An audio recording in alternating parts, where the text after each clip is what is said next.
thought this gun was loaded when he was ready for it. Decided to go for the run. Just to fire.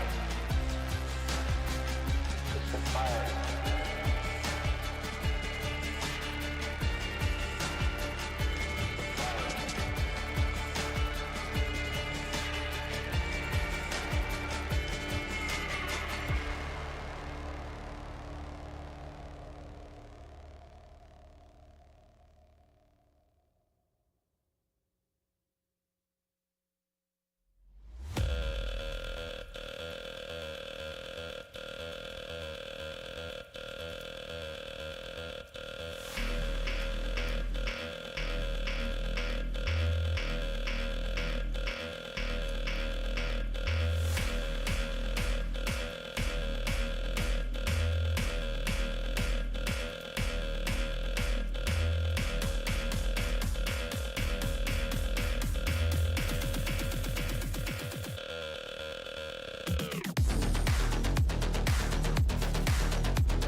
shit, or I might just throw another fit.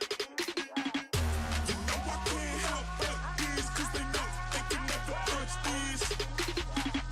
So baby, let me talk my shit, or I might just throw another fit.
problem. If you had a gun, shoot him in the head.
This gun was loaded. One of you brave boys decided to go for the run. It's the fire.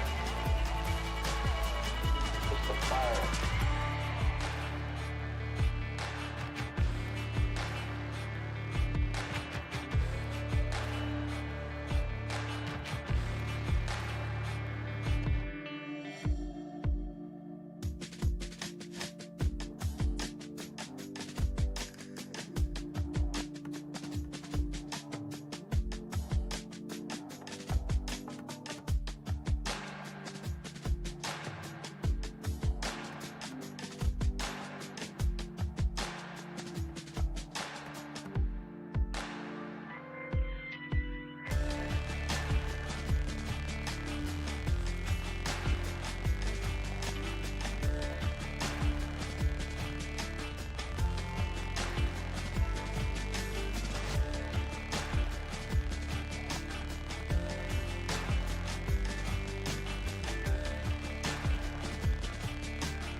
Twelve teams, 8 regions, and 1 host country. But only 8 teams will be able to move forward to the playoffs. Ladies and gentlemen, boys and girls, welcome back to WEC 2024 for the MLBB Women's Day number 1 of the group stages. We are now live at SEF Arena in the Riyadh Boulevard. You guys are now watching the English broadcast with me, Eterna, as your desk host, and alongside with me on the panel, we have Renmar as well as Leo as our analyst. Finally. Thank you so much. It only took 3 days. 3 days. It only took 3 days. I'm so happy, and now we're going to be seeing multiple days of action here. I'm very excited for this because with a lot of women's tournaments in MLBB, if you're not familiar, every tournament that you get to watch is a great way to learn and know more about names that probably don't get a lot of opportunities to show off their skills to the world. Names, teams, and countries who are each trying to build up esports, specifically MLBB, for all the ladies who have dreams that are just as big and as important as everyone else playing that game. And here you're seeing the participating countries. We've got 12 from all over this beautiful blue sphere that try to show excellence in the realm of MLBB. And all these 12 teams will be divided into 2 groups as we head into a slightly different format as we were accustomed to for the MLBB men's. So I guess, as you can see here, we have 6 teams in Group A, and the gist of it is it's going to be a single round robin, and all of these teams will be battling it out in a best of 1. The top 2 will be able to qualify to the upper brackets, and the third will be placed into the lower bracket bracket. And so in that group, the bottom 3 will be eliminated. Yeah, for Group A, it's a harsh introduction into the world of global women's MLBB for anyone participating there that isn't named Team Indonesia, the undeniable best women's team in the world right now. But hey, at the same time, you can paint it as what of a hell of a way to get experience, to grow. As you mentioned, Leo, make names for yourselves to learn from the best. So with Indonesia there, another team that I'm looking at is Team Egypt, made up of members of Falcons of Vega MENA, who showed off some promise in the last Women's Club World Championship that we had. Oh yeah, I like Team Saudi Arabia, which is basically Twisted Minds women's team, and I'm also interested in how their coach is going to come into play, because even the coaches have a set task. Coaches in the women's MLBB IESF WEC24 outing have to figure out how they can port what works in the other formats or in the other tournaments and leagues in MLBB Esports and make it work for this growing scene. Meanwhile, we are going to take a look at Group B as well to see what kind of schedule we'll be looking at later on. But here are the standings for day number 1. And what do you guys think about this particular group? If teams in Group A are looking to Team Indonesia, my eyes are fixed on Team Cambodia. Oh, Team yeah? Cambodia is who eliminated in the very first round of their qualifying tournament's playoffs the tournament favorite, if not for Team Indonesia, if they would have made it here, Team Philippines. Yeah. And they're better known as CFU Serendipity. So you'll see them in action later on. I think they do have a match on broadcast today. Yeah, if I'm not mistaken. And they will be going up against Colombia later in the day. My eyes set are gonna be fixed on Tegami, the first female player to play in MPL Cambodia, and as a champion. So the first female player to play in MPL Cambodia, she got a championship there. So a lot of eyes are gonna be on Cambodia, yes, but outside of that, it's quite difficult to pin down who's going to be qualifying alongside Cambodia right now. My eyes personally are on Ukraine. They have some pretty stellar players there. Watching the Europe qualifiers, there's some movements and picks that they would utilize that reminded me a lot of the men's scene. All right, secondary to Cambodia, Group B, I'm all about Argentina. Argentina in the upcoming Club World Championship, the M6 World Championship happening in Malaysia later this year. It's all about them. They are the representatives of the LATAM region. So if their men's team will be representing there's got to be some, excellence rubbed off on Team Argentina here for the women's. I agree. I'm excited to see how that actually does rub off, because I think this is something that me, Naisu, and Mirko have actually witnessed in the ISF tournaments beforehand, especially when we got into the qualifiers and especially as we got into AEC for the African Esports Championship. The thing that we figured out was, what are they going to play? Because most of these women, they love to go for the comfort picks and sometimes even above the meta picks. So expect crazy things to pop off. Yeah, for best of 1 scenarios, you really gotta go for the crazy pickups. Whatever your comfort is, if it's a comfort plus something that you're not used to seeing in the usual meta that we have in the global scene, why not, right? Go ahead and pick that up. What a great way to make a name for yourself. Imagine if a team like Indonesia would drop a game in the group stages because they got beaten by a pick that isn't seen in the meta, but is a comfort for someone. And what a way to make a name for yourself. So that's one of my best favorite things about tournaments such as this. Really, you get to know them off screen, but you get to know them in the land and dawn with their unique picks. And the unique picks are not all just bad. The fact that the metagame is the metagame because of the amount of reps and frequency that we see these heroes and these compositions come through with, reliable sample size and stats. The fact that you might just throw in a random Alucard, you throw in a random Alucard and it works, then that could be that 1 game win over the big dogs like Cambodia, like Indonesia, that makes you qualify for the upper bracket in the playoffs. I agree. I think creativity is going to be the name of the game, especially like you mentioned, Renmar, earlier on. This is going to be a best of 1. So with that, we're going to pull in our first match of the day to open things up for the group stage for the MLBB women's scene. Let's take a look at the official team roster for Indonesia. We have Shell, Vivian, Sini, Vival, and Fumi Echo. And if you guys are accustomed to the MLBB women's scene, these names are not unfamiliar. The big Boss is opening up the gates and will set the bar for this very first match, this very first game. The mother of tanks, Vivian. I am going to be looking at what pick she's going to show up and what she's going to do to shut down the rotations of Uzbekistan. She is her. And once she opens up the map, once she sets things up, Shell is going to run rampant. I think the fact that Shell has been remaining consistent all throughout, like, Shell is never weak. No matter what she ends up with in the gold lane, she's ready to carry for Team Indonesia. But what we do know from the last international MLBB women's tournament is that they are not invincible. Yeah. So let's see who they're going to be going up against in the official team roster for Uzbekistan. We have Hinata, Kana, Slowly, Yul, as well as Space Loves Us. So still the main five that we saw from their respective qualifier as well. Yeah, and again, considering that Eula is going to be going up against a mother of tanks, she's definitely going to have to provide space for their gold laner. And Space Loves Us. And I think that's something that Uzbekistan can just default into.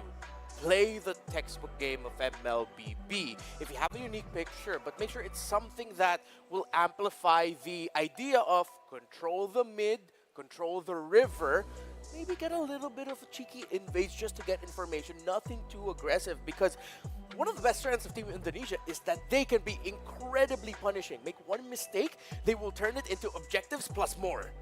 And I think the big punish is gonna come from the XP lane. I'm expecting Fumi Echo to not pull any punches, and that's gonna put a huge strain on Hinata, because you're gonna have to wonder, can she rotate out of the lane fast enough to affect the rest of the map to help Team Uzbekistan again protect themselves from these punishes that Team Indonesia is going to be setting traps for. If Hinata can win, or at least 50-50 against Fumi Echo, then all should be well. This should be a competitive match, a good best of one. But knowing Fumi Echo, knowing how when she first came in to, well, then Bigatron era, now Team Vitality, she was such a fire starter. She was such a, like, you could have sworn that she was the carry even from the XP lane. I agree. I mean, technically there was an adjustment period when she stepped in. I think she was the latest The newest member, the member. newest member Yeah. from Team Vitality, like you mentioned, Bigatron era before. But yeah, right now she's got to be one of the main pillars. And I'm wondering how familiar both of the EXP laners at the moment for both Uzbekistan as well as Team Indonesia are with the meta picks that we've been seeing so far. The Hildas, the perhaps even the Gato Kachas. Yeah. I'm glad that you mentioned those two specifically, because those are the ones that you're really going to have to watch out for. And with the strength that those two picks bring to the table, with how well that they bully and how well that they can be present in the map for their teams, yeah, definitely I will be looking out for that. One thing that I could tell from the qualifying matchup that Uzbekistan had against Kazakhstan, again, if you're not familiar, due to some unfortunate circumstances, Kazakhstan, who the team that qualified from the region, aren't going to be able to join us today. It is Uzbekistan filling in for Central Asia. What I can tell from their drafts is that they do not like the team fight ending right away. They actually like heroes that, yeah, they can set, they can surprise, but they don't mind playing for longer team fights. They don't mind picking up heroes such as the Harith or the Lilia that will thrive under a longer team fight experience. So maybe that's something that they have an edge over Team Indonesia, that what if Indonesia's looking to just pick and pop right away, that if they've used all of their utilities and all their spells, that, hey, how come this team from Central Asia is so good at longer team fights? Which is all the more important as to Hinata's role here. Yeah. I'm hoping that Team Uzbekistan has a Uranus. I'm hoping their coach has prepped them for that, because in the past couple of days, it's been a revelation. Hilda versus Uranus, Uranus owns that lane. Mm-hmm. Yeah. I'm excited, man. I am. Are you guys excited? I am. I'm excited. Immeasurably so. Immeasurably so. Wait, I think the producer whispered something to me earlier. I hope he can repeat that just real quick, Mr. Producer Man.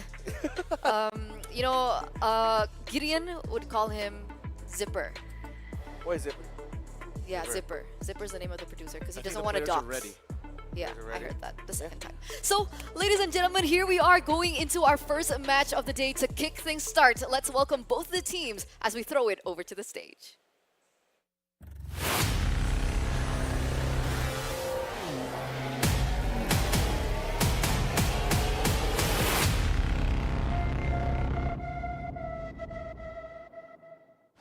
The time is here, the time is now for some more MLBB action with our women's tournament. My name is Jasmine and I'm joined alongside the lovely Bara. Talk to me, how are we feeling? Excited for this one? Way too excited for this one, pretty much. Like, I woke up this morning, it's like, it's gonna be crazy. It's gonna be over 9,000 with it. The hype is real, and I cannot wait to introduce the amazing queens and Wonder Womans on stage. Well, you know what, with a $120,000 prize pool. Yes, that's right. $1,000 prize pool. It is no wonder that both of us have woken up so incredibly excited today. But you know what, Bara? I'm pretty sure we've got some excited teams as well, eager and awaiting to get up on this very stage. Totally. So let's start, ladies and gentlemen. Pretty much the powerhouse from Southeast Asia. They've been around the world, and today it could be a lesson or a blessing, or even both. So let's see it for Team Indonesia.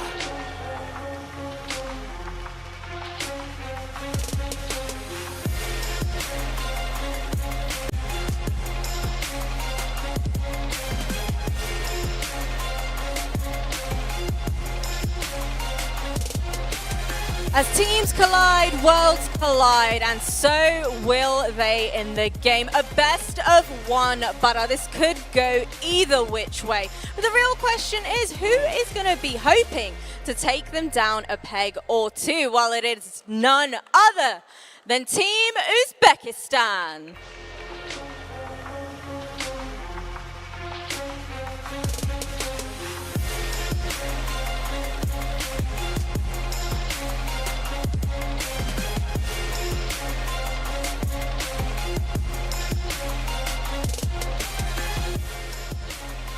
There you have it, Team Indonesia going against Team Uzbekistan. Who's gonna make it happen? A good way to start the day. And of course, are we ready to give it to our amazing talents? Let's go ahead and do this. We were born ready for this, but good luck and have fun to both of our teams. Best of ones, ooh, shaky ground. Let's go, fire it up, talents, let's go. Let's go indeed. Thank you so much, Bara. Thank you so much, Jasmine, as well, as we're going to head into our first match of the day. And I mean, I gotta say, the last time Indonesia was in Riyadh, they were unable to claim the prize that they so dearly worked for. This is a little bit of a redemption arc for them. Yeah, it was the first Women's Club World Championship we've ever had in MLBB Esports, and so many people around the world expected them to go 26-0.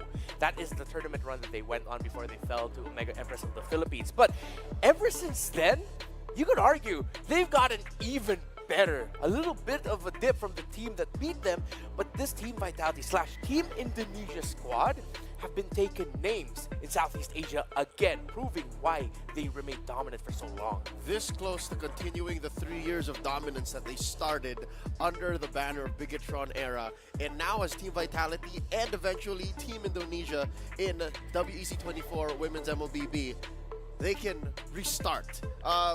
One would say their winter arc started a little early. Their winter arc started maybe a month or two too soon, but I think just in time. Because looking at them now, step back on stage, truth be told, I think I saw them like a day or two ago when they first came in to Riyadh, when they watched the men's playoffs. They looked fresh, they looked ready, and it's as if MWI didn't happen at all. Like that grand finals, that sweep didn't happen at all. Like it's as if they're now here ready to claim again what's rightfully theirs. There's an argument to be made that they have an edge among a lot of the regions that are competing today. I think you've got to call a spade a spade. Accept the fact that they are indeed the tournament favorites. Exactly, but also on top of that, not just how crazy they've been on their run and how dominant they've been on their run, but also the fact that they're also participating in MDL. Yeah. So that's an additional layer of experience that these girls actually have over a lot of the other regions in the world. Yeah, I'm glad you mentioned that, Eterna. If you're not familiar with the system of MLBB Esports, there are development leagues in certain regions. In the Indonesian Development League, because of their performances from the Women's League last year, this squad, the Team Indonesia squad members, were able to play alongside the men's Development League teams. They had a rough season. It was a harsh welcome from them, but they did admit, from what I can tell, that they've learned a lot, they've grown. And yeah, that is definitely something that you're going to have to watch out for here from Team Indonesia. That may be a little bit more closer akin to what you're used to seeing in the men's scene. considering the fact that they also have the long-time former head coach of Alter Ego in Indonesia in Coach Cassius. Coach Cassius alone, his experience, his mind for the game is something Uzbekistan needs to respect.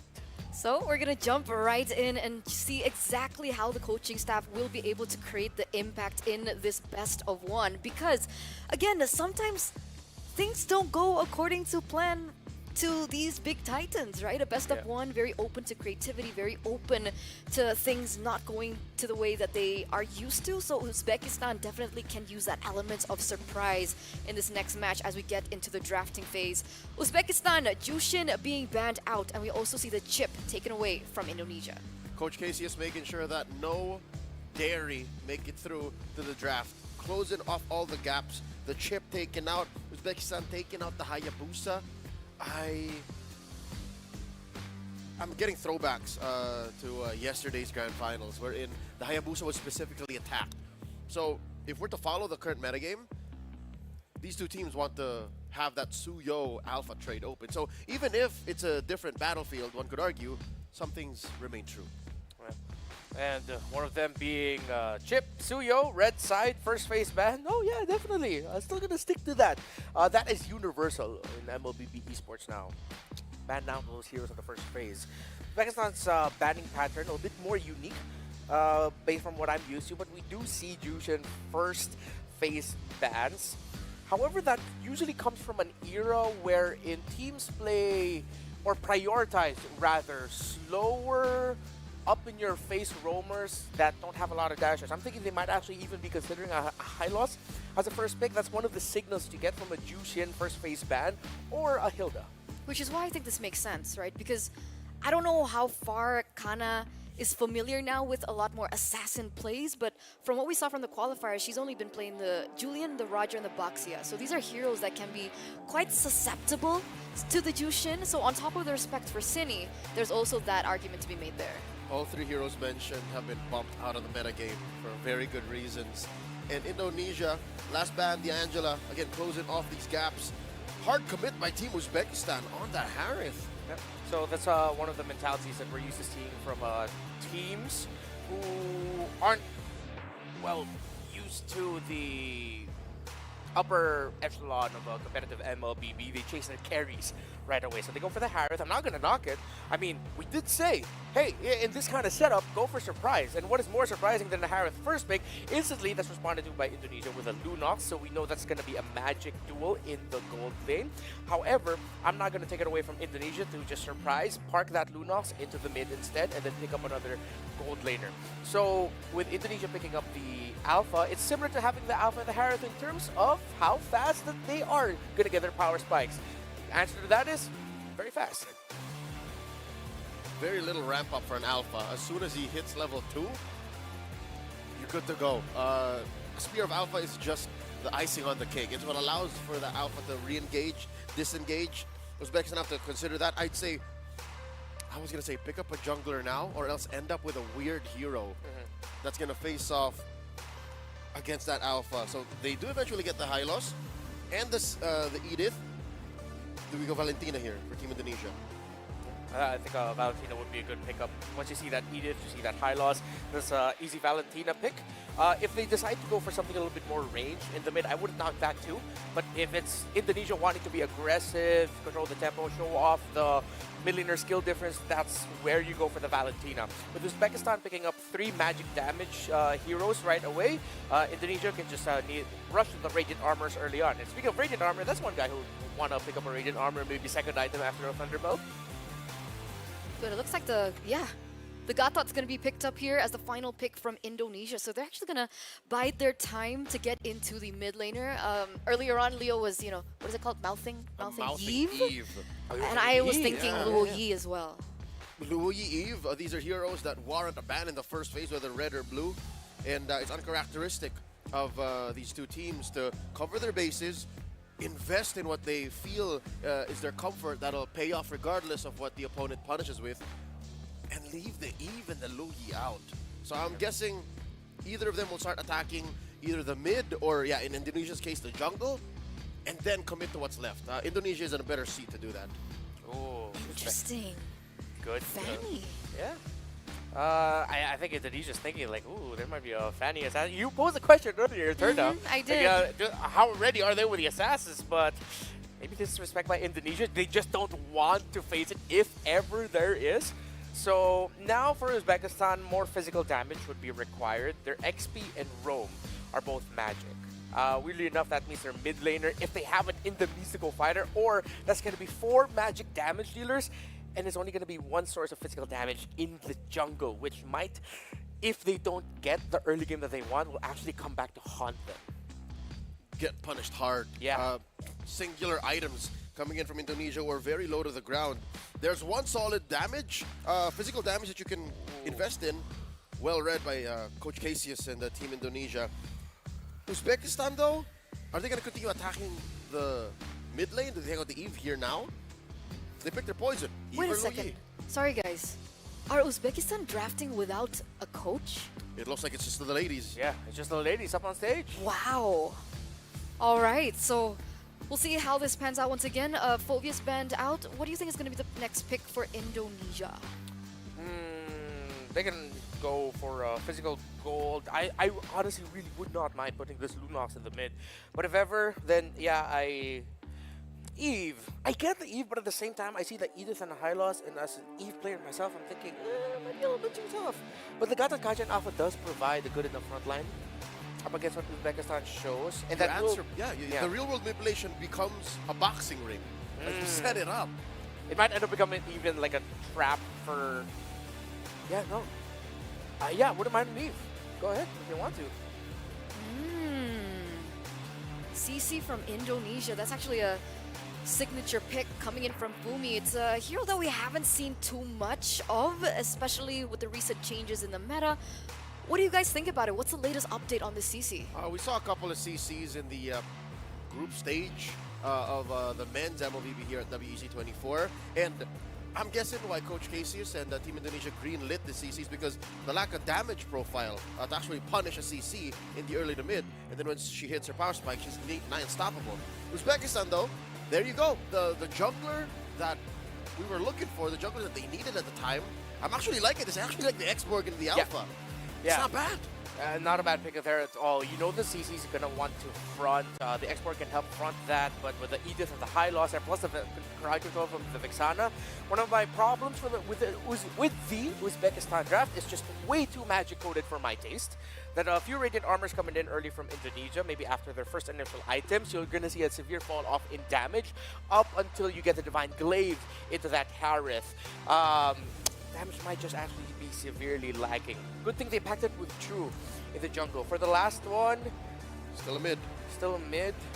Part of me, I don't know why I'm thinking physical gold there. The Lunox indeed ended Yeah. up in the mid. It did go Lunox mid. See, the X-Borg, the Hylos, the Edith, the Bruno, I feel like, for me, I don't know how you feel, it feels like it's well protected. I think that's what the last pick slot was left for. Depending on what the 2-pick swing from Uzbekistan was in the blue, they would have decided where the Lunox was going to go anyways. Because in my experience, 4 out of 5 Lunoxes in mid don't pay off. I agree. I think it takes a little bit more resources to be able to hit that Yeah. moment where she deals that damage. And also in the laning phase, it's a little tricky, especially with the lack of range and so on and so forth. But how does the Bruno fare against the Harith in the gold lane? Actually, I feel like one of the reasons why they decided to park the Bruno into the Harith is that, yeah, they also acknowledged that maybe a little bit more physical would be good. With the chunks of damage that the Bruno can deal, it should be able to temper the Harith a little bit. With the experience, of course, of that Shell has over her counterpart in lane, yeah, Bruno is a great pickup for lane bullying. Save for the Lunox, Indonesia are firing off on all cylinders. This is a lineup that just goes much faster and can do a lot on the map with very little economy. It should be a fast game if they protect that Lunox mid. So let's see how all of this unravels, ladies and gentlemen, in the Land of Dawn, because only execution will tell. So with that, we're going to throw it over to our casters. Mirko, Naiso, take it away. And take it away, we shall. Thank you, Eterno, Renmar, and Leo for breaking it down. Welcome again to us here on the caster stand. It's me, Naisu, and Mirko to bring you the action. Day number 1 of the group stages here for MLBB Women's here at WEC IESF 2024. And I know, the panel talked about this pretty well, Mirko. Yep. You know, they mentioned that, obviously, call the spade the spade. the tournament favorite right now is Indonesia. We know how much experience they have, but I love to see it again. Even this draft alone for Uzbekistan, very interesting draft to bring to the table, very magic heavy, but we'll see. Again, this is a best of one, right, for the group stages, so we'll see this time around as we jump into the land of dawn. Mirko, how are you feeling about the draft? Do you think this is a little overloaded on magic damage from Uzbekistan, or is it going to work? Yeah, I think it's definitely overloaded with damage here. I think Renmar already brought a good point out, right? If they go for Radiant Armor first item, tough boots as well, it's really tough for Uzbekistan to get through some of these frontliners. What's good is the fact that they are up against a Gatot, something that should do well against physical, but against magical, you should be able to still burst them down, right? Yeah. The only concern for me now is the Export, because now Export is really the main physical damage dealer, or the main non-magic damage dealer in this team. If Indonesia get rid of the Faraga armor early on, win out the poke battle before the turtle, it's going to be really hard for Uzbekistan to deal damage. You can already see here in the mid lane, Vivian and Cine. Even though Gatot doesn't do too well against magic, you can see exactly how much pressure he has in the lane itself. Yeah, you know, all she has to do is basically get the unbreakable taunt off. You know, for the most part, early game, Vivian doesn't have to do too much work. She did get a revitalize out too from Yule. So, I mean, it'll be back up by the time they actually decide to fight, if they, you know, go aggressive on the first objective here. But so far, I think, yeah, the panel really broke things down with this. And one of the big aspects to this too is they're going to be so confident the fact that they have this alpha in the hands of Vivol, and you can just roam around Vivian and Vivol all day if they want to. And, you know, if you get caught, it's going to be troublesome for you if you're Uzbekistan. So I think when you're talking about the process of this game, I'd love to see them try to contest, you know, the first couple objectives with the turtle come up, and kind of check to see if they can actually go toe-to-toe with Indonesia, because like you said, eventually those defensive magic items are going to get picked up, and it's going to be that much harder. So I'd love to see Uzbekistan, for them to try to get this early lead if they can. It's already going to be started up though. It's really tough for Kana here. Goes up top, Fumieko just pops in a sprint, and it's going to be a free turtle over to Indonesia. Vivol not even needing the retribution now. Ooh, Cine jumping in earlier. Hinata forced the armor back. Vivol very aggressive. And you can see the reason they picked up the alpha together with the Lunox and the Gatot, right? Crazy mid control, amazing prio in the mid lane, and fast clearing jungle. Alpha clears out the jungle so much faster, and you could already see earlier, no ult for Kana, because they were able to invade so early on to stop that level 4 from hitting for Kana. Yeah, that's what we always talk about when we're, you know, looking at timings and some of the early pressure that happens in the jungle, especially. You know, those minor things really do delay getting those level 4s for that first turtle, and so far Indonesia, you know, they've mastered those timings at this point, so they had that upper hand, they had that advantage, and they worked to continue to put pressure. Invading again into the enemy jungle. But I think one thing we can talk about, Naisu, is the question that the panel asked earlier, right? Bruno versus Harith, how does this lane look like? I'd say it's 50-50 until Bruno gets max stacks. Once you have the stacks on, Space Loves Us definitely going to be struggling here to go for trades around the map. And when it comes to sieging turrets, Bruno is a beast. You can see Chell already just chunking the entire turret down. Glorious pathway over to Vivian. He's able to chunk it out. Turtle Guard knocks City up, but he has the brilliance to escape. And now, with the Spear of Alpha, displaces the Kana, just melts down to the damage of City Chell. And now it's an AOG all the way towards that turret. It's slowly the only one left standing here in the bottom lane. Really tough. Gonna pop up some damage there, but slowly. You know, she couldn't do much but watch that fight, and even in that last fight, you know, Yule wasn't able to use that revitalize that she had, but it all started with Indonesia just kind of cutting them off from that tier 1 turret. It allowed Chell to go ahead and get a bunch of extra gold, and then remember that fight was started up by Yule. Dropped the glorious pathway. They decided to fight, but unfortunately they got overloaded just from the damage from Indonesia's lineup, and so that's the preview that we're talking about. And you know, again, this isn't even with those magic resist items that we discussed earlier. So this turtle is going to come up here, and it looks like Uzbekistan actually want to fight this. They're going to go in.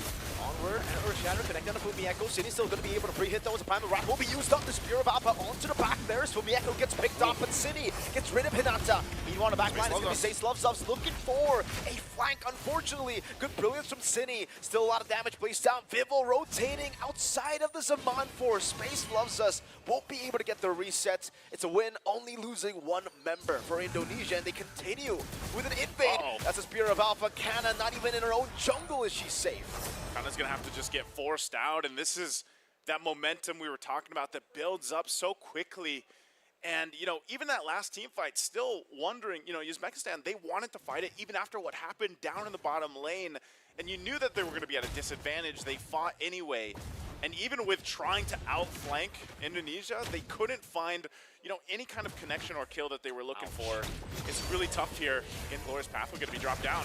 The taunt over, Hinata able to get the armor down, can purify out Shell. Still able to slide tackle out, Purify, but now the comeback with the AOG. Taking 2 members back slowly, forced to flicker. City will flicker as well. Off angle to escape from the possible Eternal Guard. Another 3-for-0 trade. Again, you know, I'm wondering that Glorious Pathway, sometimes it gets set down and you might not want to take the pathway because it's not going to be the victory right there in that team fight. And that was very just kind of a preview again of the damage that's overloaded. You know, we've seen this Lunox now picked up a couple times, even back in the men's games. And sometimes it works, sometimes it doesn't. But with the way that City is playing this and relying, even under the turret, you're able to just go ahead and shred down the damage. So Glorious Pathway dropped again. Vivian doesn't have the AOG, might be caught. The Earth Shatter used up. Now the onward. All the displacements over to Vivian. Everything in the kitchen sink thrown at her, and she will fall. Chell, be careful here. Doesn't have to purify. Will go head to head with Hinata using the Primal Wrath. Kana, ooh!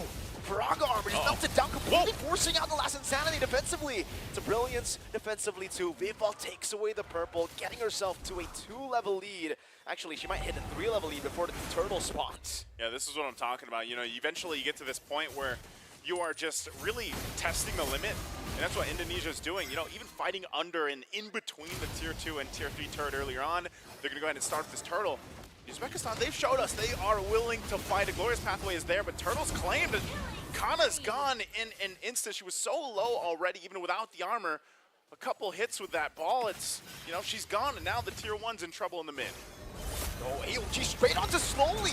Hinata, great displacement with the onward, but the dive continues with the Brilliance. Tomi Echo might be in a tough spot here. Ula will be able to get a kill back, but in the bottom lane, they're just taking everything away from the enemy jungle. Orange buff down, Vival stunned up, the Curse Blast will connect, but Vival with the Queen's Wings, it doesn't even feel like this damage is damage anymore. Yeah, I mean, it was a good punish. Like, Uzbekistan is finding these, you know, little punishes when they can, when Indonesia goes and jumps in, you know, under the turrets even. And that might be what they need.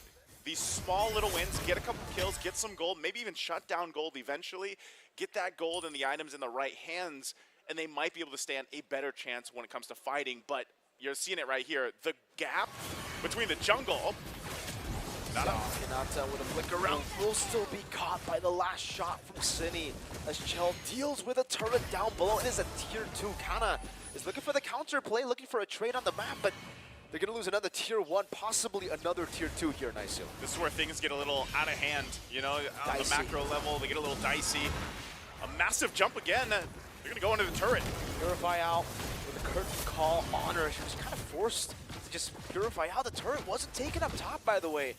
Not going to be a trade just yet as Vival tries to cut off the lane here up top to prevent a push for a trade to happen.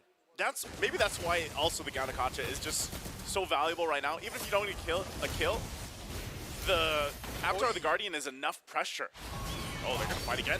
Brilliance again. Hinata going to be baited down. Pure Bubble connects onto Amula. Jumps in the midst of it all, but will not be able to survive. It's a shutdown at least for Space Loves Us, but Fumi Echo just uses the yo-yo to get rid of Space Loves Us. Now it's Indonesia dashing forward. Chell looking for the kill in the base. Unstoppable. Chell is right now as we get to take a look at the items. Man, with a 9,000 gold lead. That's crazy. And with that, I mean, she picked up the Malefic Gun before all that happened, so that little extra range also helping to cap out some of those kills. They're all going to result into this Lord being taken, secured now by Indonesia, furthering that gold lead, 10,000 up. And look at the damage. I mean, I'm actually surprised, you know, we usually see the Lunox just shredding through, and she has been able to do that. But Shell has been popping off lately, and it all started again minutes ago on that bottom lane take. And this is going to be troublesome here. I think at this point too, man, it's hard to get any control, any space around your side of the jungle. And Vival she's relentless. She doesn't let go of anything here. They're going to prep up for this push. Brilliant's going to be used. They're just checking things out. They're going to take every buff from Uzbekistan while Indonesia waits for this Lord to come through the mid. And mind you, those holy shields already popped earlier on too, at least in the mid lane. So this should be an easy turret take for Indonesia to get in the base of Uzbekistan. We'll see if they have enough. Again, if we look at the lineup from Uzbekistan, is it enough to defend through this first Lord? Usually we do see that. They still have the holy shield on top, and I believe on the bottom, they're going to make work. AOG already used by Vivian. No big resources just yet. Glorious pathway by Yulo, walking up with the Chell. And with the Eternal Guard, I thought you were going to get a kill there, but it's actually going to be the Hylos who falls. Base Losas as well. Revitalize, getting them all the HP back. As Hinata goes in with the Primal Rat, the Cruise Blast doesn't connect onto Chill, and Vivian just walks up again. Hinata very low, comes in with the Onward. Last Insanity, almost dealing enough damage to keep down, but City is surviving with just a sliver of HP. Only slowly, she needs to get a massive Cursed Blast, but Indonesia will just continue to push into base, even without minion waves. Spear of Alpha inside of the base. No minions to end the game. They don't even need it. It took a couple more, kicks of that ball from Shell, but man, they finally got the base down, even without the minions. But hey, Indonesia does the work. This is exactly what we were talking about with the lineup that they had. Uzbekistan, they tried something, that you don't typically see, especially with how much magic damage they had, and it just could have been a little bit different. Think about that last Insanity in the last fight. If it would have gotten a couple kills out of it. They were so close. So close. But again, because we're talking about a 10,000 plus gold gap, they weren't able to capitalize on those kills. And it could have been different if, it ended that way, but still, ultimately, they didn't have any control for the majority of the game once it slipped out of their hands early on. So Indonesia coming out swinging. Very clean game for them, I'd say. And it's just the calculations as well of these ladies, right? Like, we've been talking about this. They're so experienced.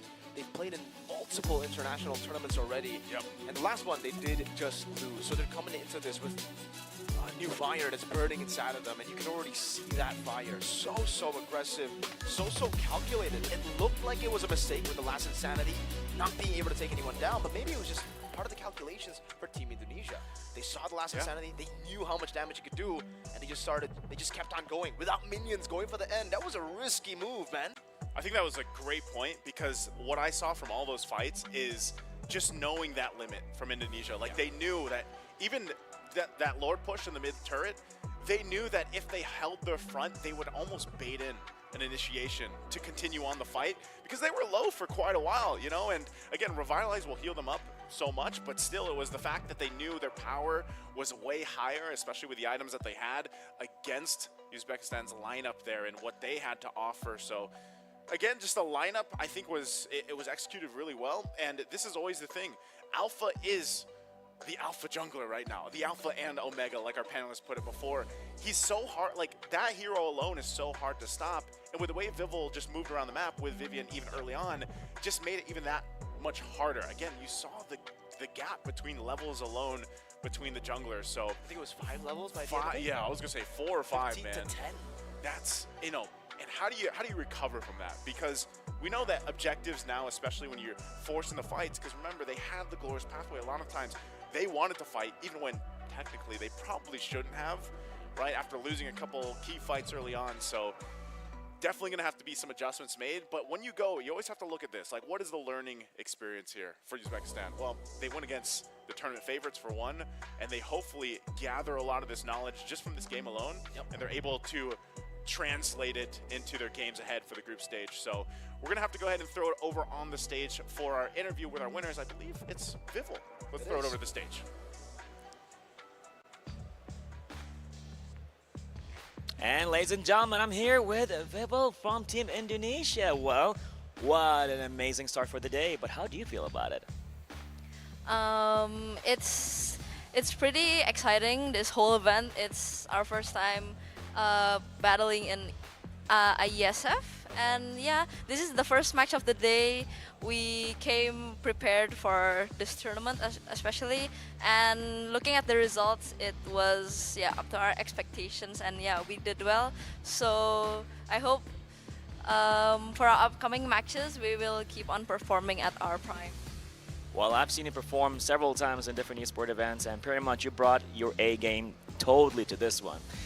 Starting the day with the win and all of that, how do you want to start the day as well? And what do you want to say to your fans and family and friends back in Indonesia? Yeah, shout out to everyone watching, Indonesian fans and our org sitting in front of us, watching us, and yeah, this is not over. We will keep on battling up tomorrow, today, or whatever, and yeah, keep on supporting us. Thank you. Well, thank you, and to all the members of Team Indonesia. Well, we're just starting the day. Let's see what's going to happen and later on right here at WEC24 ISF. And back to you guys. Thank you, Bara. Thank you so much. Wow. Now Indonesia has opened up their group stage with a 1-0 victory in that best of one. But here's the thing. There are still a lot of matches that are also not streamed. So if you guys want to keep updated in what's going on in the groups, because there's definitely, I think, if everyone's in a single round robin, that means everyone plays Once. Plays each other once. but yeah, one but- team will play 5 times. Yeah, like multiple times in Right? a day. Yeah. Yeah. 'Cause we have 2 days of group stages because we also Yeah. have groups tomorrow. So yeah, even though you got to see them play one series today, they have, if I'm not mistaken, 2 or 3 more series to play later Today. today off broadcast. So don't forget to check it out at the official ISF website, isf.gt, to keep you guys updated. But let's break down that best of one between Uzbekistan as well as Indonesia. Everything that we talked about pre-game into the draft actually happened. It was all about protecting Chini. It was all about winning the side lanes. Chell and Fumi Echo did exactly what they needed to do. And something's got to happen to stop Alpha. Like, I saw Vival barely break a sweat. Yeah. This was one of the calmest alpha games that we've seen all throughout WEC. And great draft decisions there by Indonesia, because with the last picks, especially with the mid lane matchup, Leo and I were talking about this behind the scenes, that maybe it could have been better if the Hylos was parked into EXP and then Edith was put into Rome. But since you're going up against Lunox, you're thinking, oh, that would be great. But then you add in the factor of the Gata Gacha that has revitalized, and as we mentioned, Vivian did rush that Radiant Armor, that even if they decided to put that Edith in the Rome instead to try and maybe control and punish that Lunox quicker so that they have a harder time of protecting Chini, they couldn't have gotten that. And that just goes to show the experience of Indonesia. They were potentially thinking about that already in the draft. Yeah, Mother of Tanks knows best. The fact that all she needed to do was invest in the Radiant Armor, and then she could just keep jumping in, building stacks on to that Thunderbelt. I reckon what's next here is an Immortality. That's it. Like, she would have just forced even more engages and went for harder punishes. And it's clear that Uzbekistan were playing off of comfort, right? Even down to that last pick wherein the Exberg was left out open and it just so perfectly fit the whole picture of a big 5 hero clash from both sides. Indonesia was never going to let that happen. Because again, starting from minute 1 up until, what? The sudden end of the laning phase for Team Indonesia, what, the 3rd minute? The second and a half minute? Went Like, quick. it seemed like there wasn't a real laning phase. So they won their lanes so decisively that they didn't even allow Uzbekistan to get into that position wherein, all right, we're ready to fight. Just every single phase of this game, from the ultra early to the early to the mid. Like, I think even if it did end with a Lord at 10:52, I'd say this ended early. Yeah. Well, one of the things that to push even more the idea of the side lane matchup difference, you see Shell with the aggressive rush of items, immediately going, if I'm not mistaken, for the GDS already. Get that crit and that extra movement speed so that you can get away from the last Insanity if ever that became the problem. And I really like the itemization here of Fumi Echo, going for the brute force breastplate so that she gets that crowd control reduction that, to be fair, for the lineup of Uzbekistan had a lot of. But then suddenly, knowing that they were already in control, it's like, Sea Halberd right away for the CC. That's mean, but that's how you're supposed to do it. It's the equivalent of the early Radiant Armor. Like, I built this, there's nothing you can do to me. Yeah. The passive on the CC, the stacks, that gives her enough life steal, or spell vamp in this case, to be able to make up for it. So the Sea Halberd really was that icing on the cake after the brute force. Yeah. Cover your bases first, ladies and gentlemen. Yeah, Brute force. not Sea Halberd first, brute force. So let's hope that that experience that Uzbekistan got in that match against Indonesia, they can use it and transfer it onto their remaining matches in the hopes that they can still make at least top 3, right? That's still always the goal. Still the lower brackets if you're third place in your particular group, so there is still hope for Uzbekistan moving forward. I just felt like that entire match was a very distinct and glaring difference of experience. Yeah. To be fair, though, I did mention this to Leo that there were some certain movements that Uzbekistan was doing that I really appreciated. Number one, they weren't passive. Yeah, he did. They weren't afraid to try and see if that, hey, what if us going here as 3 opens up space, maybe to get a push, maybe to just apply a little bit of pressure so that the Indonesian snowball can get delayed just a little bit. So I think that's something that Uzbekistan can definitely be proud of. That, hey, we weren't afraid. We kept going forward. Sadly, we just got punished a lot, but that's a good thing to have for a team competing in a tournament that has best of ones and lots of them. Yeah, they didn't take that lying down. Yeah. And it's clear that they had a plan, even in the draft alone, wherein Indonesia ended up with a lane-per-lane win.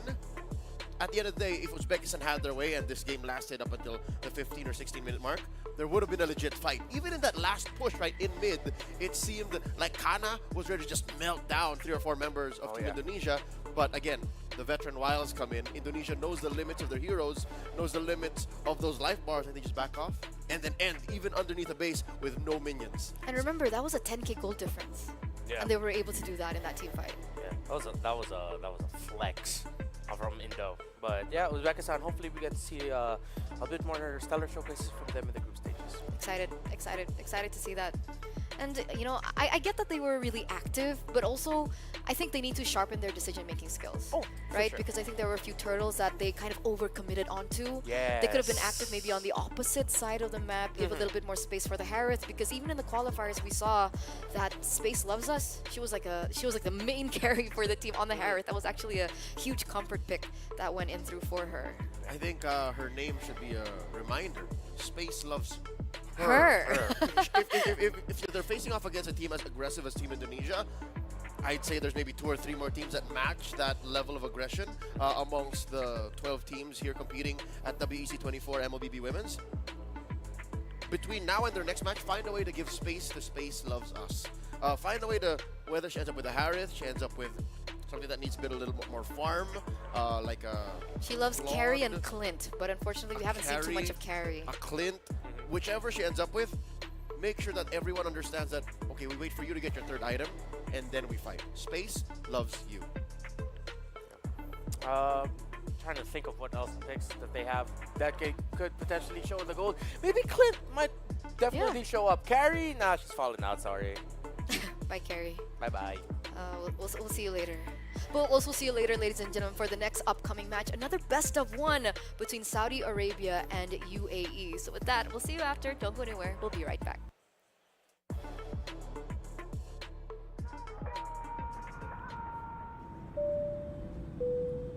Good evening, ladies and gentlemen. We're landing in Riyadh, Saudi Arabia, for the World Esports Championship. In a world where victories can be measured in gold and silver, some things are priceless. Surely expected, and it is Baron will find him. Can shine for 1 with a quick trade from Impulse. Some things are not bought with money. The base is too open. Now Philippines is now taking the base of Indonesia. Remember their name. The feeling of standing alongside your fellow countrymen, the emotion, the home crowd, the weight of a whole nation on your shoulders. Sometimes I get emotional by the fact that I got chosen to be one of the representatives of my country. And yeah, it's just a dream, honestly. Here it's not just about the game, it's about the pride that unites us. Every match tells a story. He needs to some missed shots. Sound picking up another one, another headshot. No way! 4 kills! What has happened? From every corner of the globe. All eyes on WEC24.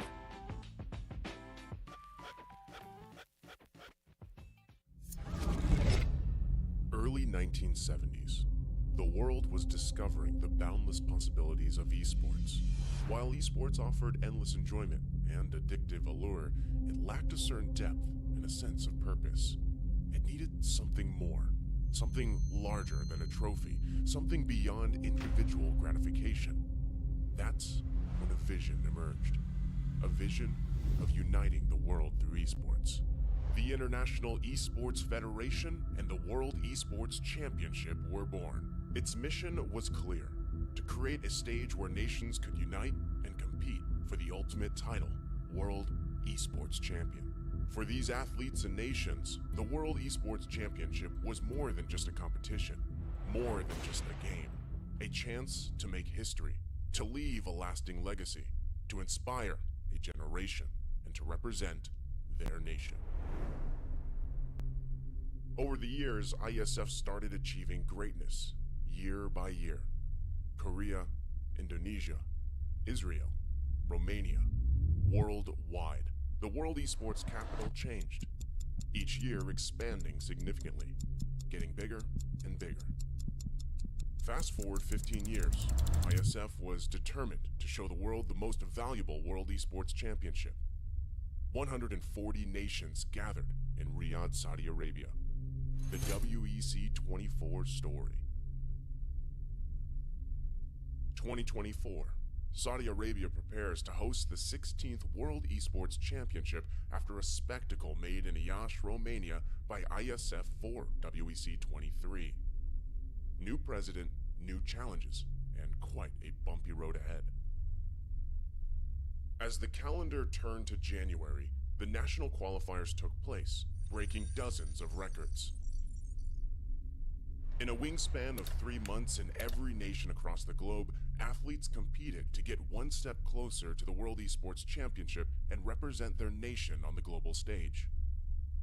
However, as fate would have it, the road to WEC24 was far from smooth. Things went south. 2 out of 3 offline regional qualifiers were forced to go online. Even though that barrier occurred, the online regional qualifiers shattered previous viewership records. The hype for WEC24 was real. Meanwhile, Africa. IESF showed just how much potential is hidden in Africa. Over 180 athletes, 17 nations, and thousands of fans. All in one place for one specific reason: esports. The bumpy road came to an end. The slots for WEC24 were secured and everyone was ready. The much-anticipated 16th World Esports Championship set sails. WEC24 Day 1.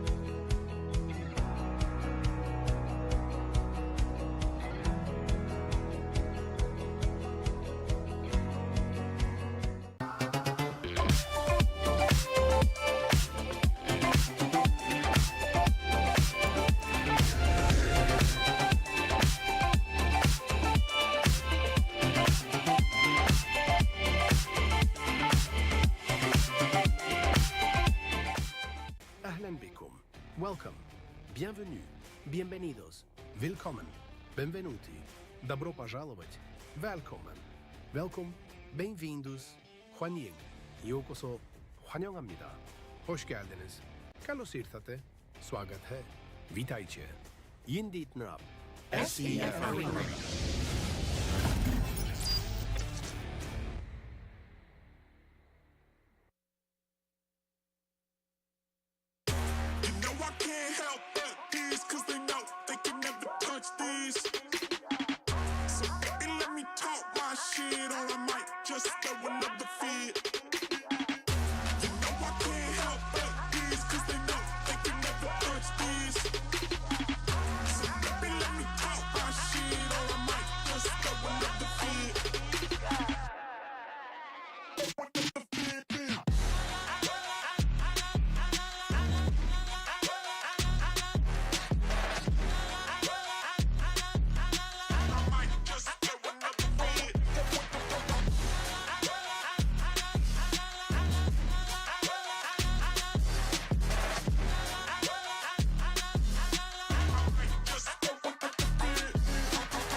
Well, there's no problem. If you had a gun, shoot him in the head.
This gun was loaded when he was brave, boys.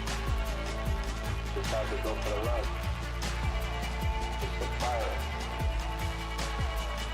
It's a fire.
This gun was loaded when he was brave, boys.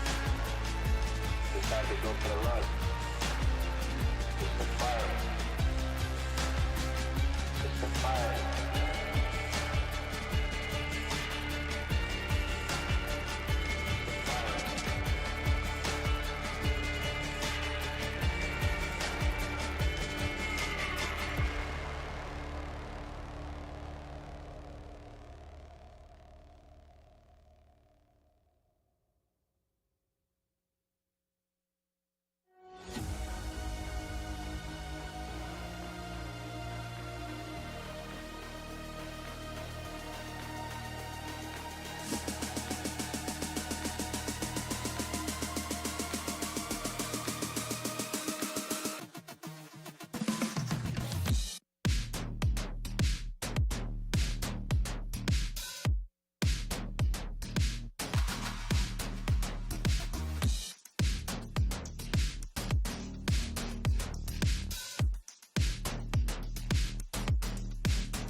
no problem. If you had a gun, shoot him in the head.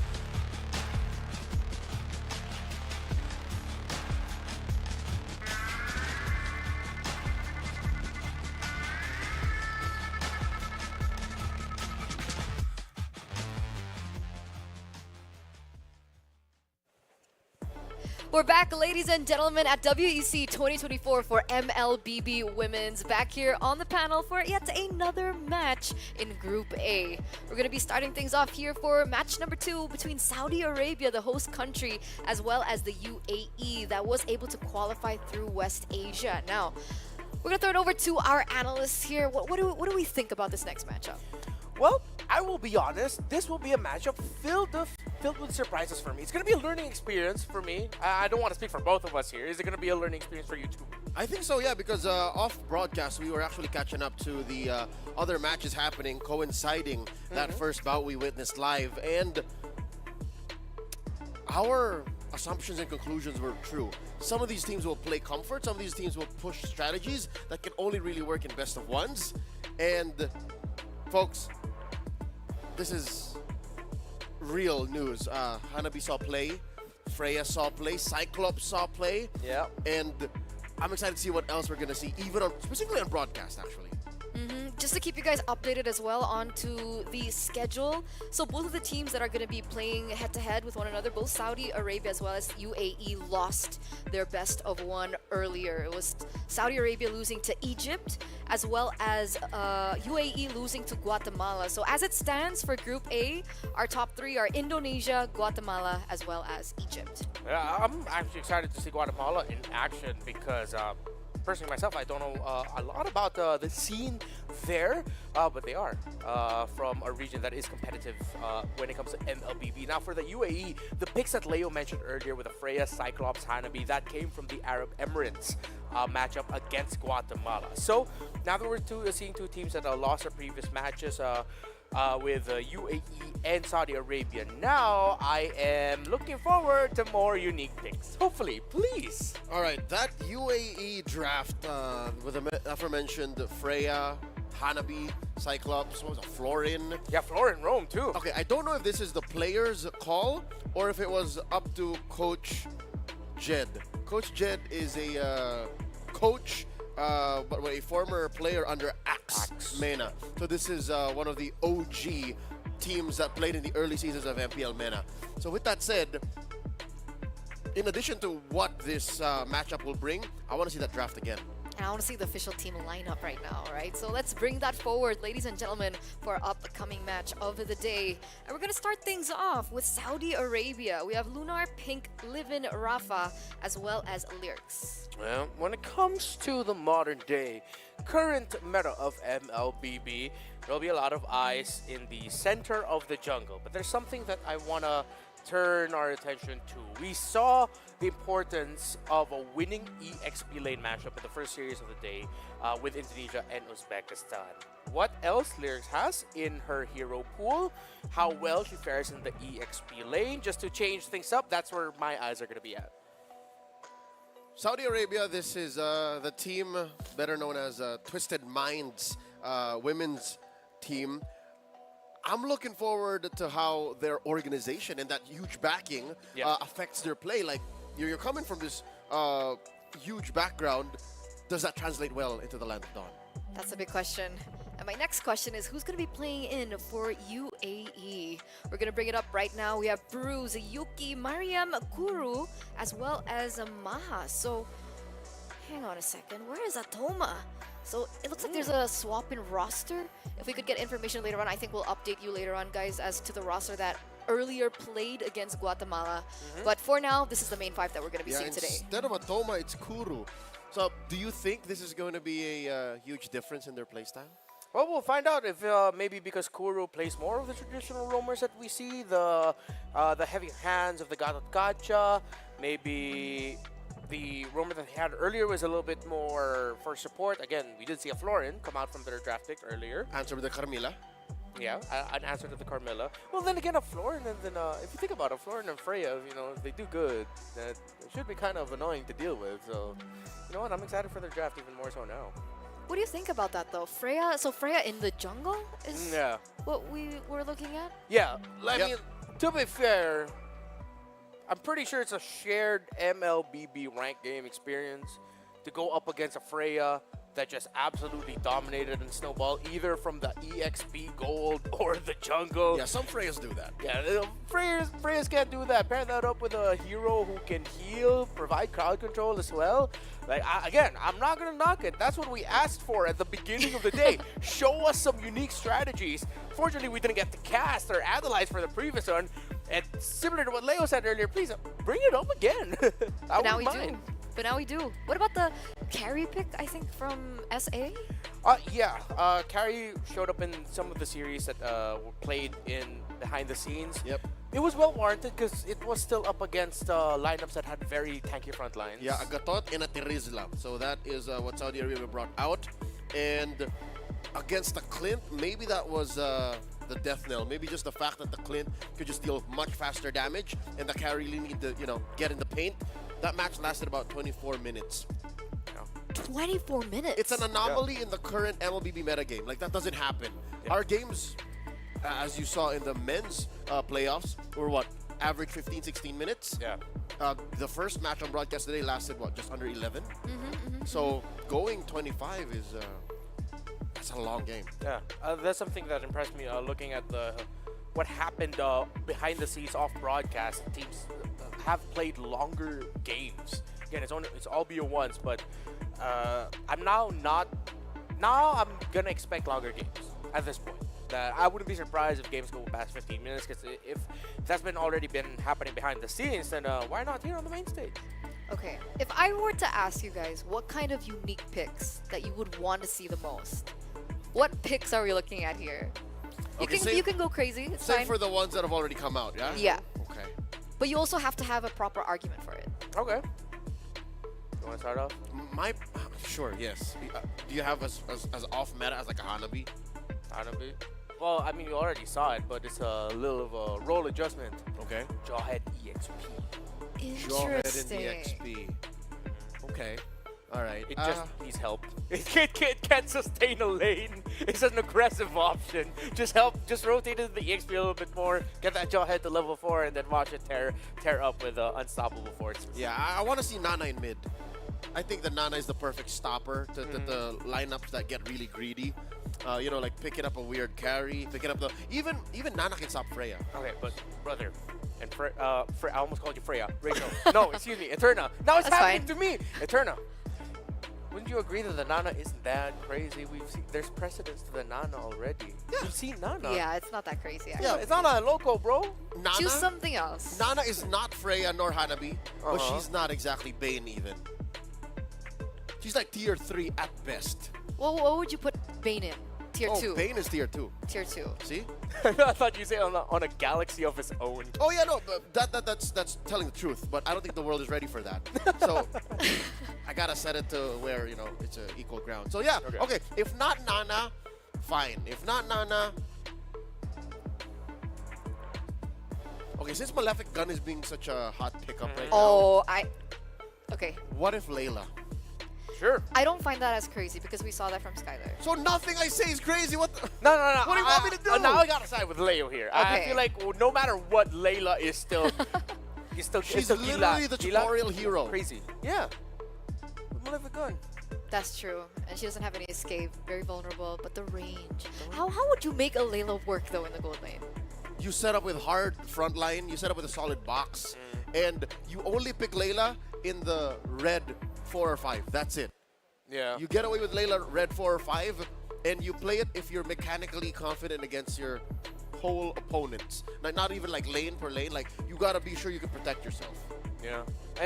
But mainly if there are no heavy backline divers, then that's like the best scenario for a Layla. Like any Layla, any given day would be happy to take that chance. Oh, there's no one who's gonna dive me instantly in the back line. Oh, heck yeah. Give me a Malefic Gun, second or third item. Just watch me blow everyone up. So would it be a similar scenario to an Ixia pick? Nah. Maybe Xia's a little bit... Well, okay. Weirdly enough, No, I'd still rather take Ixia over Layla though. Yeah, because Ixia can duel actually. Yeah, Ixia yeah. can duel. Ixia has good AOE. Layla is just full send. I am a DPS. Yeah. That is the most selfish of ways. Yeah. Because like one of the main differences between the two is, when you think about it, they both have like a quick source of crowd control, good damage, good range, good poke. But Ixia has that heal. With a activated enhanced basic attack, it's not every basic attack, but an enhanced basic attack, then you get her heal also. Which is why even if there's an option of, can we go Layla? No, but there's an Ixia. Can we go Ixia? But either Ixia or Melissa, you know. It's how the MWI 2024 MVP got that Savage. Yeah. Shinoa. She played an Ixia, so... Oh, you're right. Remember? There were like 4 or 5 members chasing her, and she's like, no, I can do this. With the help of an Edith for sure, but regardless, that's what an Ixia does. So that's why you cannot compare Ixia to Lilia. Okay. Layla. Layla, yes. Not Yeah. Lilia, Layla. What about you guys? What do you guys think could potentially pop off here, come out? What do you guys want to see come out? Because if I had to choose, I'd honestly want to see Cyclops. Oh, definitely. It already came out, no? Yeah, it already came Really? out behind the scenes. As Yeah, UAE played it. As a mid laner? Yes. Yeah. Like if That's so if it came out behind the scenes, I would not be surprised if it came out in this series Okay, again. In this let me best of one change. again. I'll change it. Okay. I want to see Kadita. Kadita actually got buffed recently. Yeah, I wouldn't knock it. I wouldn't Exactly. knock it. Yeah. The force swing on her skills makes her combos so much easier to execute. very And she was already such a potent pick in the past maybe 6 to 9 months. Like you would see random Kadita bans, or like specific Kadita picks when you just need that level of burst and a mage that can protect herself. So yeah, I don't see. I'll tell you now, Kadita is on the same level as Nana. Like you put him in the same category. Yeah. The question is, who's gonna be brave enough to start putting that consistently as a, hey, you want a unique pick to suddenly surprise? We'll dish out good crowd control burst right away. Yeah, might as well pick up the Kadita if we can. So I like that we're going into a little theory crafting session right now with It's fun. potential picks. Yeah, I mean, we did set it up from the very beginning that that's what we're looking for here, and with what UAE has already shown behind the scenes, hopefully that we get to see more of it. Because a fellow caster, Mr. LaFellman, he mentioned in one of his stories, I think it was LaFell, he mentioned that burst is so important in this current meta. Yeah. And when we're thinking about burst, I was like, with the changes towards Kadita, why not Kadita show up? Yeah, and now that you mentioned that, the more burst, quick, how do we call this? Instant gratification to damage is so important. People are hunting. Time is a flat circle, it looks like, because when that came up before in the past, what did people say? Oh, why don't we put tanks in the jungle? You can't instantly burst tanks in the jungle. That's true. Yeah, so what if we're just looping around back to that? And then it goes back to your, I think you mentioned it yesterday, Fredrin potential coming up. And that's another pick I'm looking out for. Fredrin the EXP. Fredrin in the jungle. Although not all the time. Maybe if you're going up against a Fanny or a Hayabusa, Fredrin jungle, lock that in. But Fredrin EXP, we got to see that in action. When? In a Southeast Asian tournament. Oh wait, no, sorry, I was casting with someone else. Yeah, but see? I'm sure. But I know you were watching. You were watching. Yeah, no, mentally speaking, I block out all XP Fredrins. Because Why it's not? an anomaly. At MPLID, we had an XP Fredrin. It's an anomaly. I think Fredrin... Did we have it? Not this season? Oh, it was last season. See, there's a reason why it's not as big. Fredrin XP is like Dairoth jungle. It only exists when you feel like you need to pick it and when it's a specific answer. So, if there's a Fredrin that comes up, I'd say 1 in 7 only goes in the XP. I mean, to be fair, I have tried to use it up against Hilda. It was a losing battle that I would win from time to time, but at the end of the day, it's like, oh look, that Hilda's slow. Yeah, I sent her back to base. Now, apparently she was just hiding in the shrub. I got comboed again, and then, it's not gonna end up well. So yeah, it's a little too passive. Yeah, a little bit too passive, but weirdly enough, because of the changes to him and that his damage was reverted back into a slightly better spot and the cooldown's good. That's why pros are looking at EXP Fredrin just for the sheer crowd control that he can dish out. And the idea that the EXP laners have evolved into, right, like your secondary role. That's become the main thing now for EXP laners. How well do you juggle the responsibilities with the roamer of who gets vision, who is standing in the front and just defending, trying to crowd control, trying to stop the tempo. And Fredrin is great for pulling that off. But in terms of laning, it's not the best. The best they can do is sustain the lane, not really win it per se. Yeah, that's why Terizla's coming back around these days. Yeah. Like, you see Terizla here and there. You still have your mainstays of the Hylos, the Gatot. That's why, to me, Fredrin, most likely, if he's going to make a comeback, will show up in the jungle. Please no more. I don't want to see another Fredrin in the jungle. Fredrin He jungle. dominated the jungle for seasons and seasons. How many seasons was that? It was always Fredrin. Almost 2 years. Yeah, almost 2 2 years. Can you imagine? 2 years of Fredrin in No, the jungle. it's enough. It's and enough. the old trading of it's just like Fredrin, no Barat, Smartis, Baxia. Baxia, Akai, just going around I that. love it. That's my jam. You loved that era. Yeah, that was good. That's when it was all in here. This mattered a little, but this is where you would get teams. Yeah. I don't know. I'm an assassin girl. I love to see the assassins in the jungle, man. And I feel like this time it was very short-lived. It was like a season of assassins. Yeah, now It's still technically on. it's still there. Still live here. But it's more of you really have to consider the option of a fighter coming out in the jungle. Exactly. Yeah, where it's still best to default into assassins. Fast wave clear, quick access to a power spike in terms of damage. But then now teams are starting to get creative with the EXP lane roam and jungle picks. There's the idea of Akai EXP and roam floating around. That's one of the reasons why Ling disappeared, weirdly enough. That happens a lot now. Akai Yeah. XP.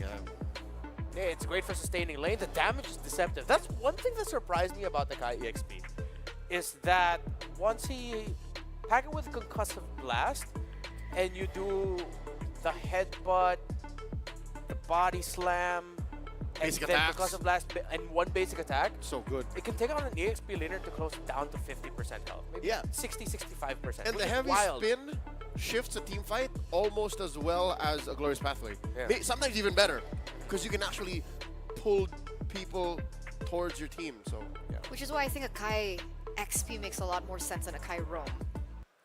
It's just the I would say there's a certain necessity for a Kai to get that level 4 as fast as possible, as compared to if you were in the roam, Yeah. you need a little bit more time to get that level 4 power spike. Yeah, Akai Roam really just rose up as a response to the Tigreal. Because with everyone picking Tigreal, teams behind the scenes were like, hey, Akai Roam does it great. Because if the Akai gets caught in the implosion, one heavy spin and then you cancel that immediately. Not just for yourself, but like for the entire team. And then, with Cho Roam becoming a thing, there were some teams thinking that, hey, why don't we pack an Akai in the Roam up against a Cho XP? You don't want to kick an Akai back to your team. Yeah, so I would rank it Akai jungle, XP, and then roam. Yeah. That's where I would put him. Yeah, That same. makes sense. In priorities. Have you ever seen a Kai in the mid lane before? Oh yes. Oh, yeah, right? Drian, one of the old Kages did that. Oh, that was him. Yep. That's why I was like, back. I remember 3 years something ago. fishy about Kai, Kai mid. Now, I'm curious to something as well. We're talking about the EXP lane a lot. Where did the damage EXPs go? Why is it not a thing anymore? Because they're so responsible for controlling the map. You can't pick a damage. One of the concepts of MLBB is you can't get away with everything. You can't do everything. Yeah. So if you're already trying to control the tide of battle and you're already trying to be secondary roam by doing CC, by opening up the map with vision, it's too much to expect extra damage. And if you're going to try to do damage, then what's your gold for? What's your mid for? All right. I'm excited to see if they're gonna experiment on that. But it looks like the teams are ready, ladies and gentlemen. Saudi Arabia and UAE. Let's get into the second match of the day. We're gonna throw it over to the stage. Well, here we are now with another one taking place on this very own stage. Another exciting match. Although they had some challenging moments, but now they are ready to make it happen right here in Riyadh, IESF, WEC24. What do you think? You know what? I think with it being a best of one as well, I think it's pretty safe to say me and you, we do not want a quick game. And these two teams, they've had some losses amongst them, should we say? So should we go ahead and introduce them? I guess we are ready, ladies and gentlemen. Right now, getting on stage, here is Team Saudi Arabia.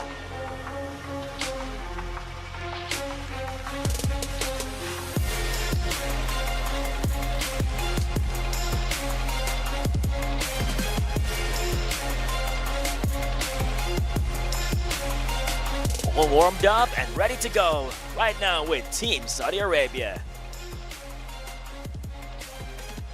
So the real question is, Bara, coming off the back of a loss, how are these teams gonna be feeling coming up on the big stage? Obviously, we've got a crowd here, all of the people watching from the comfort of their homes as well. Yeah, I mean, well, pretty much, I think they learned. It's like, oh, okay, it's okay. We had a rough start, but now I think they're warmed up and ready to go. So, who is their competition? Well, it is none other than the United Arab Emirates. Let's bring them out.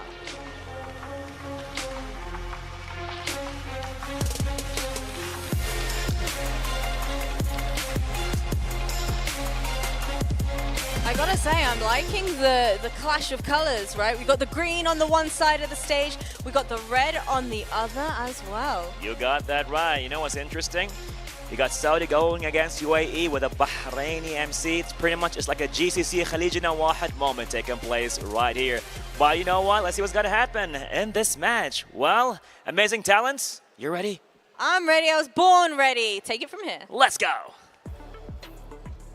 We were also born ready. Jasmine Barra, thank you so much here on the panel, back at this to introduce our second match of the day. And I think Jasmine actually put up a really good point, right? Earlier on in the group stage match that they underwent, that was off stage. Yeah. Now it's a different ball game altogether, right? With the audience in live, playing on a huge stage. That's a different mind game and a different set of mentality that you have to have going in. You said the magic word, mentality. After suffering a loss off broadcast, how do you reset? I think that's where the aforementioned organization, the staff, the support system that these teams are bringing out here to WEC24 will play a role. So I think this matters for both of them specifically. They both lost in that first match. Yeah, so now you get put in a weird mental state of like, do we still go for the unique picks? Do we try and default to like what we're really good at? Play the meta. Yeah, play the meta. What are we gonna do? So I agree with Leo. It boils down now to their support staff, their coaches if ever they have any, or well to their captains, so with each other to tell themselves and really follow a set game plan. Know that, okay, this is what we're going to do. Because that's one of the difficult things about BO1s. If you go into the BO1 winging the draft, that never ends well. If you go into a BO1 at least with some clear ideas of like, we want to get this, make sure this is our play style, then hopefully that's what they were able to set up before the start of the series. But would you go for meta above comfort? Like, would you go beyond your capabilities and comfortability to adhere to the meta if you're not comfortable with it? I think in a tournament like this with athletes with mean average experience the way they do, I would say stick to the comfort. That's where I hate to reel back to it over and over again, but I think that's where the coach comes in, because the coach can temper how much you should do and how much you should adhere to the meta, because the meta is a meta for a reason. It's the foundation of what the competitive landscape looks like. So if you have no coach and you talk to the ladies and say, so do we just play what we want? And they all say, yes. Suddenly, there's no balance, checks and balance for that. Suddenly, you just, again, as Redmar said, you just wing it, and that's very dangerous. Yeah. For me, I'm subscribed to the idea where even comfort picks in a high-level esports tournaments, it has to be tied into the meta somewhat. They're comforts, but they're your meta, your take on the meta. If it's just all comfort, you play your top global heroes, but there's no rhyme or reason to picking those heroes together in a lineup up against what your opponent is showing, then yeah, not like that. Just make sure it all ties back to key fundamental ideas of, are you going for early to mid game power spike? Do you really want to turtle it out and pick up a lineup with an even Nathan that shines so well with defending? Things like that. Because this entire thing, it reminds me of Diablo, right? In a world where Khalid was the EXP laner. Khalid, EXP lane. Wait, what were we thinking about? No, I was thinking Diablo. Oh, okay, yeah. Okay, Badang as well, right? But he was able to make it work at the time. Only because the rest of the team adheres to that strat, adheres to the thinking that Diablo is going to be Diablo. How do we play around that? And true enough, almost every single team that he's been a part of, he is a linchpin, he is an anchor, he is a playmaker, and that's why that works. So I hate to be philosophical about this or get really metaphorical or general, is because I'm gonna say there's no true freedom if there's no structure. So basically, if you're just playing whatever, literally, you might not even hit a mark. You might just go whatever. Oh, there's no combo. There's no structure. But if you understand the meta, you respect what other teams might do with that, you can play around your comfort knowing. It looks like you agree with that. Oh, yeah? Yeah. Totally. Yeah, I understand. That was so cool. How do you do that? Do what? Like, pick up quotes and then make it make sense? Like, even I understood that, guys. I read a good amount. It's pretty cool. Cool. But you know what else is pretty cool? The prize pool. Right? So amongst all the other things that we've already talked about being and performing on the main stage with a live audience in the building as well, they're also trying to compete for that prize pool, which is quite huge, right? A total prize pool of 120,000 US dollars. Third place will get 15K. Second place will get 25K. Okay. And that number one spot gets 50K. 50 G's. 50 G's. It's a lot of money. I want that. 50 G's. You want that? You go compete. I'll do that. If any of the teams right now are looking for a coach right away, let me know. We can talk it out with the IESF about if I can compete as a coach right now instantly. You don't want to be a pro player?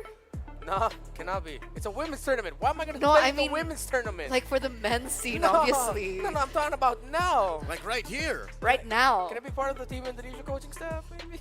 You know? Ooh, with Coach Cassius. Yeah, I could be Coach Cassius, just a little assistant. Get him his water and coffee. I see Naisu giggling over there. You want to be a coach too? He said yes, yeah. He wants to be a coach too. So Naisu and Renmar is on the table. Just You forgot guys. my name for a moment. No, I didn't. That felt so insulting. No, I You didn't. forgot my name. You were looking into his eyes and you forgot. No. You looked at me and just went, "What's your name again?" mentally. No, it was not. It was not that at all, guys. Absolutely not. Absolutely not. But it looks like there is a little bit of a tech issue that we still are handling because, of course, ladies and gentlemen, we want to give you the best viewing experience. And, of course, we also want to give the athletes the best playing experience because sportivity is our #1 priority. And with that, we're going to go over to a short break. We'll be right back.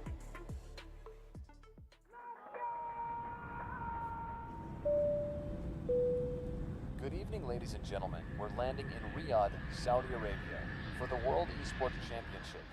In a world where victories can be measured in gold and silver, some things are priceless.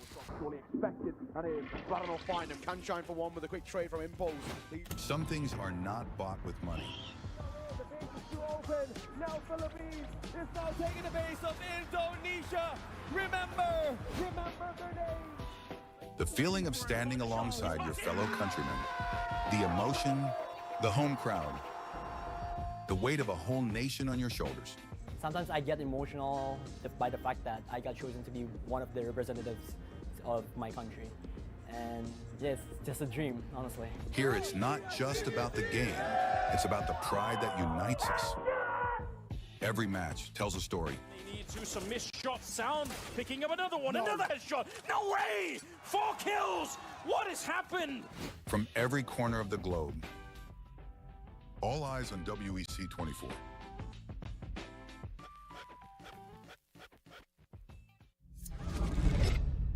Early 1970s. The world was discovering the boundless possibilities of esports. While esports offered endless enjoyment and addictive allure, it lacked a certain depth and a sense of purpose. It needed something more, something larger than a trophy, something beyond individual gratification. That's when a vision emerged.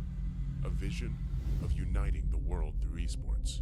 The International Esports Federation and the World Esports Championship were born. Its mission was clear: to create a stage where nations could unite and compete for the ultimate title, World Esports Champion. For these athletes and nations, the World Esports Championship was more than just a competition, more than just a game. A chance to make history, to leave a lasting legacy, to inspire a generation, and to represent their nation. Over the years, IESF started achieving greatness year by year. Korea, Indonesia, Israel, Romania, worldwide. the World Esports capital changed, each year expanding significantly, getting bigger and bigger. Fast forward 15 years, IESF was determined to show the world the most valuable World Esports Championship. 140 nations gathered in Riyadh, Saudi Arabia. The WEC24 story. 2024. Saudi Arabia prepares to host the 16th World Esports Championship after a spectacle made in Iași, Romania by IESF for WEC23. New president, new challenges, and quite a bumpy road ahead. As the calendar turned to January, the national qualifiers took place, breaking dozens of records. In a wingspan of 3 months in every nation across the globe, athletes competed to get one step closer to the World Esports Championship and represent their nation on the global stage. However, as fate would have it, the road to WEC24 was far from smooth. Things went south. 2 out of 3 offline regional qualifiers were forced to go online. Even though that barrier occurred, the online regional qualifiers shattered previous viewership records. The hype for WEC24 was real. Meanwhile, Africa. IESF showed just how much potential is hidden in Africa. Over 180 athletes, 17 nations, and thousands of fans. All in one place for one specific reason: esports. The bumpy road came to an end. The slots for WEC24 were secured and everyone was ready. The much-anticipated 16th World Esports Championship set sails. WEC24 Day 1.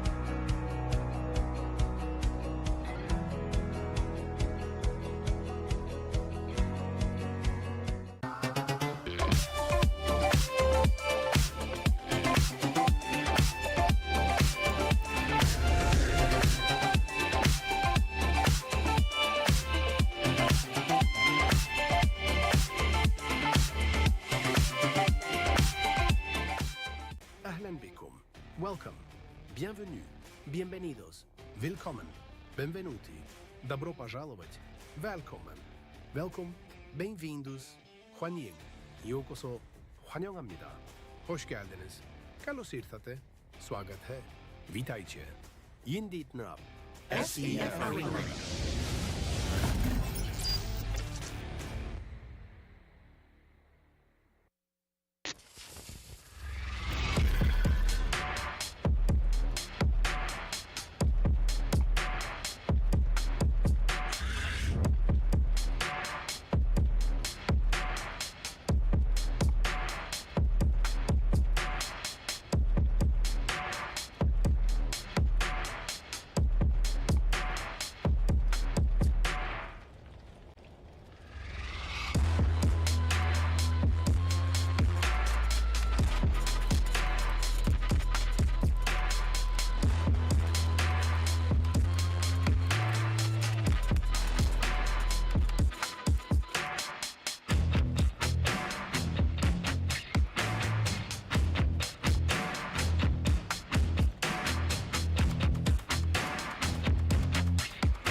And we're back in the SE. What was that? What was that, guys? We are back in the SEF arena in Riyadh Boulevard for another yet set of matches in the group stage of MLBB Women's. Guys, stop looking at me. I know, stop looking at me. But here it is. We are going to go back into almost the drafting phase of this next matchup between UAE as well as Saudi Arabia. Yeah, finally excited to see what the teams have in store for their drafts. One thing that we weren't able to touch on earlier is that for the coach for Saudi Arabia, fellow Filipino, it's Coach Dalion, formerly of RSGBH. He's become the coach of Fukami Esports in MPL MENA, and he is part of the MPL MENA Season 6 Twisted Minds Championship coaching staff. So it's a high caliber coach with the ladies of Saudi Arabia right now. So you have MPL MENA experience running through the coaching staff of both teams. So again, that's why I think it's important that they understand how to reset, how to mentally prepare, and how much of the meta respect when you're going into a best-of-1 matchup. Also, we have a little bit of an update from Team Indonesia. They just won their next best-of-1 match against Guatemala. So now they are at 2 points in Group A. For those of you guys who missed that out, again, you guys can check it over at IESF.gg for their official standings and latest updates as to how things are going in respective groups. I think the real surprise is if we suddenly just get a breaking news update that Indonesia dropped the game in the BL1s. Yeah. That would be a sudden clincher. That would be a match you should have watched. Like, I don't know if there could be VODs or replays, but hey, check it out. Draft started. Woo! We're going straight into it. Ladies and gentlemen, here it is. Drafting phase in this best-of-1 between Saudi Arabia and UAE. It looks like on blue, Angela gets banned out. Okay. Still, for me, quite unique to see an Angela blue side first phase ban, but it does pop up. Usually you do that to turn off any potential combinations with the Angela. CC, Ling, of course, being the most prolific or notorious, and the Alice. So now, maybe Saudi Arabia, that might be their line of thinking in terms of the drafts. Just taking away those hard to deal with combinations or hard carries that can really destroy the game. That might mean that Saudi Arabia is a team that want to pick up an alpha for themselves in the first phase, considering that they take away a Hilda. Interesting. Okay, so that's not in their list of considerations, but Alpha, I feel like might be coming in first. Suyo, banned out. There you go. I was gonna say, if by banning out the Hilda, and you're okay with the Alpha going up, you're going for the Suyo, but UAE read into it. Wow, the chess match here. So I'm wondering whether or not the Alpha is going to be the contested pick here. Again, it's very similar to what we saw from the previous match earlier with Indonesia, or with the Hilda being banned, is that a signal that they might want to pick up something like an assassin in the jungle? Yep, that's a high possibility too, that maybe they just wanted to make sure that the EXP lane is good and secured so that the jungler of their side can farm up without a problem. Eve getting taken out, usually that means gold laner that doesn't deal well with Eve. I'm thinking along the lines of a carry. There's a Granger ban. Granger ban! Interesting. Is today where we take the lid off of Granger? I think so, because we've been seeing Granger bans actually pop up in the matches not on broadcast. All right, so chalk that up to one of the heroes I want to see in play.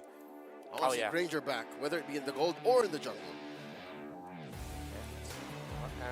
Hit the Alpha.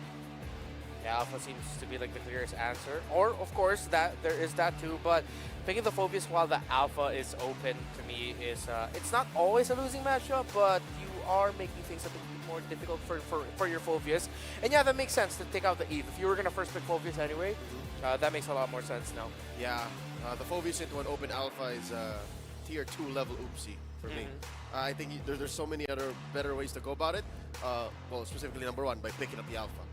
So with the Alpha pick, do you think a Matilda could potentially show up? Yes! Yeah, Matilda Alpha would be such a great first 2 picks here for the Arab Emirates, if that is something that is available for them. That's money, yeah. I think they're going to stick to Comfort. Florin comes through here, as well as the Cyclops. Again, you asked to be able to witness it in person. Finally. And now we're going to see it. It's very similar to the draft that they set up for Guatemala. Would not be surprised if suddenly, what was that? The Ruby, the Freya, and the Hanabi come back up. Like, that's what they're setting up here. Yeah, there's a Matilda. Oh, if they get Matilda Alpha Phoebus, that's game. Call it game. Now, Florian is not going to have a good time. I mean, at the end of the day, they still both have support roamers, but if this is an aggressive, high-damage jungler for Saudi Arabia, if it's the Alpha or maybe even something aggressive, maybe. No, they're not going to rush the Alpha. They go ahead and pick up the Harith first. But yeah, the first 3 picks of Saudi Arabia to me look very good in terms of getting a power spike at around the, heck, even 7th minute mark. That's right. Very possible. As soon as you get a circling eagle, you can start triggering the Infernal Pursuit on that Phobius. Like, you could really converge. So I'm wondering whether or not UAE want to shake things up, or we're going to be seeing a set of familiar picks that we mentioned earlier. What does the Cyclops offer in the mid lane? Do you think it's a good laner? Is it mid-prio? Can be considered mid-prio? Well, one of the things about the Cyclops is once he's already locked in with his 3rd damage item, yeah, you're gonna feel that Cyclops damage. That's how good he is right now in the latter portions of the game with a reduced cooldown of his ultimate ability. And it's the exact same draft, isn't it? From the Guatemala game. Yeah, I think it is. We're just waiting for the Frey and the Ruby to come through. Yeah. But yeah, talking about that Cyclops, it was a first pick Cyclops. Call it what it is in the red side. It's the most selfish way of getting priority. As long as you throw that ult at the right time and you get to farm up to your 3rd item, your 4th even, almost nothing can touch you. You are a walking little glass cannon. Yeah. So now, coming into the 2nd phase, we have the Khalid ban by UAE. What would happen if Saudi Arabia go ahead and go like, you know what? Let's see what happens when we ban the Ruby and the Freya. Oh yeah, I want to see that. I wonder if they have like any information from. Of course, all the information that we're sharing is readily available on a resource that we all follow. So I wonder that'll force UAE to draft in the way that we haven't seen them draft yet. I would ban the Freya. Leave the Ruby open because the Freya is the beating heart of this lineup. Yeah. If you take out the Freya, that definitely forces UAE's hand. The Freya ban, but they go for the Fredrin ban. This is something we were talking about earlier on before we went over to the break. Fredrin ban, why do you think that is?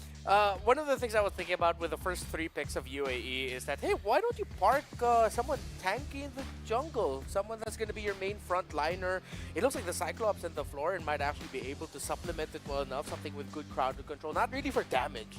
I wanted to see crowd control and sturdy. Fredrin would have covered that so well. And I like the Hayabusa ban after seeing the Fredrin ban, honestly. If you want to play Assassins in the jungle, one of the heroes that might actually cause a lot of problems for you is a Fredrin. So I would respect that from UAE. That's a solid ban. Also the Hilda ban, right? Do it, it's good coach. telling. Yeah, it is. Do it, coach. Oh no, they're leaving it open.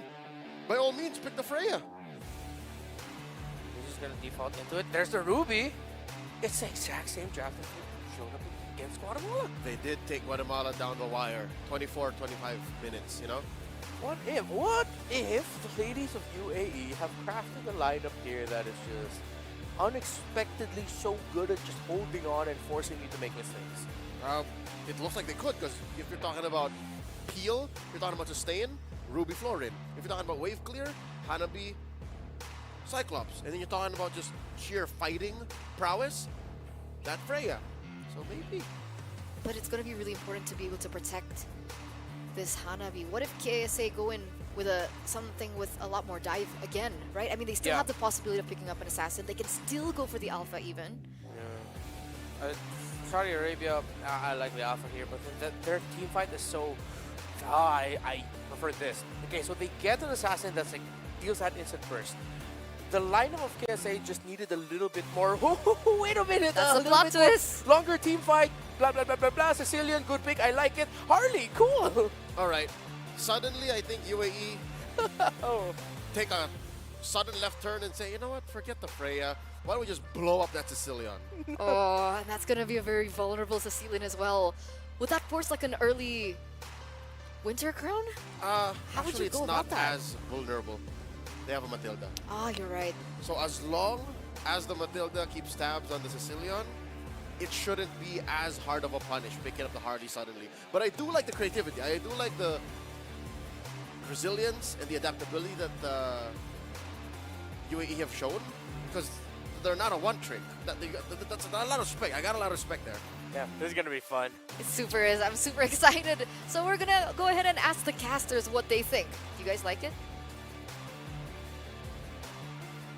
I like it. I like creativity, you know, and I kind of expected this. We kind of expected this from UAE and Saudi Arabia. Who's going to go with a crazier draft?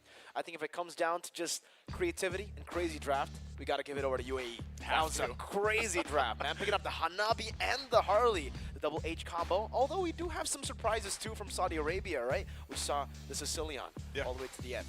I am loving UAE's draft because, you know, our panel talked about this even before we started the day. They were like, one of the great things about MLBB women's competitions is you are going to see picks like this, and now we get to see it in execution. And in the best of one, it certainly is going to be very interesting to see. Ladies and gentlemen, welcome to match number 2 here. That is being streamed. There are obviously a lot of matches that are being not streamed as well here, played offline. You guys can check it out at IESF.gg. But welcome to the land of Dawn here as we get to see the first Harley in IESF 2024 WEC Riyadh. Yuki, seems like the clear is pretty good.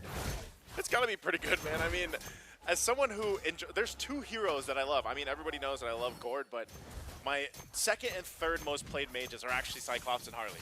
So, like, you got both. I got both. I got both in one game here. So I'm really excited to see how this works. And part of it also is, I mean, everybody that's played against a Harley in the game knows that, you know, you got to watch out because the deadly magic is quite bursty, especially, I mean, think how often they can actually proc things. You also have a Temporal Rain emblem for Maria here. So, you know, the whole game plan is obviously get the lockdown if they can with the Cyclops, and then if they want to use deadly magic with Yuki, there's so many interactions that can happen. And not to mention, you know, we haven't seen Florin too much, also running a Revitalize, so I feel like this is going to be one of those games here, Mirko, that takes some time, really.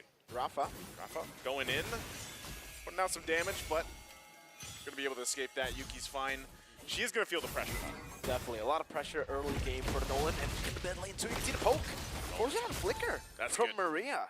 But back to the point, yeah, Maria flickered down. Yuki on the Harley versus the Nolan. Rafa definitely has a bit of an advantage when it comes to wave clear, or sorry, jungle clear here. So Rafa, if he gets an advantage, if she gets an advantage before the first neutral objective, it's going to be massive for them because the combo is already there for neutral objective control. They already have the Phoveus plus the Mathilda. It's a deadly combination.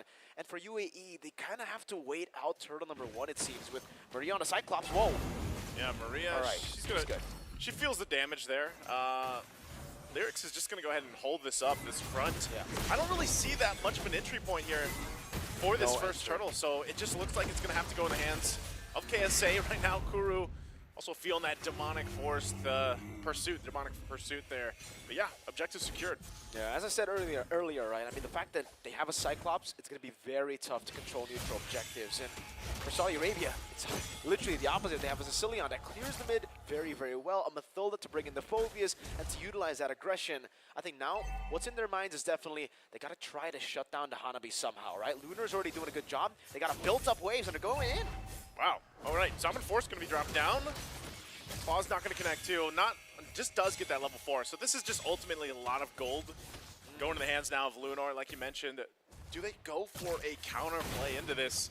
I think Maha, she needs that support. She needs that help here. Yuki does jump in, throws some cards, but to no degree here. Rafa's still around the corner though. Yeah. It's not just a lot of gold they got, right? But it's also a lot of gold that they denied away from Maha on the Hanabi. I believe it was 2 big cannon minions that she had to miss completely now, and I don't know if she's actually going to miss out on this one too. I believe she did, Maha. 3 big cannon minions now. Against a composition like this that can snowball really, really well, even Pink here putting down the pressure onto Yuki.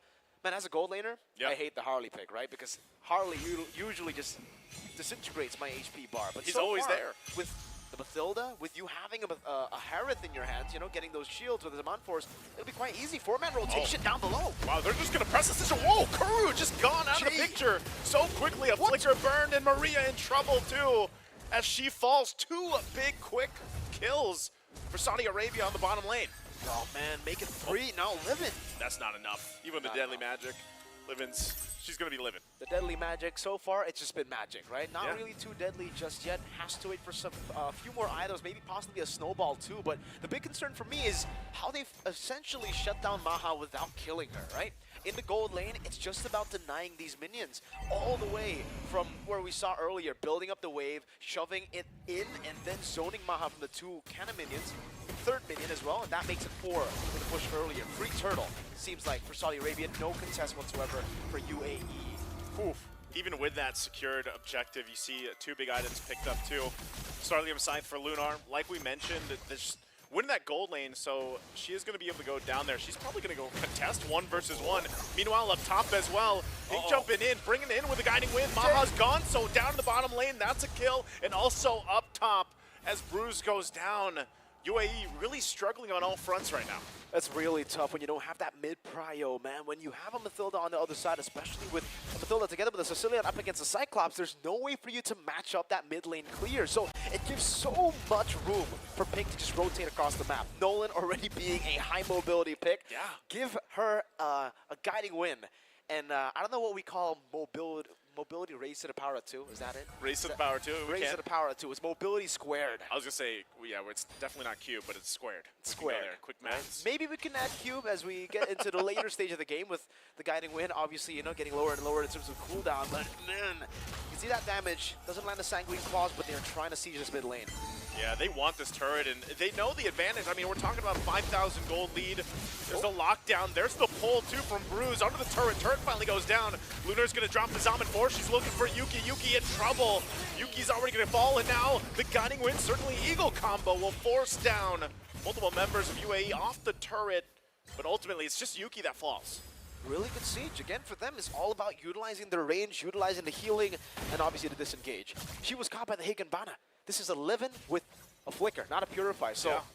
By all means, when you get caught by the Higanbana, when you get caught by all these CC and damage abilities, you should be caught up. But the fact that you have so much sustain, a lot of disengage potential, and, you know, I'm talking sustain, you're probably thinking about the guided wind. No, I'm actually talking about the Bat Feast. Yeah. It's very underrated as a sustain tool, and it makes Sicilian very hard to kill, especially when he is in the lead right now. So, taking a look at the gold earned, as expected, it's Lunar top of the charts here, but next to her, it's Livin.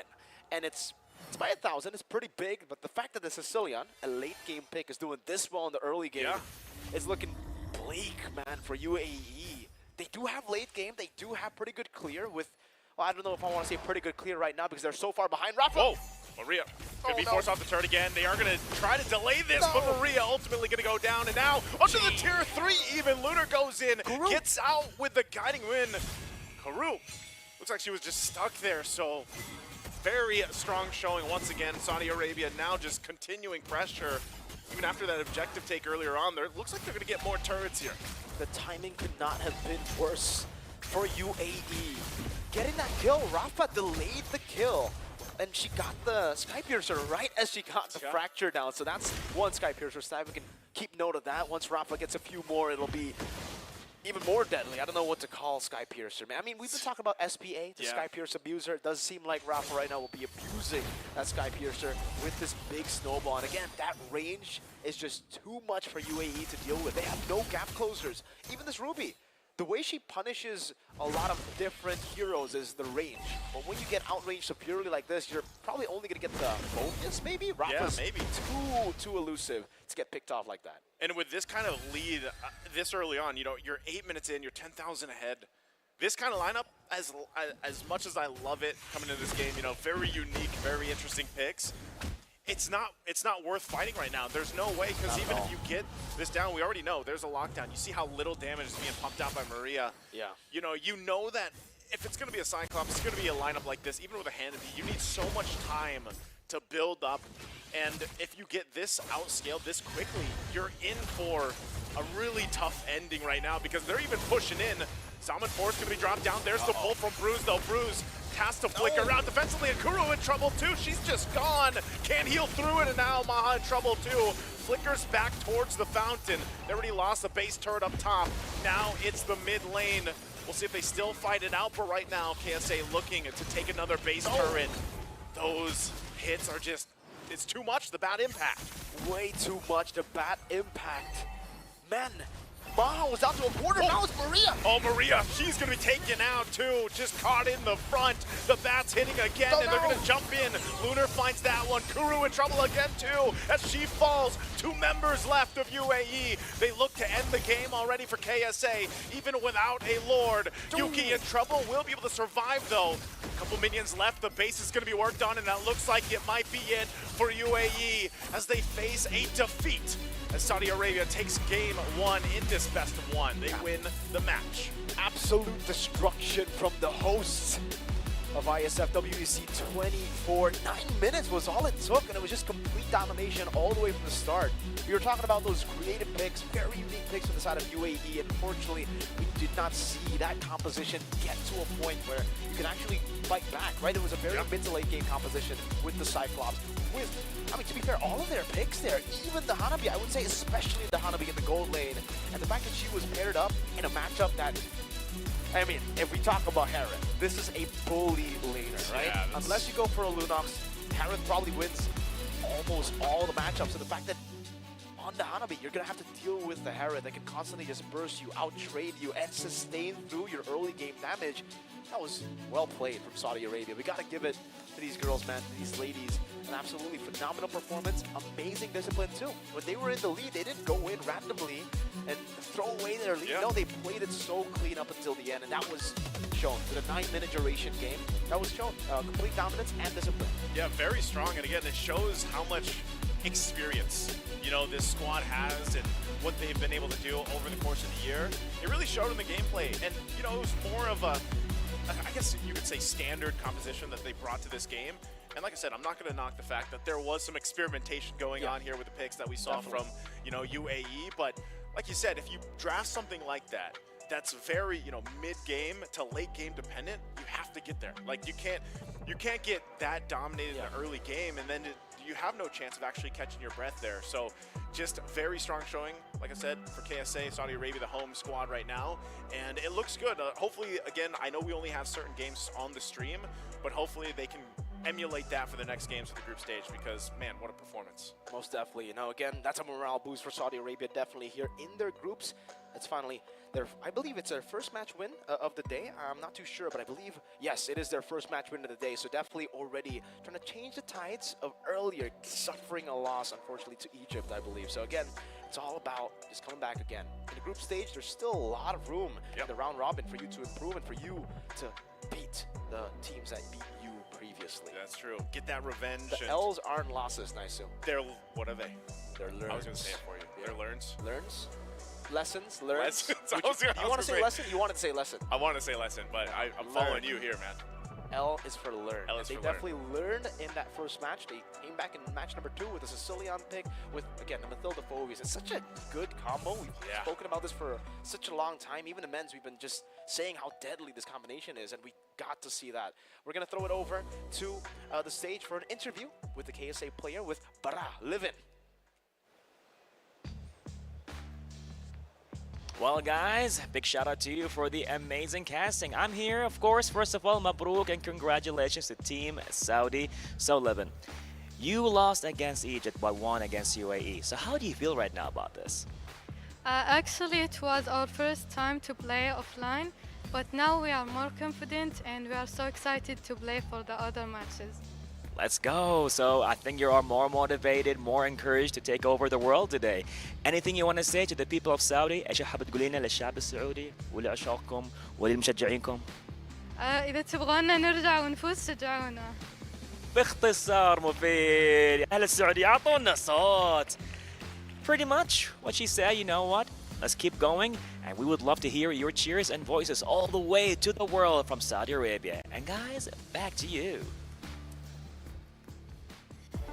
Thank you, Bar. Thank you, Livin, and congratulations once again to Saudi Arabia for that 1-0 swift victory. That's the fastest game we've seen so far. 9 minutes was all it took for them to take down UAE. The fastest in all of WEC24 MLBB. Yeah. Yep. It was, yeah. 9 minutes.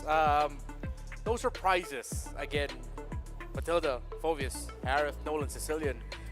Picks that we are more used to seeing. Remember what we talked about earlier. If you're going to pick comfort, make sure it's in line with the meta.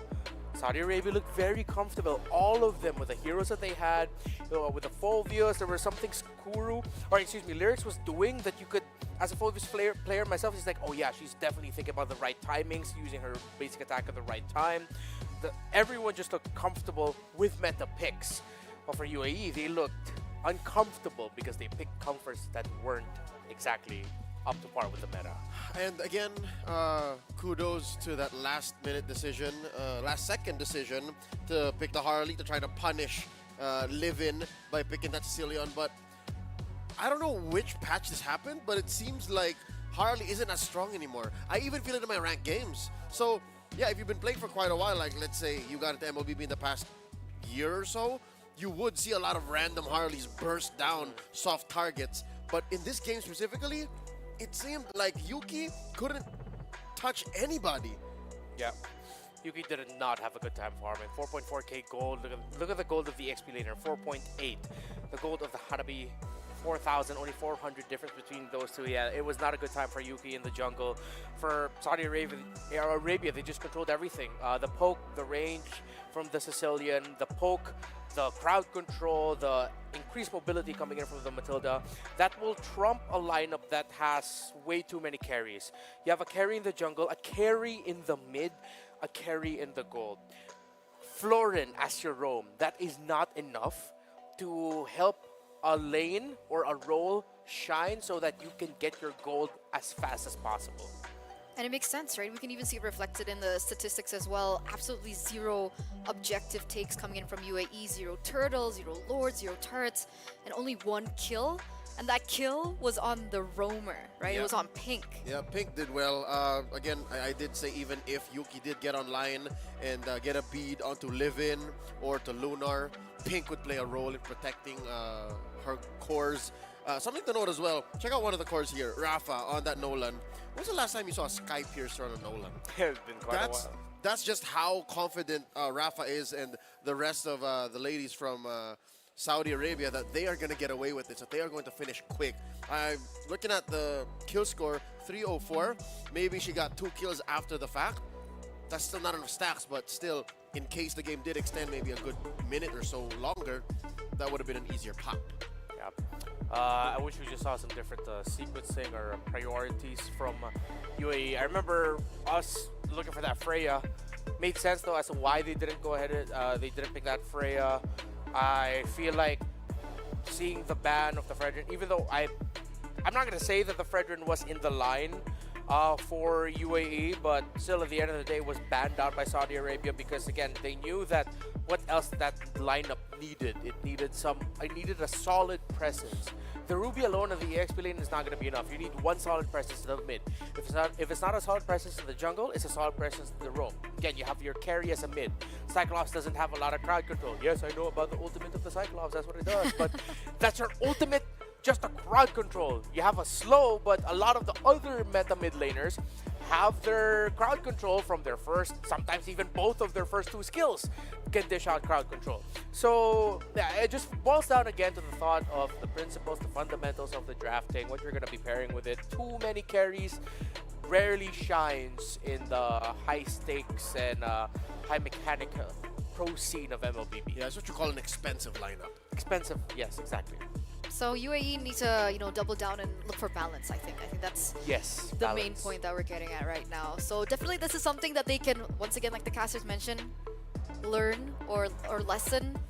I think Mirko said learns. Learns. He didn't say lesson. That they can learn. These are learns. Learns to go to the next chapter. Because again, it's still a lot more matches to go for all these teams that are in the group stage, and that's something that we could be looking forward to. I mean, who knows? Maybe the next few matches that they win it all through and they make it to top 3. Yeah, maybe it's gonna take a big recalibration from UAE to get there. But for Saudi Arabia, yeah, I like the fundamentals that they show. You really see the guidance of Coach Daliot with the picks, how they're playing. There are shades of a team that are reminiscent of a team that can make it to the playoffs. Yeah, Livin did mention this is her first time playing offline on site in a grand event such as WEC24. So maybe after that first match loss, they shook off the nerves. Now performing against UAE, it makes sense. I think they're off to a great start. Momentum is on their side. GG well played to UAE, but Saudi Arabia is on fire right now. That's definitely the mentality that they need, right? It's hard. It's easy for us to talk about mentality, right? Because we're here just assuming what's been going on backstage. We're not really there and we're not present to everything that's been going on backstage. But the fact that they can recuperate from that earlier loss against Egypt is incredible. So once again, congratulations to Saudi Arabia. And I think we still have 2 more matches ahead of us. On broadcast today. On broadcast, yes. Quick reminder for those of you who are at home watching, don't forget that there are going to be matches that are still ongoing off stream. So again, you guys can update yourselves on the official website, isf.gg. And this is a quick recap to what's been going on for Group A. Yeah. All of the Group A teams have played one game at the least. Egypt was able to take down Uzbekistan. So Egypt now has 2 wins. Tied with Indonesia as Indonesia. well. Tied with Indonesia. I wonder when they're going to be meeting. Is it today or tomorrow? Soon enough. Oh, there you go. Those are the standings for Group A. Indonesia 2 points, Egypt 2 points. We have Saudi Arabia and Guatemala at 1 point. And for the moment, UAE as well as Uzbekistan at -2. Or 0 points. It might be tight for Saudi Arabia and UAE. Rather, no, Saudi Arabia and Guatemala. Yeah. Like these 2 teams are currently at 1-1. Only one of them can really come through because we're taking just the top 3 from each group for the playoffs. Yeah. And for the region of MENA, I hear a lot of things, good things about the Egyptian team, of course made up of Falcons Vega MENA. Struggled in the Club World Championship, but a team that's constantly learning, constantly improving, and of course the backing of Team Falcons with them. But Saudi Arabia with the backing of Twisted Minds, lots of promise. Hopefully we'll get to see Saudi Arabia versus Guatemala. Did that already happen? Are we waiting for that to happen? Saudi Arabia, Guatemala? Yeah? No, not yet. Not yet? Not yet? Alright, hopefully we get to see that transpire at some point. Because Saudi just lost to Egypt. Yeah. And they've only played 2 matches, so logic-wise. There you go. That's how it works. But yeah, Egypt. I'm excited to see them as well. I hope we get to cast for them tomorrow. Because we do still have 2 more days of the group stage, including today. But before we get into match number 3 of the groups, as we're going to transfer over to Group B, we are going to go on a short break. So we'll see you after and be right back.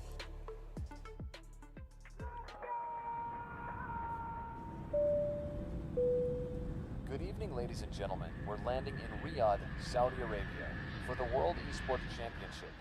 In a world where victories can be measured in gold and silver, some things are priceless. Fully expected, and it's Barano find him. Can shine for one with a quick trade from Impulse. Some things are not bought with money.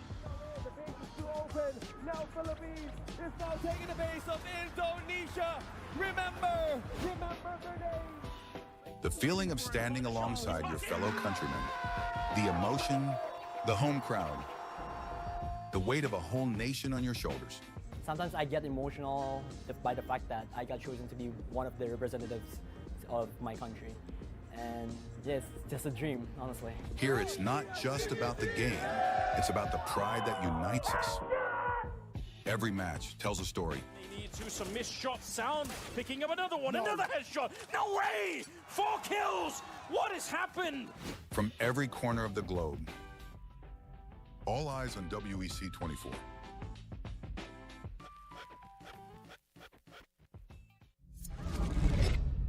Early 1970s. The world was discovering the boundless possibilities of esports.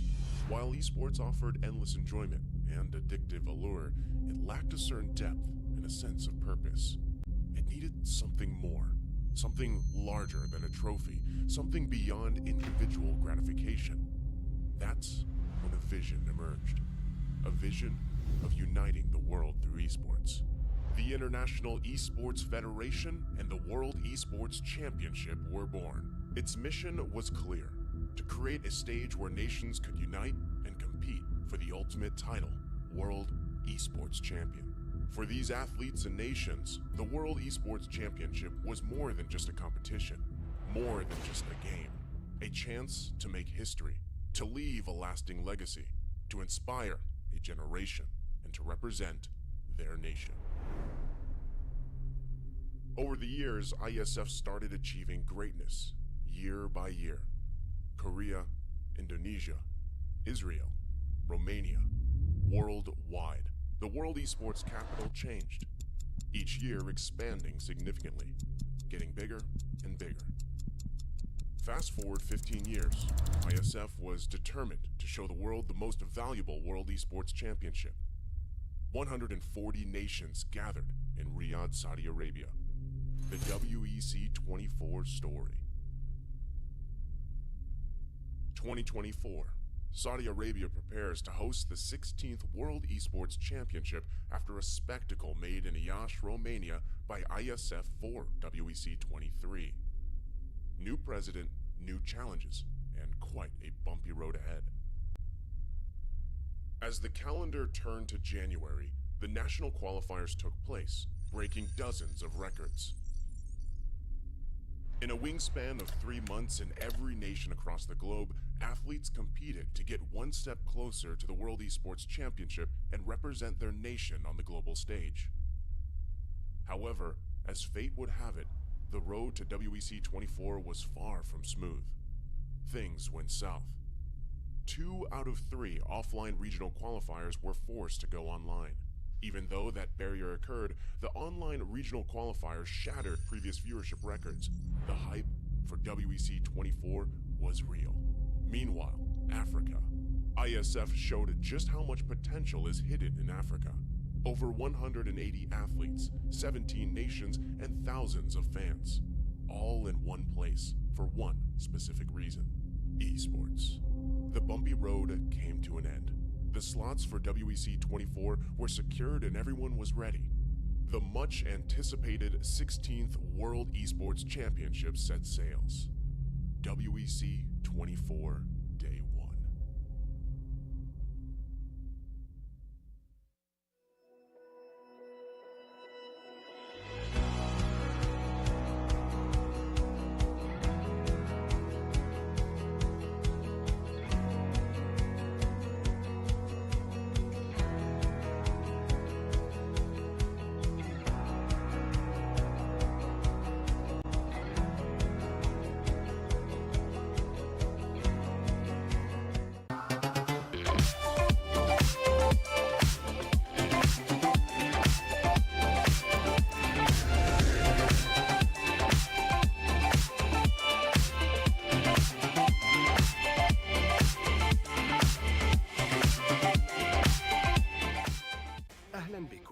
Welcome, bienvenue, bienvenidos, willkommen, benvenuti, добро пожаловать, välkommen, welkom, bem-vindos, 환영, 요koso, 환영합니다, hoş geldiniz, καλώς ήρθατε, swagat hai, witajcie, yindit nap, SEF Arena.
can't help but these, cause they know they can never touch these.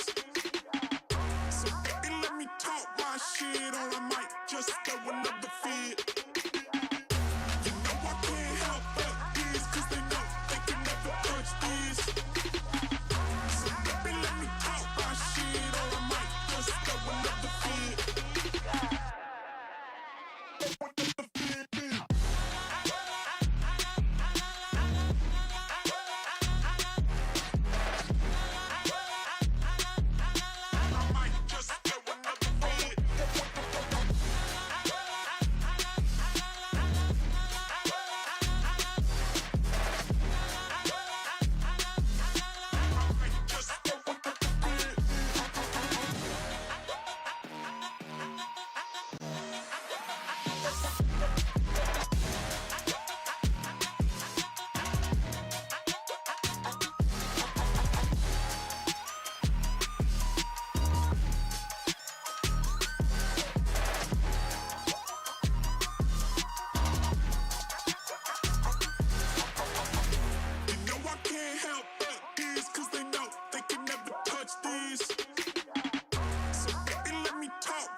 was no problem. If you had a gun, shoot him in the head.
Decide to go for the run.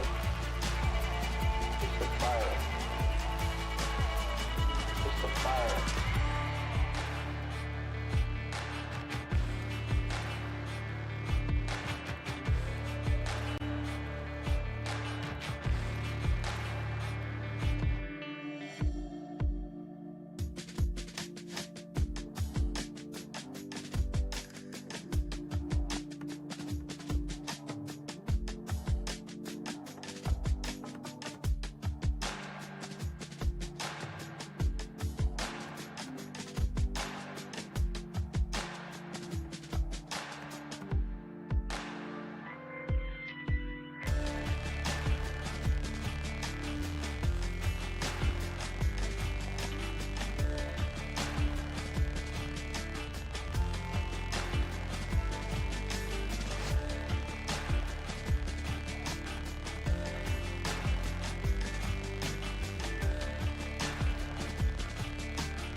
Come with loaded one of these brave boys. Decide to go for the run. It's the fire. It's the fire.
just has this stellar knowing, but he will get traded out by Lugson.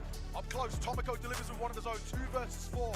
Feeling like job done here in the server. Vertigo might be on the ramps. One spotted back plat and one more left. Door down to the AWP. Lugson's had a good couple of moments, but this feels nigh on impossible. 10 seconds? Yeah, time is ticking. Oh, Lugson. Hang on a second, there might be a chance here. Now 1 versus 2, just as the bomb goes down. He doesn't have a kit, but he has a chance, and he gets the leg. But it's celebrations to Poland.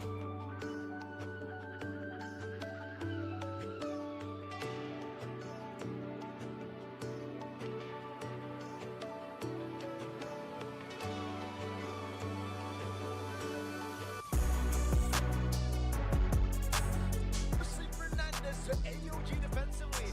Galantis chased down the bottom lane. Gorgeous will keep on pressuring him, forcing out the revitalize and now going to mid.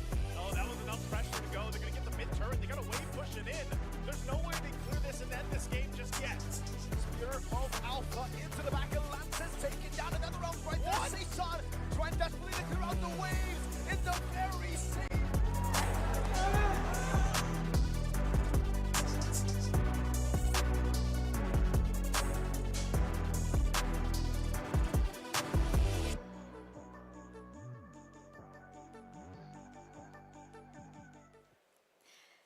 And we're back, ladies and gentlemen, to WEC 2024 for the MLBB women's scene as we're heading over in the group stage over to Group B for our 3rd match of the day. Once again, welcome back to the English broadcast. My name is Eterna as your desk host, and alongside with me is Renmar as well as Leo. Yeah, finally heading into the group. That's the closest we have to a Wild West here. One clear name standing out, but then for the rest of the group, it's like, who are they? Who? Which one of them is going to be like this, has the secret sauce, you know, to make it to the upper brackets? I'm actually excited for this group. And it's going to matter because we're taking the 3 best from Group B, 2 of which will have 2 lives going into the playoffs. 1 will be in the lower bracket starting. Here are our matches for the day. We have a few matches ahead of us, ladies and gentlemen, for Group B. But the ones that we are going to be broadcasting is Ukraine versus Mongolia. That's going to be up and running real soon, as well as our final match of the day, match number 4. We have Colombia versus Cambodia. Yeah, Cambodia, that's the name that's really standing out in this group as the favorites to make it into the upper bracket. But again, Mongolia, the Mongolian squad comes from a very surprisingly competitive, healthy, growing region of MLBB in Mongolia. So who knows, maybe one of the reasons why the world didn't treat us to us being able to see their qualifying matches is they might actually shock and awe a region which in itself has a very strong and rich history in MLBB in Ukraine. Not to mention Argentina, MPL Latam is huge right now. There is a shift in the tides. New champions hail from Argentina to represent that region in the upcoming Club World Championships and the M6 World Championships held in Kuala Lumpur later this year. So I got my eyes on Argentina as well. So Cambodia, Argentina, these are the names that really do stand out. But I'm also wondering who's going to be that 3rd person, the 3rd team, to be able to get that 3rd slot into the playoffs. Because, you know, for Group A, we kind of have a feeling as to how things would go. But for Group B, it's a huge wild card. And I'm loving it. It's the wild card group, the Wild West group between these. And even more so now, we've seen unique, crazy strategies. And it's regions of the world that are growing or have already made a name for themselves one way or another in MLBB. We already mentioned the countries, so yeah, for Group B, even though we have mainly like Cambodia, Argentina are those ones that really stand out. Colombia, Mongolia, Nepal, we really do not know that much about yet in terms of what they bring to the table, their strategies, their playstyle, favorite heroes, and I'm just looking forward to finally seeing that all unfold and be presented to us. I'm taking a look at their previous matches from the qualifiers, and they're pretty in meta.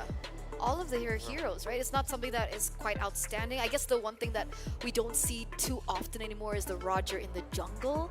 But other than that, there's the alphas. Maybe, do you think a Baxia could potentially pop up? Is it not the meta for it anymore? Since Hylos is still big, and Phovius as well, I think there's room for Baxia. Yeah. He's good on rotations too. He's very fast with the Baxia. Yeah, there's... I think I remember seeing 2 or 3 drafts heading into this one where teams did whip out, if not a Baksha Roam but a Baksha EXP. With all the revitalizers that we have, it makes sense why they want to do it, but to see which team will be brave enough to pull the trigger on that, because even the best teams in the world are hesitant to bring that out. Not because it's like a hidden strat that we've got to keep from the world, it's very risky, it's high risk, and not a lot of EXP laners like playing EXP lane Baksha. It's super utility. It's not really the lane guy, it's a utility guy. Other than the Baxia, there's something else that I see, Natan. Natan is a hero that we saw quite often coming into this. I think pre-SPS, I would say, Natan. Yeah. But we don't see that much of the Natan. We'll talk about it a little bit later on because it looks like Ukraine is ready. So let's whip out their official team roster. From Ukraine, we have Asilia, Kaksapok, Amaterasu, Sula, as well as Mali. Amaterasu, that's where my eyes are at. I saw their qualifiers in Europe. She is a prolific Lunox player, and we saw a prolific Lunox player earlier today in Chini. Amaterasu, bring out the Lunox, please. Yep, for the Lunox to come through, she would have to make up for her namesake, Amaterasu, one of the goddess of wishing. So wish upon a star that we see the Lunox come through, because if Ukraine build around that specific pick, her power pick, then they can really time through that early to mid, and then suddenly it's inevitable. So that's definitely what Mongolia is thinking right now. Yeah. Hey, Leo, one more thing. Sula, jungler, she plays Bane. Oh, anybody who plays Bane is close to my heart. You understand? It's the favorite. I don't know if I would support a Bane and Lunox, because those are two very specific power spike window heroes. Maybe we don't get both in the same draft. But let's see who's going to be going up against Ukraine as we pull up the official team roster for Mongolia. And from this team, we have Deja Vu, Non-Axon, Zulana Nika, as well as Mob Psycho. Yeah, I'm really interested to see these ladies in action. They only dropped one game in the South Asia qualifiers to Bangladesh, but they went 3-0 in the series for the run of the tournament. Similar story also to Ukraine, who only dropped one game against Turkey, but went 4-0 in the qualifiers. So these are two teams that went undefeated, except for one little stain with that game loss. But yeah, I would be very surprised though if this isn't a close competitive series. Even though there's not a lot we know about Mongolia, part of me is thinking that this might be closer than we realize. However, that was a roster with IMS. So we don't see IMS in the roster. I don't know if it's a name swap or it's a completely different player altogether. But here we have Nika in the roam position to replace IMS. Yeah, if you change a roamer, like assuming this is a full-on player swap, right? If you change a roamer, I think that's not as easy a swap as a gold laner and XP laner. That is your main artery. You know that the mid trio is one of the most important parts of any working team right now, whether it be women's MLBB, men's MLBB, pro, even in your ranked games. If you feel like your roamer isn't up to snuff, you will know that there's a roam diff. So hoping that Nika here fills in the role of the prior player you spotted here. Again, dropping just one game. Yeah, one game. Just dropping one game in the qualifier. If they are indeed ready for it, if Nika steps onto the plate ready and well, this should be a good matchup. We should see Mongolia get one over. I like that you underlined the mid-trio prio again, right? Because this actually facilitates the topic that we were about to discuss on earlier on about the Natan. Mid-prio is so important right now because games don't last very long anymore, right? It's very rare that we see games go over maybe 15, 16 minutes. Maybe we get 17 minutes at most. But even here right now, we've only had a game that went under 10 minutes. It was a 9-minute game. And I think earlier on, it was 10 minutes and 52 seconds. So is that why the Natan is quite unheard of in the gold lane right now? We don't see him as much. Yeah, people just would rather chase the Hariths of the world. Beatrix. Even Beatrix, yeah, Beatrix has a great power spike with just a one item. As long as it doesn't get way too out of hand for her that she has to rush the Malefic Roar as a second item, then it is good timing for Beatrix right now in the current meta game. But you see around the world, there are teams who are willing to still pick up the Nathan with that same understanding. They don't want to play into that crazy instant gratification early to mid. They want to space it out, control the minion waves, have a strong comeback out of it, calm and ready, and they just surprise a team that are so eager to win and end the game that suddenly they just get rattled by the late game damage of a Nathan in the defense. Yeah, Nathan will come through if you read well into the jungle and roam. Yeah. Mid, as long as you don't do anything crazy like a Cyclops or a Lunox, that's okay. But if you're mid, if your jungle and roam are ready for it, Nathan can step up. So what junglers would be ready? Are we still going back to the conventional alphas of the world, Suyos of the world? Yeah, 100%. Nathan just fits everything. Sorry, Alpha just fits everything. Nolan, Suyo, even Hayabusa. I think you have a Hayabusa and then you pick a Nolan, or rather a Nathan. That definitely protects the Nathan even because you're saving it from an assassin. Yeah, Alpha, Suyo, Bane. But there's one pick that I feel like, I don't know, there's something about this BO1, and if it doesn't show up, then I guess I'm going to look like a fool here. But there's one pick that I feel like might show up here. It's the Leomord. I don't know why. It's just a vibe. Leomord. Just a feeling. It's just a feeling that the Leomord might pop up here in the jungle for either of these two. I feel like Leomord is so risky. I feel like it's riskier than a Martis. The fact that you really need to get that snowball going. I guess it is possible. Yeah. But how would you facilitate a Leomord in the jungle? Burst mid. Yeah. Burst mid. You set up for a Leomord. A lot of junglers now help their team set up. For this one, you gotta set up for the Leomord. You are the payoff. You are the payoff. You are the cleaner. However, there are some Leomords in the world right now who would rather be initiate, but it's so rare. It's so rare. At the end of the day, it's still better if you're the guy sweeping everyone else up. And it feels like both teams are going to sweep us off our feet with their next performance because, ladies and gentlemen, they are ready. So we're going to throw it over to the stage for the player walkouts. Thank you very much to our fantastic analyst desk as per usual. But Butter, the previous match that we saw was way too quick for my liking. Yeah. So let me tell you what, I want this to drag out as long as possible. What do we think? Are these two teams up to the task? Let's see what's gonna happen right now. So we are ready to call in right now. Let's hear it for Team Ukraine.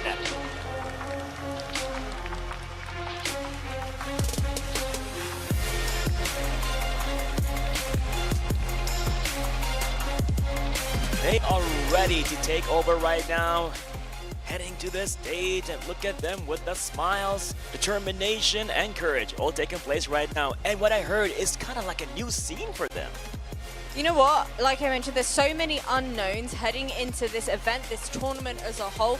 But what I'm really excited for is for all of these women to really shine on the big stage. So, hoping to take down their opposition, it is none other than Team Mongolia.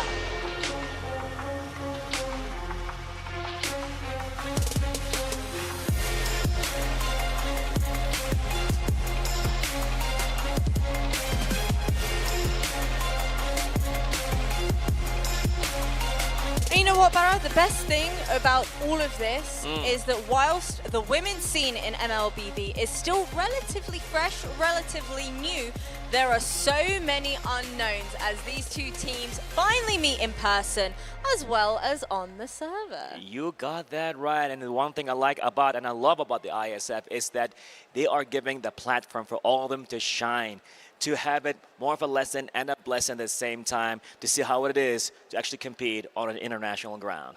You know what? I think on that note, we should go ahead and throw it over to our fantastic talents to take it from here. Thank you, Baran. Thank you, Jasmine. And good luck to both of the next competing teams, Ukraine as well as Mongolia, as they're going to once again step into the match.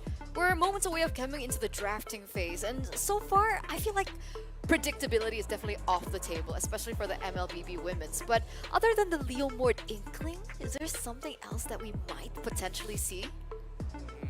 I'm trying to sense it in the winds. If there's any other, I can't think of anything right now. I got nothing. Only Leomord. I just heard a horse neighing from. That's it.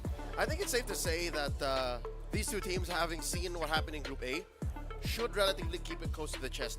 Nothing as crazy as UAE's draft. I think we will stick to the meta, I'd say 70-80%.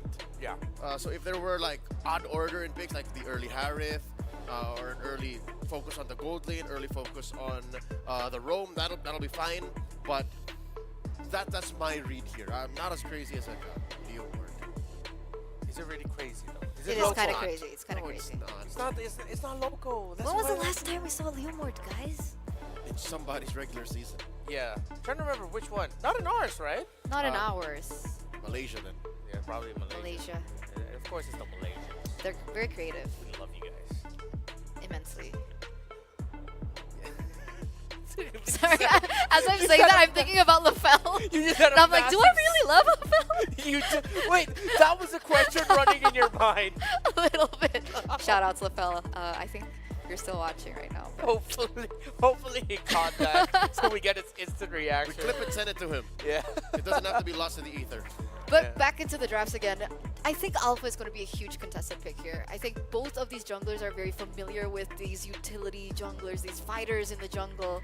But what if they just ban them both out? Is that possible?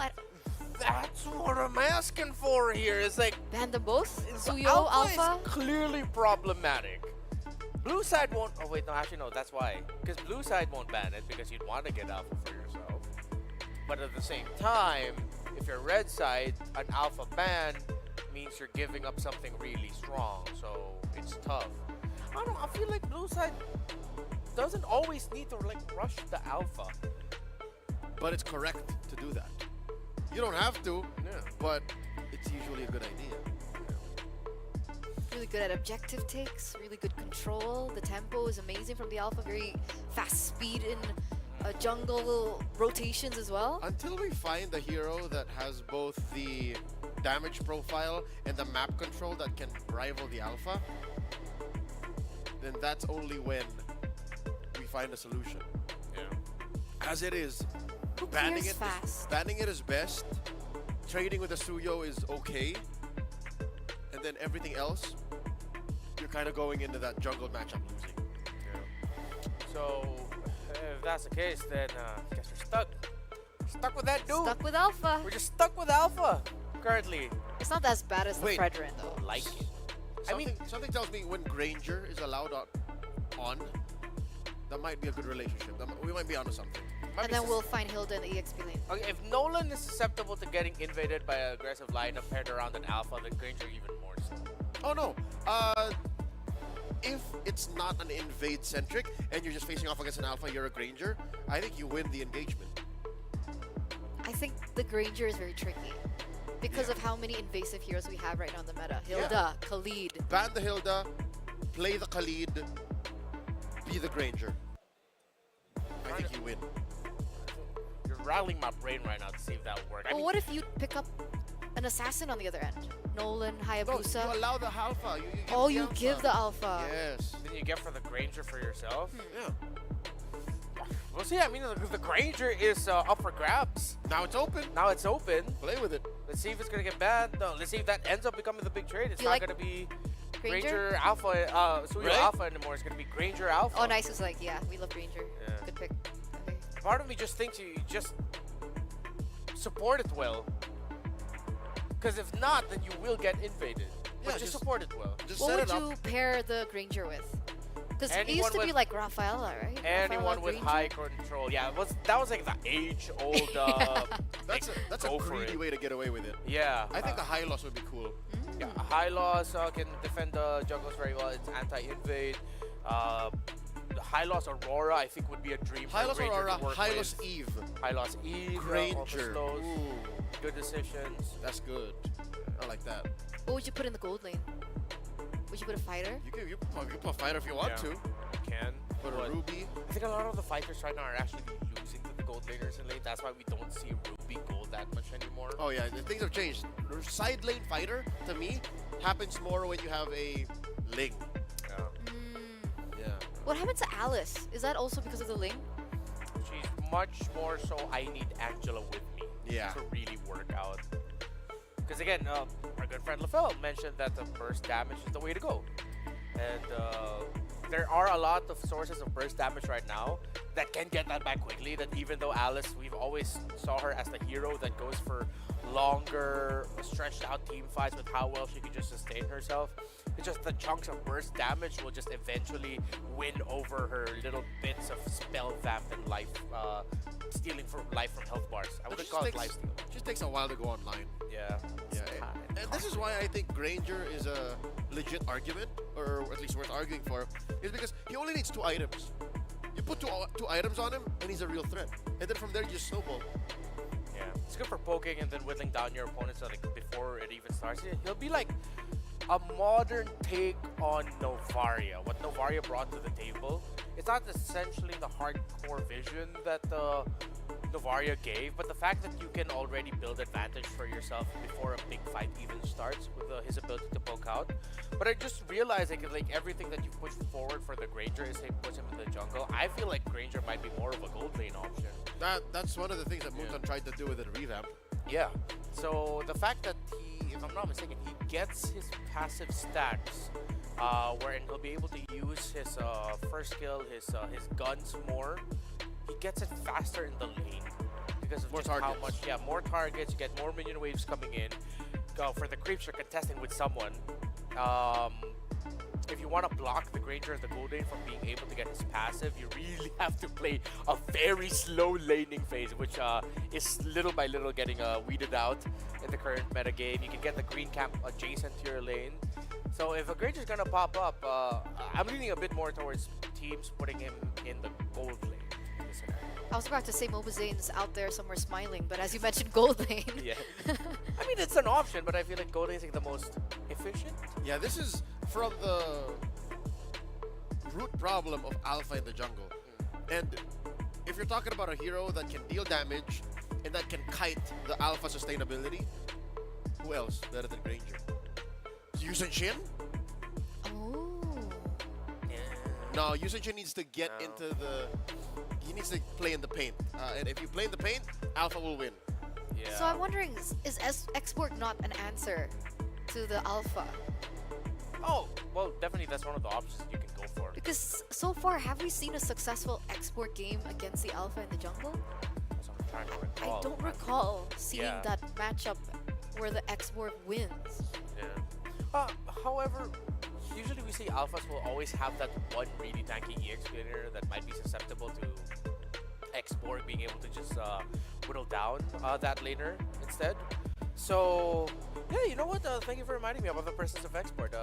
He's not really going to be like well, obviously, he doesn't match the rotational speed of the Alpha. The Alpha will always win out first.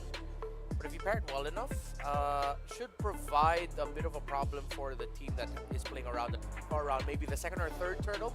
First turtle, definitely not. Second, a little bit iffy. Third turtle, first lord, that's when the export should come online, taking into consideration that it didn't get completely one-sided heading into that point. And I guess if that's the case, then maybe that power point is a little too far into the game. Because we've been talking day after day, even from the MLBB men's, that you know, the initial control of tempo from the early game, from the first turtle, from the second turtle, is so important that maybe waiting till the third one would take a little too much time. You lost out too much already. Yeah. It's active. Another thing I'm just waiting for is someone please start putting fighters in the mid lane if possible. Not all the time, obviously, but like just a very tailored. Still trying to consider like what those tailored scenarios are for a fighter in the mid, but just anything that can fast clear. Like that's one of the reasons why at some point Glue in the mid lane became a surprise pick because of just how fast it clears to level 1. And once you hit level 1, to annoy the jungle of the opposing side, usually the purple side buff. So that's one thing that hopefully teams remember and consider as an option to put a fighter in the mid just so that you can pressure the early game rotation of your opponent. My favorite mid lane fighters were Cho, Terizla, Martis, we've seen a Fanny, but it doesn't follow the same mantra as lane bully. I think that's the best kind of mid laner. Don't even think about invading, don't even think about the pokes. Just as long as you can lane bully, you push him out. And again, we throw back to a hero we mentioned earlier, the Akai. You can count him as a mid lane fighter. Why not? We've seen some content creators use Suyo as a mid laner. The amount of ungodly burst that he's able to put out there, and how mobile he is compared to most mid laners. Yeah, I wonder if that might end up becoming an evolution of the mid lane role, wherein, I mean, the map in MLBB is much smaller, and then mid laners for the longest time has always just been about clear wave fast, help us in the jungle, or help us in the lane. Might evolve into something becoming more of a dueling one-on-one, if ever at that point you see assassins and fighters going into the mid. But with the presence of the roam and what it's like as a role, it might be more of a very niche pick than a normal strategy. Hey, Gushin counts as an assassin. We've seen him in mid for a spell, so there's some ground to stand on when you think about it like that. Sinny's used Ruby in the mid lane, I think a couple months ago. That's under the global ban pick, no? No. Just because she wanted to? In the qualifiers. Oh, yeah. Yeah, that doesn't sound so weird. That sounds doable. Because you hold mid so well. Yeah, she counts as a fighter too. Like, you know. My big question is, right, if you put these fighters into the mid lane, how would you make up for the lack of magic damage? I mean, assuming that it's a Ruby or a Terizla. It's either in the jungle or the gold. That means you either have a Julian or a Nathan or the Harith. That's usually the case. Or a Lunox. Yeah, or a Lunox. So if it's a fighter in the mid, then they will have a source of hard carry magic damage in the gold or the jungle. Usually the gold. But that's what's the option for the gold lane now? We don't see Natan anymore. Maybe a little bit too late game. Lunox. Yo, if that's the the only case, option. Oh, Harith, right? Yeah, Harith is there.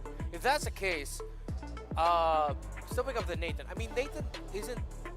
He's synonymous with teams deciding to, hey, we're probably gonna lose the early to mid. Let's just pick up this hero so that mid to late it's so good for the wave clear, all that.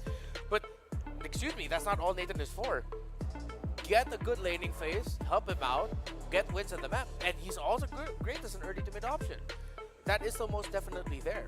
So if we see a Nathan, I wouldn't want to default into immediately thinking like that's a team already like laying on their back a little bit and going, all right, we're gonna get you into the second half. That's true though, because we've seen Natan go full item. Well, in certain competitions and tournaments, of course, but under 10 minutes. Holy Crystal, under 10 minutes. Oh, that's more of a circumstance of the opponents not bearing down on the weakness of a Nathan in the early. But that's what I think what makes Nathan so good is his kit protects himself so well. You could say that the Nathan is independent. Sure, you want to have some good peel, some good CC. If you're lucky, a Matilda when you play a Nathan lineup, but you slap on a Purify and a very good game IQ, game sense player, and you'll see a Nathan almost go undead, go almost unkilled all game long. Undeaded. Undeaded. Yeah. Unalived. Yeah. Okay. Impossible to unalive. It looks like, ladies and gentlemen, that we do have a slight technical issue right now that we are trying to solve once again. We do want to make sure that everything is good and dandy before we head into this next match. Best of one. You want to make sure that things are good and right, because again, we want the best viewing experience for you guys at home as well, other than, of course, the players on the stage and the experience that they're going through right now.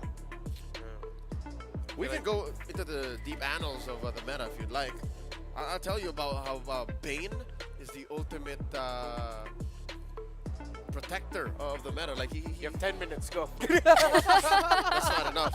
That's not enough. Not enough. That's not enough. Look, I've dug into my social media and I saw that I was already part of the cult of Bane 4 years ago. 4 years ago?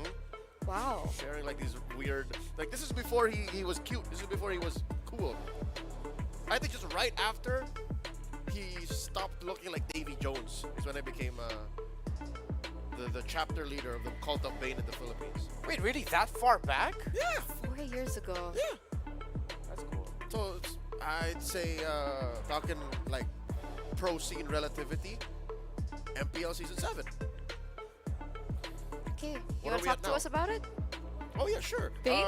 Yeah, the fact that he's a hero that is both labeled as a fighter and a mage, allows for such creativity, not just in the mechanics, but also in the macro. And that's why I think I'm in love with Bane, is because I'm a macro kind of guy. I know that my fingers aren't as fast as a 15-year-old kid's.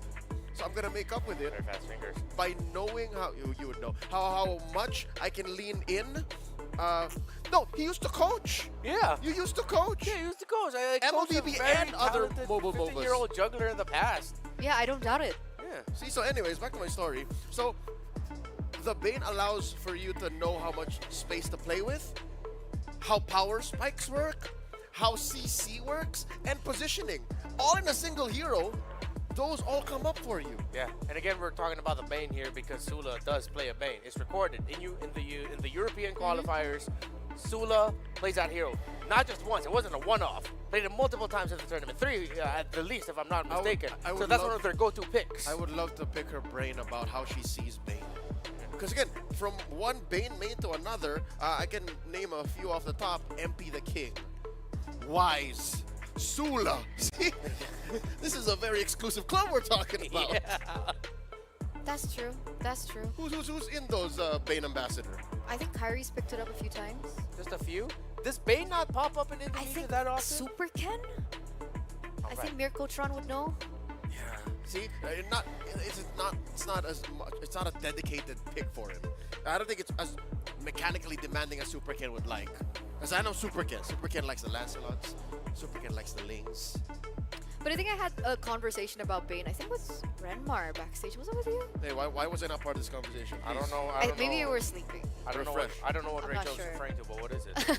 About the Bane. I was wondering why don't we see the Bane that often anymore? I don't know, And okay, then- that wasn't me. I don't That remember wasn't this you? conversation. Who did I have that conversation Yeah, with? I don't Did know. I have it with myself in my head? We have not had a conversation about Bane up until today's broadcast, Who Rachel. did I cast with? Oh, wow, amazing. But anyway, as I was talking to Mr. X about this, he mentioned about the Bane severely requiring something like the Matilda. Yeah. Oh, yeah, no. That was on desk. Yeah, that was on desk. That was on us. desk? Yeah, okay, that was me. Not That was us. necessarily why he can't fit to the meta or why he's not showing up as often, but just his reliance on the lineup. His Yeah. reliance on a draft that will allow for him to cover for his weaknesses. But we have seen it. We have seen a Bane be drafted alongside a Hylos and a Matilda and still lose. It still happens. Why? How? When you're not able to use space well. There's a small window wherein the Bane cannot be protected by the Hylos, nor be protected by the Guiding Winds. That a little Hayabusa or a Link can get through and, stop whatever the lineup is doing. And I'll be honest, a lot of lineups have the Bane as a main core or a secondary core. So if you get rid of the Bane, then all you have is the gold laner. So let's see if Bane pops up. Ladies and gentlemen, as we get into the drafting phase for match number 3 in this best of 1 series between Ukraine and Mongolia. Maybe we'll get a chance to touch on that later on, Leo, as Ukraine is taking quite some time here for that first ban. I wish someone just picks a Leomord. At this point, I'm just like... That's the hill you're gonna die on. Leomord Bane. Alpha Suyo, forget about it. There was a world where Leomord Bane were legit picks. Yeah. 2021. And a little bit even earlier this year. Hey, I will die on that hill that the trinity of the utility is always going to be Leomord, Bane, and who's the other guy? Alpha, there we go. That's what I'm waiting for. These are fighter utilities. Yeah, the fighter Not type. tanks. No, not tanks, That's not right. tanks. Yeah. Fighter utility. I'm with you. I agree with you. Right? Chip doesn't see the light of day once again here from the side of Mongolia. Gets banned out. Poor guy. Yeah. Oh, Chip is one of the reasons why as well Bane can't be part of the meta. He's so easily jumped. There's nothing that Bane can do to protect himself. Sure, you can pop a deadly catch, but that'll only stop the inevitable. Could also be one of the reasons why I feel like as a Bane, there's very little you can do to a Cho that you don't see coming.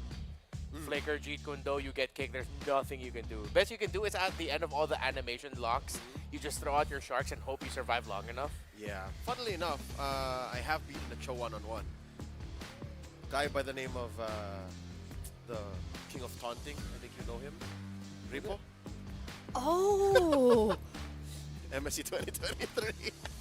Wait, That's did that so actually epic. happen? It did. Okay, I believe that. That's quite epic. All right. What's enough not so about- epic is Matilda being banned out here. Oh yeah, so they're no doing Bane. homework. And did we not read it right? Did we not Yeah. say that these two teams would play what 80-90% to the meta, and none of these bans are bands you would not see in a men's finals, in a men's playoffs? And there's a Suyo Ban. for this Alpha. Ban the Alpha. Give the Jushin to Ukraine, and then no. Okay. This should be an easy pickup of the Alpha for Ukraine now. Do it, Sula. Sula, the Bane doesn't have to be picked now. You can pick the Alpha. If the Alpha doesn't get through here, I will be surprised because usually the Phobius either gets slotted in here. If it's not the Phobius, it's the Edith. If it's not the Edith, it's... It could be the Harith, honestly. For not only Ukraine in one. particular. Rush it right away? I don't know about that. Oh, Cho. Sorry, Cho is also like a priority. First pick. Cho and Alpha. Cho and Alpha. Although I believe Kasapaka isn't a Cho user just yet. So, go back to one of the old favorites of heroes that get Rush. They get the Khalid. Hey, you know who cancels Khalid's like heal really well? Bane. You know, I feel like because of how many times we talked about Bane in the past 10 minutes, if the Bane doesn't show up, I will be immensely disappointed. It should be the Alpha here. Yeah, right? Alpha Gatot. Alpha Gatot. Yeah, that'd be perfect. The name Bane means nothing anymore. Like, we've said it over and over again. Like, what is that even? If it's not Alpha, they could even be Valentina Gatot Kacha. That makes sense. A lot more Or room for Hilda. flexibility. No. But it looks like they're gonna go for Hilda. Now you Alpha. All the more. All the more you got Alpha. Yeah. Alpha. Alpha would be so good, right? If they Yeah. don't pick up Alpha, then maybe it's just not in the pool. These two picks already are enough for me to say, yeah, I love Bane, but not like this. Not this much. Yeah. Because that Hilda's going to be in your face minute one. Gatot can jump you. Good stuff. You got to make like Elsa. Let it go. Mid lane pick. I want someone to pick up a Valentina in the very first phase right now if they can. Right now, it just looks good for both. Get that control, quick scaling, quick burst. There's a Valentina Kali together. Great. There it is. Okay, not the Valentina, but they go Alpha, high loss. Very beefy lineup. And not a lot of answers right now in this meta to actually cause problems for those three, snowballing and ending the game in less than 13 minutes. But it also eliminates the flex that both the Khalid and the Hylos should have had. Oh, we don't know. We don't know. Huh? They can switch up. Who's going where? Oh yeah, but other than that, Yeah. Other than that, yeah. It's just these two ladies are respecting these two teams of ladies are respecting each other to the point of we'll set up our front line first and then we'll commit to the cores later on. This is not going to be a fun Nolan game. Just gonna say. If this Nolan has a good time in the jungle, they picked an amazing mid laner that'll make them struggle. Hell, they picked a Valir or a Veil. Yeah, I'm not saying Aurora. I'm not saying any of the mid laners that we're used to. It's either because they picked a super surprising Valir and Veil pick that will just be constantly difficult to get into. So the Nolan's happy. but the Lunox does get banned here, so Mongolia have done their homework. You mentioned Amaterasu and her Lunox. Yeah. And they're going to deny that away. So the other two picks that we've seen her utilize from the qualifiers would be the Farsa as well as the Zask. Oh, the Zask would be pretty good for Ukraine. Yep, Nolan can't pop it. Yeah. At the sight of the Hilda or the Gatot, just go into the Dominator's Descent. Yeah, that's Is it still as strong a laner though? No. He's been on the decline. Yeah. It's a steep slope that Zask has slid into.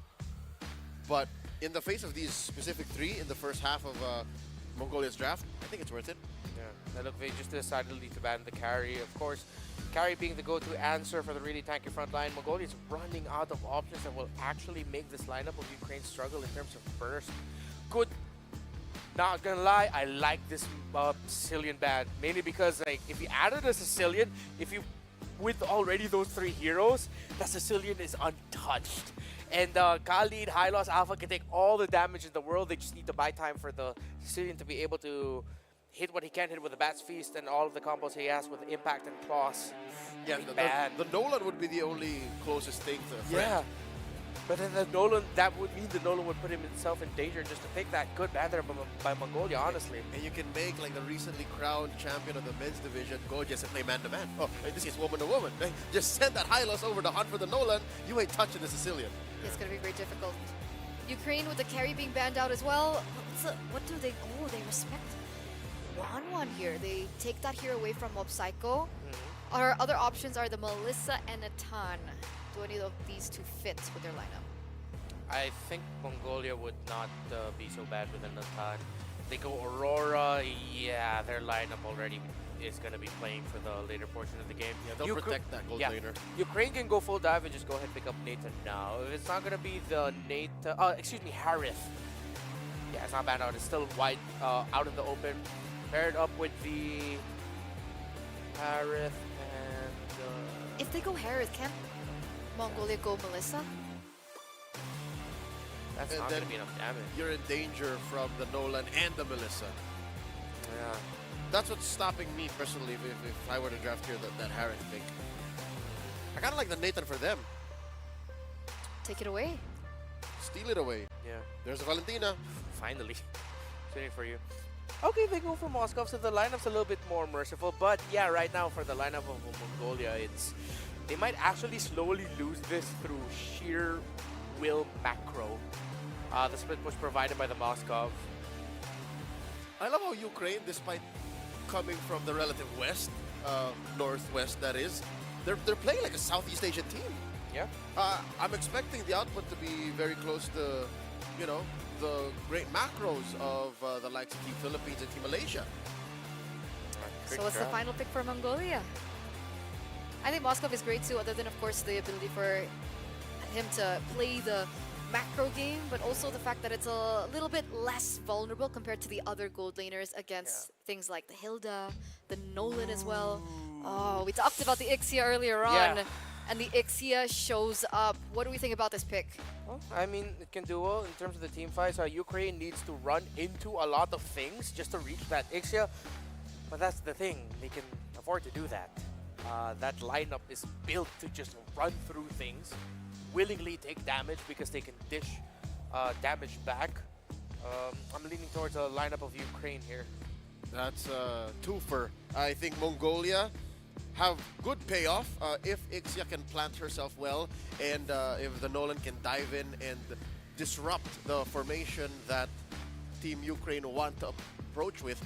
But execution-wise, Ukraine are just so sound. It's hard to fail with a lineup like this. 100%.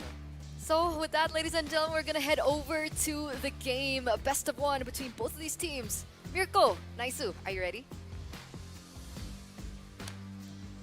You know what? We are ready. We are born ready. We're filled up. We're satiated. We're ready to go. Great job on the panel, guys, for breaking Thank that you, down. panel. We're ready to get into this game. Interesting drafts, you know? Very. You know, we got the Ixia pick coming out as well, despite there being quite a lot of dives on the other side of the map, right? So, obviously, you're going to have to be very, very careful with the Ixia pick. All you need to do, scale up to the mid to late. So far, Naisu, in this meta, it isn't really too safe to play the mid to late game, right? It's more safe to just go for the early game, but let's see. Maybe they can get it done this time. I was thinking you were leaning towards, you know, it's not safe to play the Ixia, man. Yeah, I mean, that's true too. She's a little bit of she's always been a glass cannon. She's a glass cannon. You just have to fully peel for her. And the thing is, there's a lot of dive on the other side. Even the Moskov, right? There's a way to blink past your front lines and get to the Ixia. And then with the Khalid, with the high-lows, just so many tools for them to dive onto Mongolia. Whole lot of tools that can be into play here. Now, once again, welcome to the Land of Dawn here. It's a best of one between Ukraine and Mongolia. We'll see which team can get the footing, especially in the early games. It's always what we want to pay attention to, especially looking at the lineups here, even the emblems now that we get a little bit of a preview. And just to throw it out there, you know, you are going to see some names, of course, here for Ukraine. I believe they, you know, different from what we saw on the rosters, but it's nonetheless same players. A little bit of different name, but yeah, I want to point out the double Revitalize for Mongolia right now. They've got it for the Gynekacha, and they also have it for the Hilda. Right, so part of this is all part of the plan. You want to go for the sustain, you want to go for the healing. Not going to land at that taunt for now, though. playing it a bit slow. Noxaco rotating forward. Will go for the target. Oh, the freeze too! Revitalize already utilized, but it's not going to be able to save Kaksa. It's a kill, first blood over to Mongolia early on.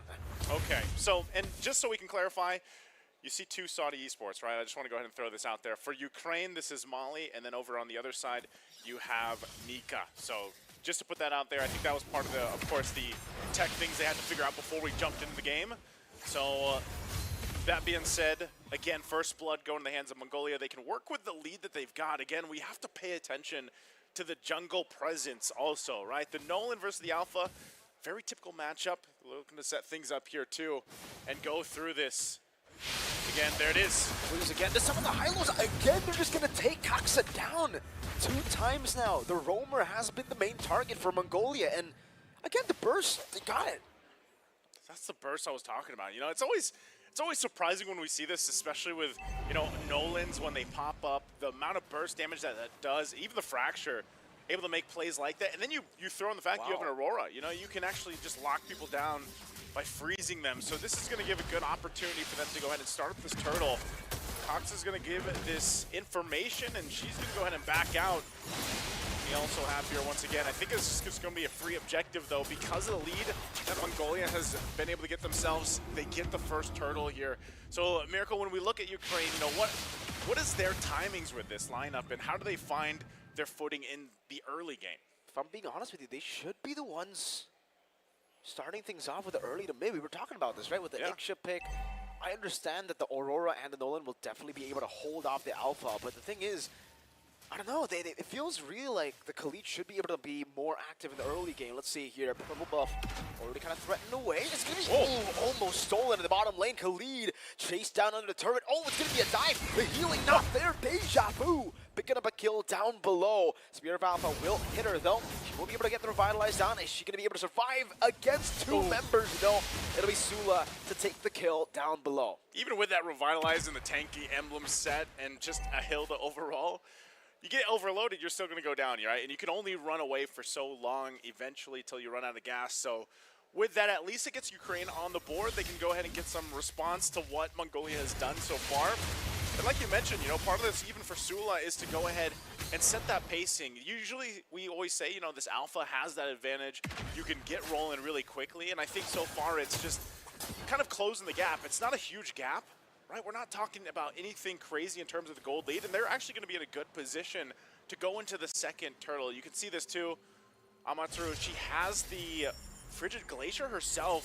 Whoa, Sulu's actually going to have to defensively use that. There's the lockdown. Stole a Frigid Glacier into the Raging Sandstorm. 3 members caught, but it's all in the full barrage. But Psycho free hitting in the back line on the Ixia. Turning it around, Amaterasu with a flicker out, but Nanoxen will chase her down under the tier 2. 14 seconds for the turtle, and 3 members of Ukraine have just been eliminated. They're going to go into the mid lane before they go to the turtle, and they'll be able to claim a tier 1 off of that massive team fight win.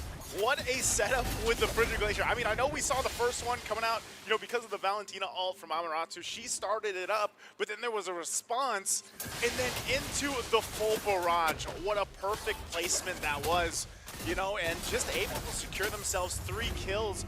Now they get the objective off of it. That is a great setup, but you can already see it, right? The gold earned here, really up top, and this is what we have to watch out for if you're rooting for Ukraine.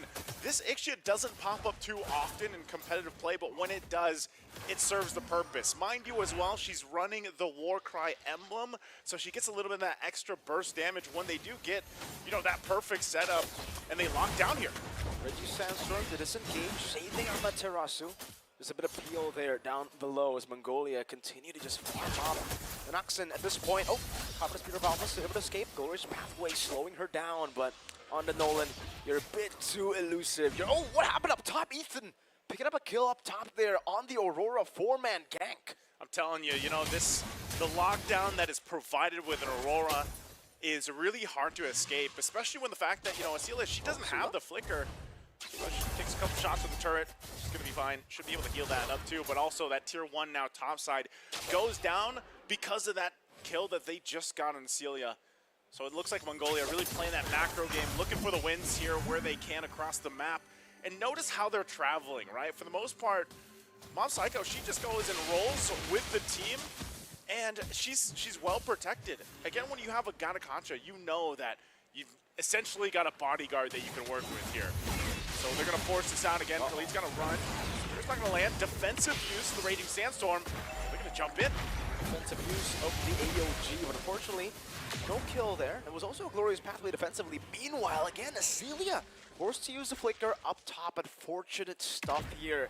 Purple Buff going to be taken away, invaded, and it is perfect timing for Nanoxen to get that level advantage as the Turtle has just spawned the game. Gatakacha again just zoning in the bottom lane. They won't be able to get the turret, but I think this is just more of a setup to get base. Oh, there's a lockdown. Full barrage too, interesting, and a Flicker onto the back. Khalid will suffer a little bit, taking a lot of damage. Spear of Alpha defensively. They aren't actually going to go for the Turtle. It's a free tier 2, free tier 1 down below, and then they can just go to the Turtle right now. That's the game plan, and as you saw, you know, I know Mom Psycho used the Flicker there too. She also just picked up the Sea Halbert, and that deals with some of the healing that's obviously going to come out through Ukraine's draft here, plus the Revitalize. Revitalize has just been such a good tool for Mongolia. It has. The double. The double Revitalize. Once you deal with one, right, once you get anyone low, and you've crossed the first time, the first duration of the first Revitalize, there's another one that comes in, and on top of that, they just have so much peel. That's layered. They got a layered taunt from the Gatakacha. They obviously have, I don't know if you want to call this peel too, but I would say Hilda is kind of good peel. Not in the normal sense with CC, but just with pure damage. You're just hitting people away from your carries. And on top of that, there's an Aurora. That's always there to peel from Mob Psycho. And then if you do get caught by the freeze, full barrage up on you. Yeah, there's almost 2-1. Whoa, Acelia going down again. They want to force a fight in the jungle. Uh-oh, Sulu going to be caught. Raging Sandstorm won't be able to connect with the Bridge Glacier too. It was stolen by Amaterasu, but unfortunately, it's not the same as Ethan's Frigid Glacier. So much more damage comboed in together with Deja Vu. Together with Mob Psycho too, and that wasn't even a full barrage. Nice, Sue. Yeah, you might be able to copy, you know, the ultimate, but you can't copy the skin. The power of the skin right now for Ethan Ari is working out. It's just stronger. It seems to be really doing the lockdown, and I think a big part of it is, like you mentioned, man, it's just, you know, you're able to go ahead and peel, you're able to go ahead and stun and freeze and do just so much of crowd control that's making it hard for Ukraine to actually move around anywhere. You know, for the most part, they haven't been able to find a window of opportunity. And you can see how much pressure is here. With the Fracture too, I thought Lethal Ignition would do some more. Spear of Alpha now comboed in Raging Sandstorm, but it's only going to be connecting. It's going to cut a full barrage into the back with the AOG, locking Sula down to get the last few hits to take her down. That's a double for Mob Psycho on this Ixia. See, this lineup from Mongolia is all about layering. It's pretty much at this point, it's a layered cake because you have the lockdown with the Frigid Glacier. We've seen it time and time again, that full barrage. And now you get a DHS locked in for Mob Psycho. That is very troublesome for those tanky members that are supposed to be on the front side here for Ukraine. And it's just seeming that it's really difficult, nearly impossible to actually find a way where they can go front to front against Mongolia. Ukraine might have to get a little creative on how they're going to initiate fights or look to cut off the back line. Now they have those tools, you know, they can actually utilize Acelia later on with a Spear of Destruction, or even you're having that Khalid, you know, Raging Sandstorm from an off angle. But because you fall behind 10,000 gold, this is a huge deficit now that you have to kind of come up with a miracle to defend. You will be forced to defend your base. They are working on that tier 1 in the bottom lane, so they trade. The Lord is taken by Mongolia, and Ukraine will get that turret. First one for them at the 10-minute mark of this game. I mean, it looks bad, right? The trade, obviously, Lord for neutral, for a turret down below tier 1, but at this point, you have to take a look at it with Ukraine's point of view. It's the only objective. It's the only trade they could do. If they fought over for the Lord, they surely would have lost with a 10,000 gold deficit. But even now, it feels like they've already kind of been outscaled by Team Mongolia's composition. The fact that the Ixia that we've been talking about needed the mid to late, needed some more time to get going, and she got that. She didn't even need time. She got the snowball. She got the snowball early on. All the items already, power spike already, and they're managing the waves really, really well. Bottom lane going to be crashing down. The holding defense still intact though, so Acelia should be able to get the few hits that she needs to clear it out. Very well timed. All these holy shields going to pop too. They're going to go for this mid side, so all turrets being worked on from all angles. Are they going to force a fight here? Looking to push in that top side a little bit. And the problem with this is that Freeze and that Frigid Glacier are already locked and loaded. They might push in here. Oy. Whoa. Flicker. Okay. Flicker already used. Getting a little bit of that shield, but now the mid lane, once again, the focus. AOG catching him into the full barrage again, free hitting the Raging Sandstorm hits, but everybody has been zoned away. The Spear of Alpha to the front. Sula basically Spear of Alphaing in towards the freeze. Now without Sula, how do they defend? It's based around a targeting falling as well. Whoa, Fracture whoa. assassination from the Maxon, able to get the kill in the base. That was just a pure dime. Acelia no flicker. Kaksa trying to get an angle to possibly just frontline for Acelia. The focus there. Deja Vu walking up front, trying to zone Acelia away. He's asking the glorious pathway. Deals some damage. Maxon again with the fracture. Able to get one more. Now it's Kaksa under this engage. A few more minions that are going to be spawning to delay the end for Ukraine. Mongolia will stay disciplined. They'll go back into the bottom lane, take it down. Structures on top of kills. Freeze. Acelia no flicker. Caught by the full barrage by Mob Psycho. And the crystal surely will fall here. Almost a wipeout. 12 minutes, 17-1. Very, very strong showing from Mongolia here. It looks like, you know, they brought to the draft a lineup that requires proper layering, and they did just that, really showcasing the synergy they have here. I mean, the double revitalize, if that wasn't enough, you had so many initiation points, so many overlapping of damage profile ultimates. That's even regarding the fact that you have an Ixia that got the early start that you usually don't get. I mean, you pick up an Ixia, you know you're going to have a hard time in the early game, but then you shine later on. This time it was from start to finish, where she really got the ball rolling early on, because I guess it was the team working together to make things work. And it was really hard just for Ukraine, you know, to find a window to catch up and make things come together here for them.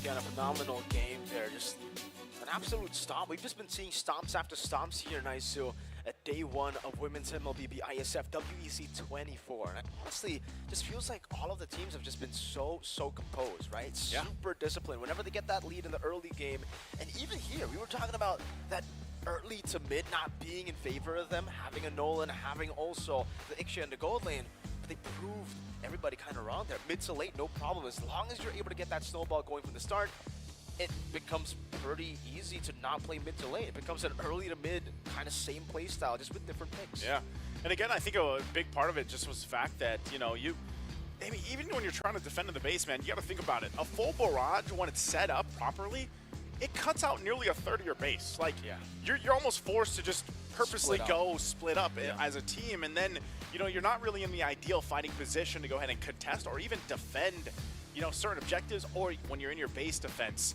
And that was just a really good option where you don't see teams do that too much because they know that there is a risk, like I said, about the Ixia pick, but they made it work. And I think also the Aurora there was an integral part of making it work, even though they had to deal with a Valentina man across them, like I said. Whether it was the skin or not, the KOF skin with the Aurora, I'll tell you what, those Frigid Glaciers were on a point, and it set things up perfectly. Not only did you have the Frigid Glacier, but you also had the Avatar of the Guardian, and that was really tough to play against when you think about it, man. It's just too many options to go ahead and set things up for your holy grail of damage, which is full barrage. There's way too much peel, CC combos. They got everything in the composition, right? Even the early game where we were talking about the fact that maybe in their drafts, what they lacked in the early game, they were able to make up with just stellar gameplay. Yeah. They constantly just poked and targeted the high-lows down. Kaksa wasn't really able to do much in the early game, even with the Revitalize. That was a Nolan plus the Aurora, and this is why Nolan plus Aurora, usually when they pick off also Roamer, usually we see Kaja or Cho, does so well in the early game because you're just able to pick people off, get that snowball going, or shut one person down to set up for the neutral objectives. When you have a man advantage in the neutral objectives, it just becomes such an easy deal. And the fact that it was the high-lows that got shut down played into their benefit much more. I think that's why we're still seeing this Nolan pop up quite often. You know, I know it's mostly like Alpha, but the Suyo. Nolan is, Suyo, but the Nolan is still great because you always have that option to just go for that assassination, especially, you know, when you get that set up properly for your team. So that was all falling into place perfectly for them. Again, congrats to Mongolia here. We are going to hear on the stage an interview with one of the players, so let's go ahead and throw it over on stage. Congratulations on a great victory, but with the Mongolian scene, especially over the past year, continuing to develop and gather some more eyes on it as well, did you kind of feel any pressure to perform on the big stage? By the way, it's our first slam competition. It's so excited. Yeah, it's so excited and thankful for IESF. IESF for the.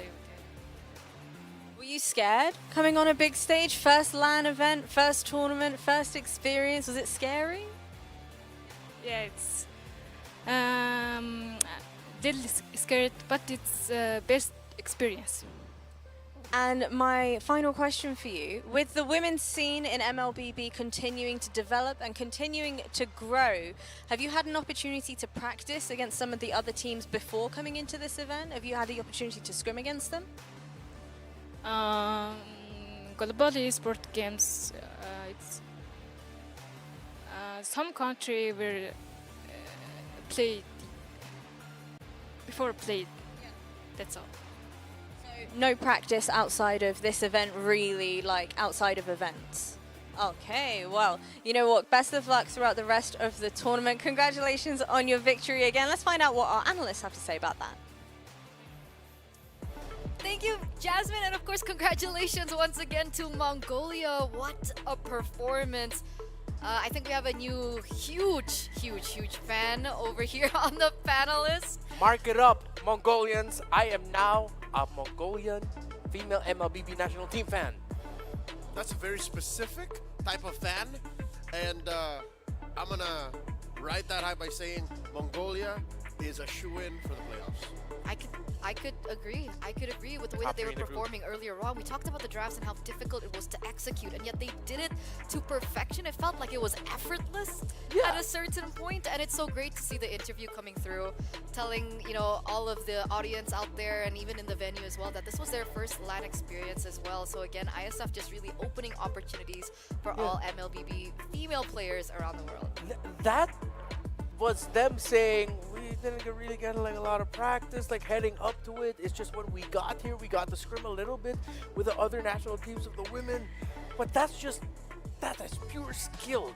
That is pure skill. What Zulana did, again, the IGN in this game was Ethan Nary, but what Zulana did, that Aurora, one of the main reasons why this Nolan was free is because, well, Naisu and Mirko touched on it earlier, I believe, is that Kangstapok on a signature high loss, by the way, that's a signature pick for her, just could not get any presence for herself at all, whether it's aggressive or defensive. They did not hesitate to take that high loss down every time they saw Kaksa. And it adds an extra layer to Mob Psycho's use of the full barrage. Like, you just don't have to think of where the full barrage is, but also, are we walking into the frigid glacier? Yeah. Not to mention how amazing Deja Vu was in just ruining the backline, living inside Asula's jungle, and Nika just placing the AOG where all of the other box setting skills were already spent, or where else it wasn't spent. So again, even if this lineup was on paper harder to execute with, the micro and the sheer skill that Team Mongolia have shown was more than enough to make up for it. Peculiar enough, I would also say compatibility with one another. Yeah. Because it requires really good communication and chemistry to pull what they were able to pull off. Because other than Zulana, right, that was a facilitator to the full barrage that would later come out of Mob Psycho that hit a lot of damage. Yeah, like for the lineup of Ukraine, you didn't really need that much communication. Literally, Valentina high loss together. All right, just make sure all is good in the roam in the mid. Maybe from time to time you get Molly and the Kali going. Guys, maybe just a little bit more help here. The Hilda's a little bit getting difficult to deal with. But then that's it. For Mongolia, once he got to the major rotations, is that, hey, Nika, are you close enough to jump in? Yeah, sure, all right. Axon, where are you at? I'm just getting a farm here. I'm splitting the minion wave. It's like, there's so many things you have to consider if you're Mongolia. But again, it boils back to the idea that what Eterna said, they made it look effortless. But the fact that they're also good at their independent roles, yes, and they know the limits of their individual heroes, makes for a symphony of execution that I haven't seen in WEC24 Women's MLBB just yet. Even the way Team Indonesia play, nothing against Team Indonesia. It's fine. Yeah. I'm Them's used to my it. queens as well. But even in that game that they played in the opener of today's broadcast, it was just very in your face. Yeah. We'll get the job done. Vivian died like once, but sure. Maybe also partly because we expect that from Team Indonesia. But when you watch this game by Team Mongolia up against Team Ukraine, it makes more sense. It's more of an intricate song, you know, like when you listen to a song, it's an easy bop when it's like a pop song. We go bam, bam, bam, bam, bam, bam. But if it's an orchestra, which what Team Mongolia did here, you're more impressed by it. You're more like, ooh, that's a, I've never seen this. Ooh. It just makes it makes you put that stank face on. You're going, huh? Oh, that's how I felt. Like these two would testify that I was like that behind the scenes. Turn it up, turn it up. And it's even more impressive because again, this was their first ever event like this. That's crazy. How are they that good? Their first LAN event. Big question. It's my goodness. I think it just boils back to something that we were talking about behind the scenes. So what Jasmine got to touch on with that great question is that for the past year there have been more eyes on the Mongolian scene. And last in our Club World Championship, for their wild cards, Mongolia didn't make it through, but there were people going, hey, this Mongolian squad, who are they? Hey, they're impressing us in the mid-season cup. Sort of a little bit of a dip, but still it was there, and the idea remains, and this Mongolian female squad is just carrying that torch that Mongolia has started to shine since late last year. So, to me, I'm just as shocked by the fact that they haven't really performed or played on a LAN, but to me it makes sense because if this talent that's being incubated within Mongolia takes, you know, the same strand or the same playstyle as we have from the Mongolian teams that have made it to the world stage or to international events in the MLBB esports landscape, then it makes sense. It's just a matter of time because Mongolia to us is relatively new. They've been with us, what, no more than 18 months. Now at WEC24, it just came time that we got to meet their women's team. And who's to say that there's more to them? It's not just non-action, it's not just Zulana that's good. What if they had to go through other teams that can perform just as well? Exactly. Exactly. And we have a lot of more time to find out as well. But also the one thing that I really wanted to talk about was a fall from Gates from the Alpha. Finally we see the Alpha fall here. I actually looked back at a history of a few major leagues, a few local major leagues. And the few times that the Alpha did lose, it was in the hands of the Nolan or the Suyo. So Suyo mainly from macro, Nolan mainly from execution. Yeah. There's very few things you can actually trump the Alpha off of, but if you can macro out with the Suyo, you win. If you can burst out with a Nolan, you win. Yeah, and remember we talked about it real quickly that one of the ways to make this Nolan work is that if they paired it up with a great high control mage, something to stop invades, good pokes, the Aurora in the 4th pick was perfect. Absolutely. Absolutely. So we're going to see what the last match has to offer because we do still have one more ahead of us. But before we get into that one, we're going to go on a short break. We'll see you soon because we'll be right back.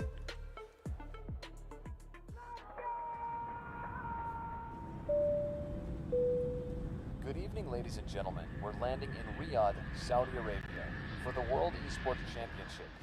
In a world where victories can be measured in gold and silver, some things are priceless. Fully expected, and it is Baron will find him. Can shine for one with a quick trade from Impulse. Some things are not bought with money. The base is too open. Now Philippines is now taking the base of Indonesia. Remember their name.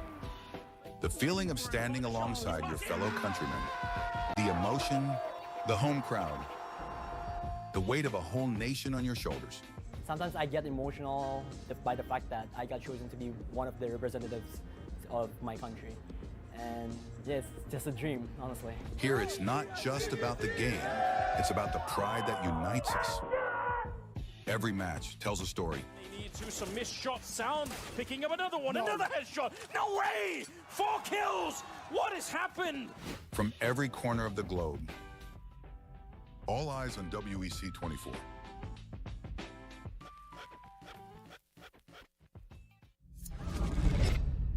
Early 1970s.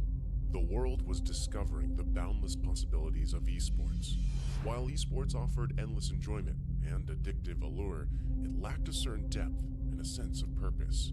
It needed something more, something larger than a trophy, something beyond individual gratification. That's when a vision emerged. A vision of uniting the world through esports.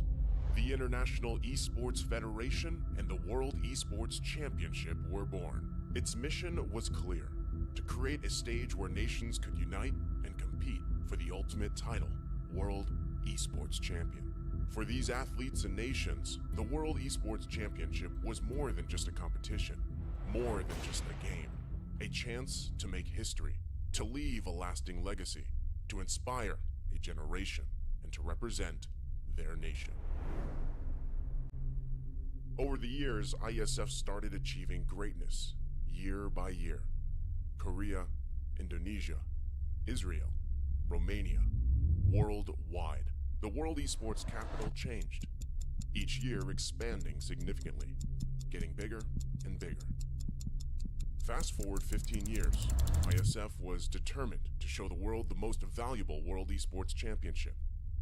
140 nations gathered in Riyadh, Saudi Arabia. The WEC24 story. 2024. Saudi Arabia prepares to host the 16th World Esports Championship after a spectacle made in Iași, Romania by IESF for WEC23. New president, new challenges, and quite a bumpy road ahead. As the calendar turned to January, the national qualifiers took place, breaking dozens of records.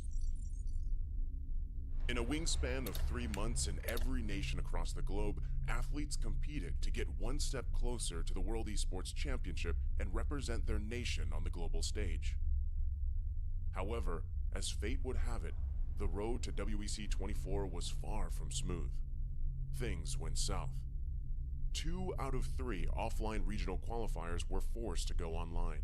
Even though that barrier occurred, the online regional qualifiers shattered previous viewership records.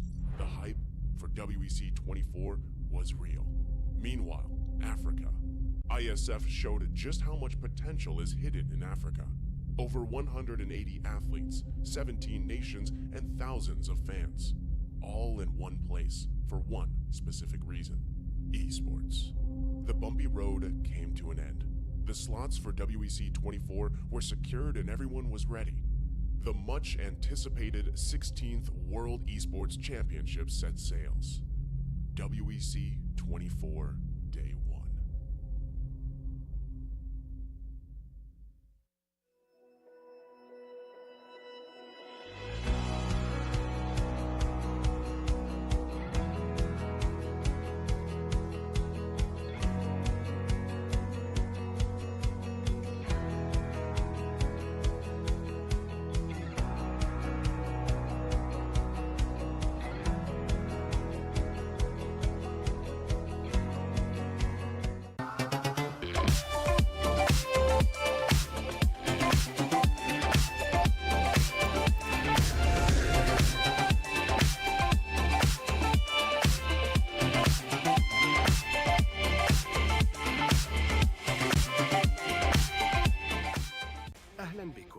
Welcome, bienvenue, bienvenidos, willkommen, benvenuti, добро пожаловать, välkommen, welkom, bem-vindos, 환영, 요koso, 환영합니다, hoş geldiniz, kallos irtate, swagat hai, witajcie, yindit nab, SEF Arena.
problem. If you had a gun, shoot him in the head.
This gun was loaded when you brave boys decide to go for the run. It's the fire. It's the fire.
Gun was loaded when he was brave boys decide to go for the run.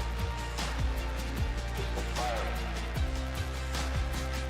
It's the fire.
And we're back live, ladies and gentlemen, for WEC 2024 live here in Riyadh, Saudi Arabia, as we're going to get into the final match of the day for the group stages here for MLBB Women's.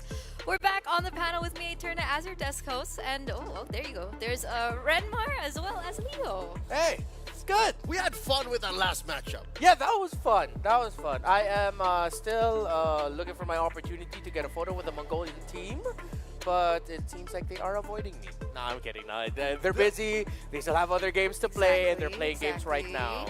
And you know, fun fact, I just want to blow your minds a little bit. Sure. So I got a little update from IESF.gg, and it looks like Colombia is top 3 right now, and Cambodia, the team that we thought would devour the groups, is at 0 points. What? After one match? After one match. Okay, after one match. So now, them going head-to-head here. This is interesting. One is coming off a win, and one is actually coming off a loss. And here it is. Nepal was actually the one to be able to take down earlier on in the groups. Wait, no, huh? Oh, I got it flipped. It was flipped. Cambodia got the 1-0. Yeah. No, you were thinking of Argentina. I think so, yeah. Yeah, because they both went through the Americas qualifiers. Yeah. So Argentina might be the misread. It might be Argentina that we're putting a lot of pressure on, a lot of expectations through. But I think I'll give them the benefit of the doubt. You know, like, this is their first match, and they are facing off against Cambodia, another favorite out of Group B. So that doesn't change much. Looking at it now, Mongolia, number 1, Nepal, and Cambodia. So we were off 1. Yeah. Argentina. Based on the round 1 matchups. Wow, the teams the teams that we expected to make a mark here. Argentina and Ukraine, I know they were picks for both of us, but Mongolia and even Nepal. Wow, Group B. I mean, we did call Group B the Wild West, the unpredictable one, and it's living up to the name. Nepal and Mongolia, I mean, geographically speaking, right there, pretty close. That is the East Asian breeding ground of new talents coming through. I'm in for it. Would not be surprised if it actually was, and in the end, Nepal, Mongolia, Cambodia. Could be. I'm sorry, Argentinians. Like, I talked a big game, and we did just say out loud just expectations. It's still the first match, though. Yeah. Right? They still have 4 more ahead of them. So there's definitely room for things to change right now. So I'm excited to see how it will all unravel as we get through the next few matches. But coming back again into this next matchup, Colombia versus Cambodia. We talked about Cambodia earlier on, the fact that they were the ones to be able to beat Team Philippines. They're defending world champs at this point, right? Yeah. And they were able to defeat them 2-1. Now, that's huge prestige. In the first phase of the playoffs of that qualifier. Yeah. Not just the first phase. Yeah. You mean the first stage of the playoffs, like past the group stage. Correct. Yes. But however, that did happen. Well, a little bit on that story on Cambodia later on. Let's first talk about Colombia. Yeah, Colombia first. Colombia. Their official team roster right now: Yuri Nakamaru, Prime Makigod, Lia Talia, as well as Valu. So these are still the main 5 players that we saw from their respective qualifiers. Yeah. This, usually with the Latin American teams, I know they love flexing individual mechanics. Assassins, definitely going to be in the pool there for the jungles. Mid laners that can thrive in pulling off things like flickering forward and using your skill. I'm looking at Aurora. We saw a monster Aurora game earlier. And of course, those EXP laners that aren't just built to defend, but are built to be aggro. Hilda for sure definitely might come in the mix here for Colombia. That's what I'm hoping for. In this matchup between Cambodia and Colombia, it's clear that Cambodia is coming from a more developed ecosystem. Oh, yes. Cambodia has seen more reps on the international stage. My hope for this Colombia lineup, the roster of Team Colombia, is that they don't fall to the passive trap, that they don't become reactive when it comes to, putting the pedal to the metal, because I expect Team Cambodia to be the aggressor.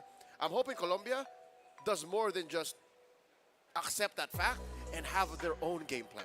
In either or way, they have the tools to do so. Because surprisingly, if we take a look at their talent pool and the hero pool that they have, they're all in the meta right now. So we're going to talk about that a little bit later as we get into the official team roster for Cambodia. We have Moshi, Tagami, Nabi, Yue, and Yui Fendi. These are, again, not unfamiliar names.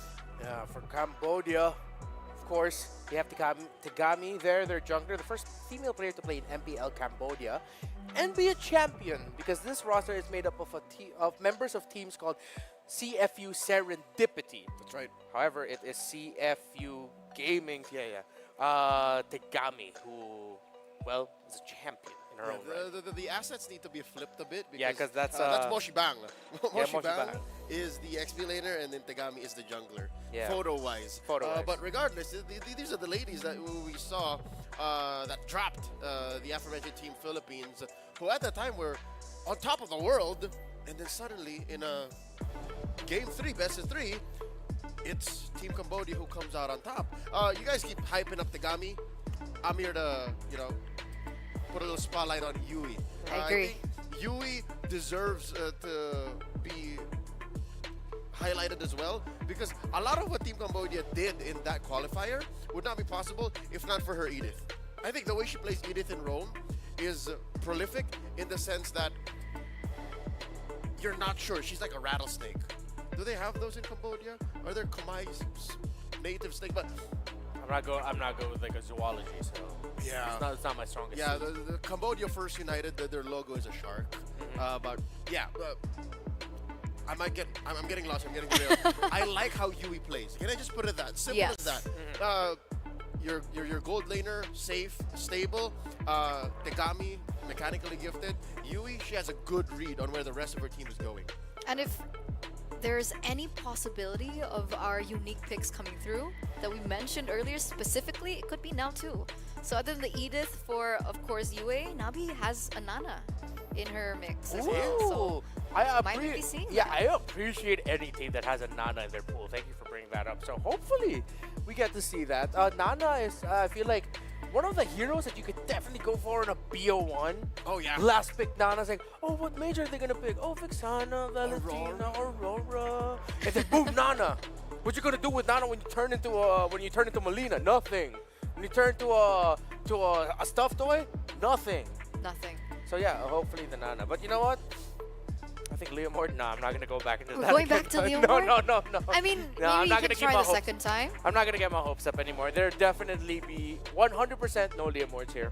Speaking of the jungle matchup, Tagami has a lot of heroes in her pool. She plays the Lancelot, she plays the Assassins. Yeah. So potentially we could be seeing that as well, as compared to the thing that we've been so used to, right? The Suyos, the Alphas, perhaps even the Banes. Yeah. And when you look at Cambodia as a region, similar to Latin America, they love the brash personalities who are mechanically gifted. Cambodia, even more so, they have high respect for the mechanically gifted players. The players who they've deemed GOATs, greatest of all times from Cambodia, are some of the best in their role. You have the likes of Boxy as the roamer with how mechanical he can get with that Cho. Detective in the jungle. Even one of the best Philippine exports that we've had from the country. MP the King, what he did for See You Soon, that put him in like the upper tier GOAT status, a mechanically gifted player as well. Honorary Kamai. Honorary Kamai at this point. At some point, even Donut, the gold laner from the Philippines. I think he still is 100% an honorary Kamai. So if we talk about mechanics from Latin America and Colombia, you definitely have to add that in the conversation when talking about Cambodians. And I think we're going into this match a little more well-informed, because throwing back to Ukraine versus Mongolia, we all praised that macro-centric draft that Ukraine ended up with. And again, it was so hard to fail with that. It had such great coverage. But at the end of the day, it was Mongolia's mechanics that came out through. 100%. I think now in this final broadcasted game in the groups of day one, it has to be the same. So if there's anything Cambodia or Colombia are going to be relying on, it has to be sound mechanics. And here in particular, I would also argue for experience. Because other than your grasp of the meta, especially the grasp on the fundamentals as well, other than the micro mechanics that you mentioned earlier, I think experience is something that Cambodia definitely has. Yeah, Cambodia trumps Colombia in that sense about tenfold. Not a lot of time and opportunity and experience just yet for the ladies team in Latin America. It is growing, yet at the pace of teams in Southeast Asia, not quite there yet. Southeast Asian teams, again, with it being the mecca of MLBB all across the world, there's definitely been a lot more time. And of course, we talk about CFU Serendipity, the team of, or the organization of the members of Team Cambodia. They were just here a few months ago competing with the world's best female MLBB teams for the Women's Invitational, the first ever Club Women's World Championship for MLBB Esports. They struggled there, but you could definitely argue that that was such a big learning experience, and what Cambodia has also done for them to improve as a team is definitely their biggest trump card here. Yeah, you're talking about results. They really haven't been able to churn that out. But if you're just talking about reps, I gotta double check my numbers, but they're a 3 or 4 time MWI competitor. So they've been to that stage. Exactly.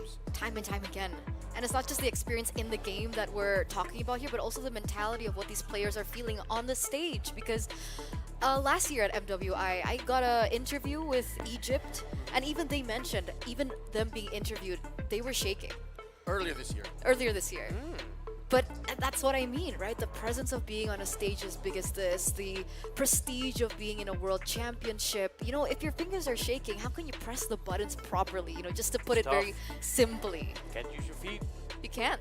Can't use your feet, guys. I don't know, there are some athletes who have been able to do that. Yes. Oh yeah, gold medalists at that. That's right. We held the Paralympics for MLBB not too long ago, and that's neither here nor there. We're talking about the feeling of being on that stage and competing like you never have before. Mongolia did well to beat those jitters. Yeah. Let's see how Colombia does that. Yeah, we don't have to ask that for Cambodia. Like they know what it's like. Are there teams built like my Mongolian queens?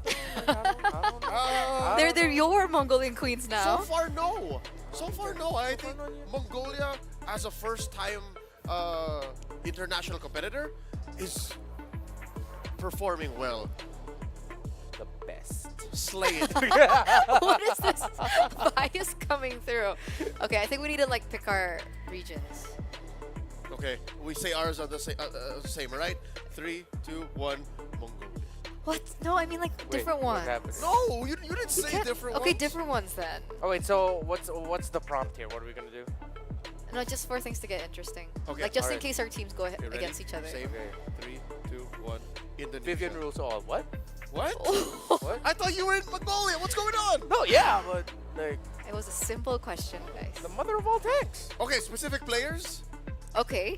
Okay. Specific players. All right, let's go go ahead. for it. 3, 2, 1. Mongolia. Oh, I'm sorry, I messed it up. You're again. not listening. We're speaking English. This is the language you speak. Yeah. Okay. You understand the words that are coming out of my mouth? Yeah. Yes. Now I do. Now I do. Cool. Yes. All right. But I think with that, it's clear we're both Mongolian fans. And I think they've gained a lot of fans as well watching from home. Oh, who's your player pick? Non accent.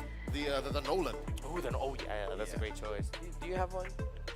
I mean, you can. It's totally fine if you just want to go with the Indonesian team, Indonesian player. Yeah, of course. Who's your favorite player in the Indonesia squad?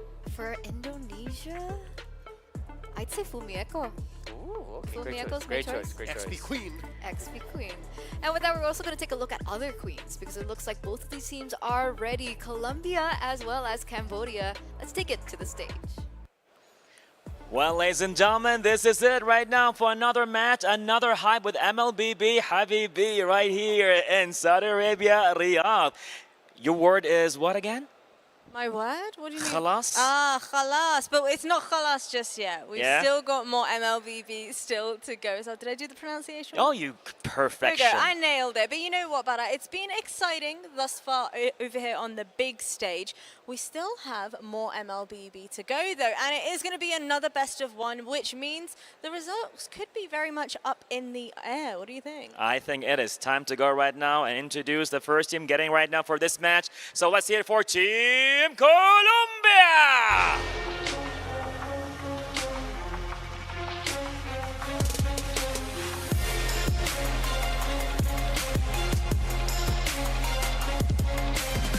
I can feel the confidence, I can feel the power and the girl power right now heading in.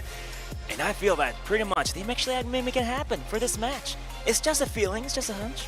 Just a hunch, but whether or not your hunch is correct is a whole other story. Because I know that their opposition is eager to make their way to this very gorgeous stage. So let's go ahead and welcome out the bat. It is Team Cambodia.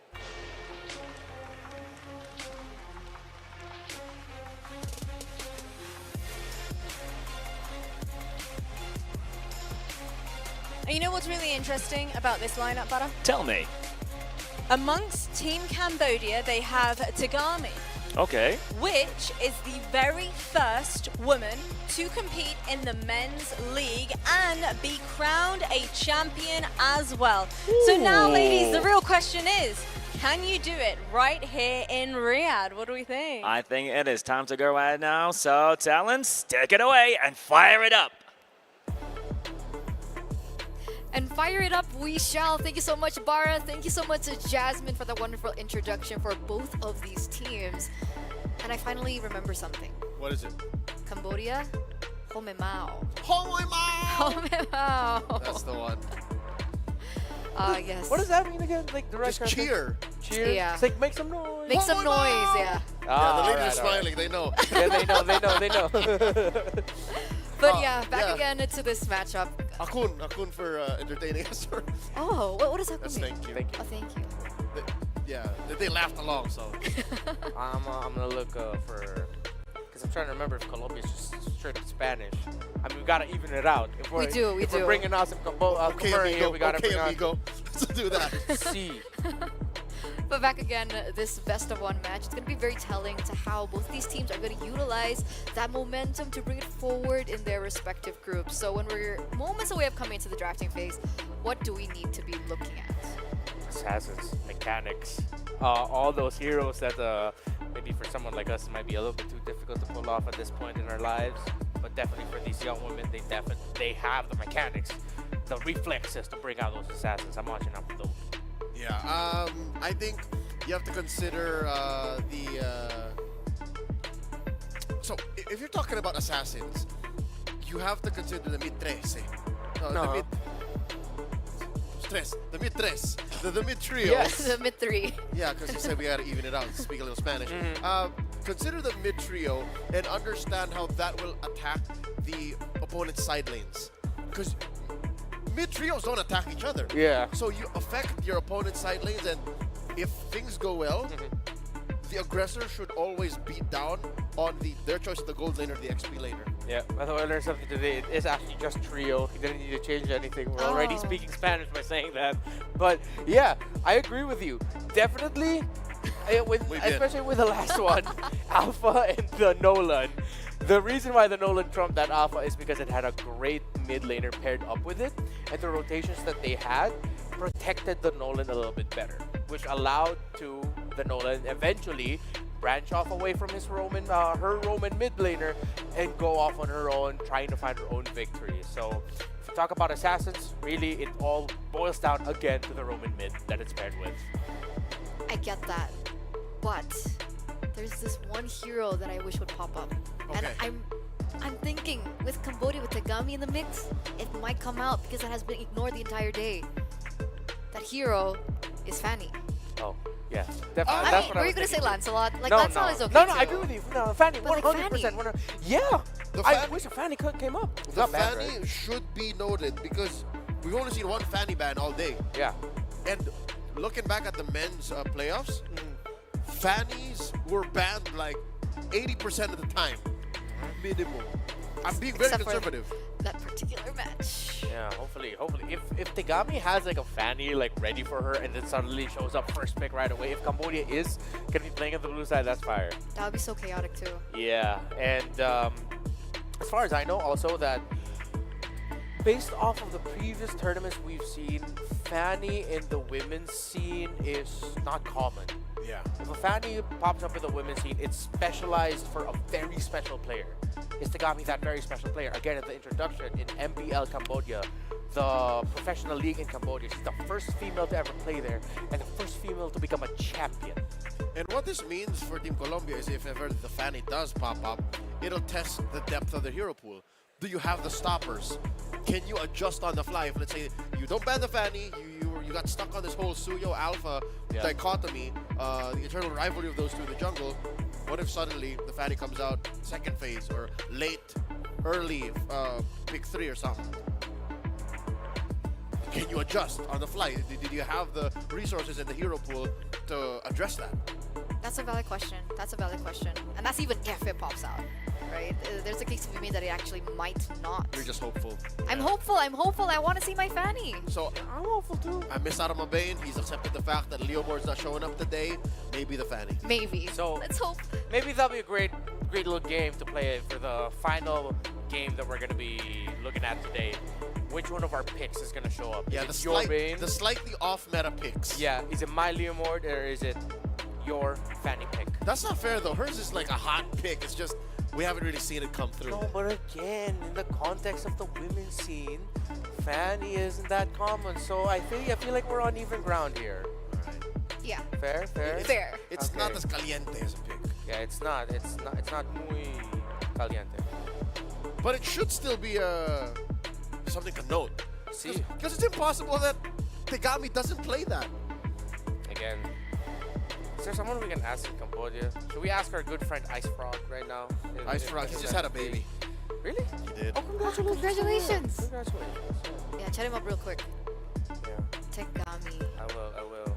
Because other than that, she's played the Fredrin as well as the Baxia. Back again, right? These are two heroes, once again, that we don't see quite often. The qualifiers did happen 4 tail end months of ago. June. Yeah. Almost 6 months ago. 6 almost. months ago. Yeah, it was at the tail end of June. And again, I want to go back to something that's been in my head.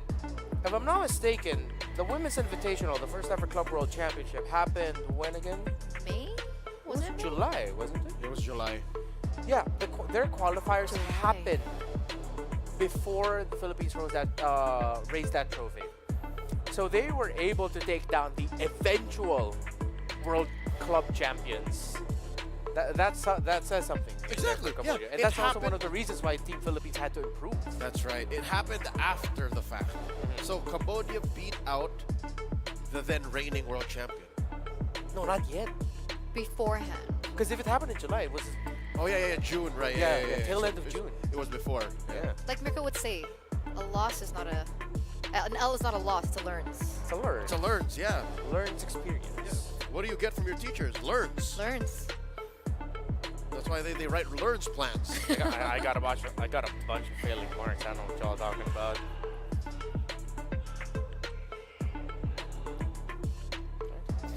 Just waiting up here for everything to get started out on stage. Still waiting for the draft. It seems like Team Colombia are locked in, anxiously veering over to their opponents or to... I can clearly tell that Team Colombia are new to this. Yeah. Seems like it's a little bit better right now for the Colombian squad. See there, of course, Team Cambodia and their coaching staff. If I'm not mistaken, that's 2 coaches right there behind them. For each? Yeah. Got a coach and an analyst. Oh, for each also? Look at that, yeah. Those are 2 figures standing behind the athletes. It could be. It could be. That may be league operations, brother. Well, I can confirm that there's 2 coaches for Team Cambodia. I mean, you can walk up and ask. You just Would you want to do that? We just shouted in the speakers right now. Oh, Excuse that's me. true. That's true. No, we can it's okay. also ask on the They speakers. look very busy. Okay, let's So, leave them to they their, look very their busy thing. when they're all let's not locked in bother right now. them. This game could define where they end up in the playoffs brackets. You think? Or if they make it through, because it's more dire for Colombia. Colombia's already got 1 loss. Cambodia is coming into this with 1 win. This is urgent. This is significant bout they're about to go into. I guess that's true because of the results from the other teams. Because they do want to get as many points as possible. So just to remind you guys at home that are watching, and even in the audience, this group stage is actually quite unique, right? In this group stage, we have 12 teams participating, all divided into 2. So there's 6 teams in Group A, and there's 6 teams in Group B. Top 3 will be able to move forward, but here's the gist. Top 2 go to the upper brackets. Meanwhile, the 3rd place in respective group goes to the lower bracket. So the playoffs will be a double elimination. Yeah. And actually, the interesting thing about our lower brackets is it's the two teams that end up in the lower bracket will not instantly face each other. They're going to be waiting for results in the upper bracket. Yep, the losers of each of those upper bracket matches. Yeah.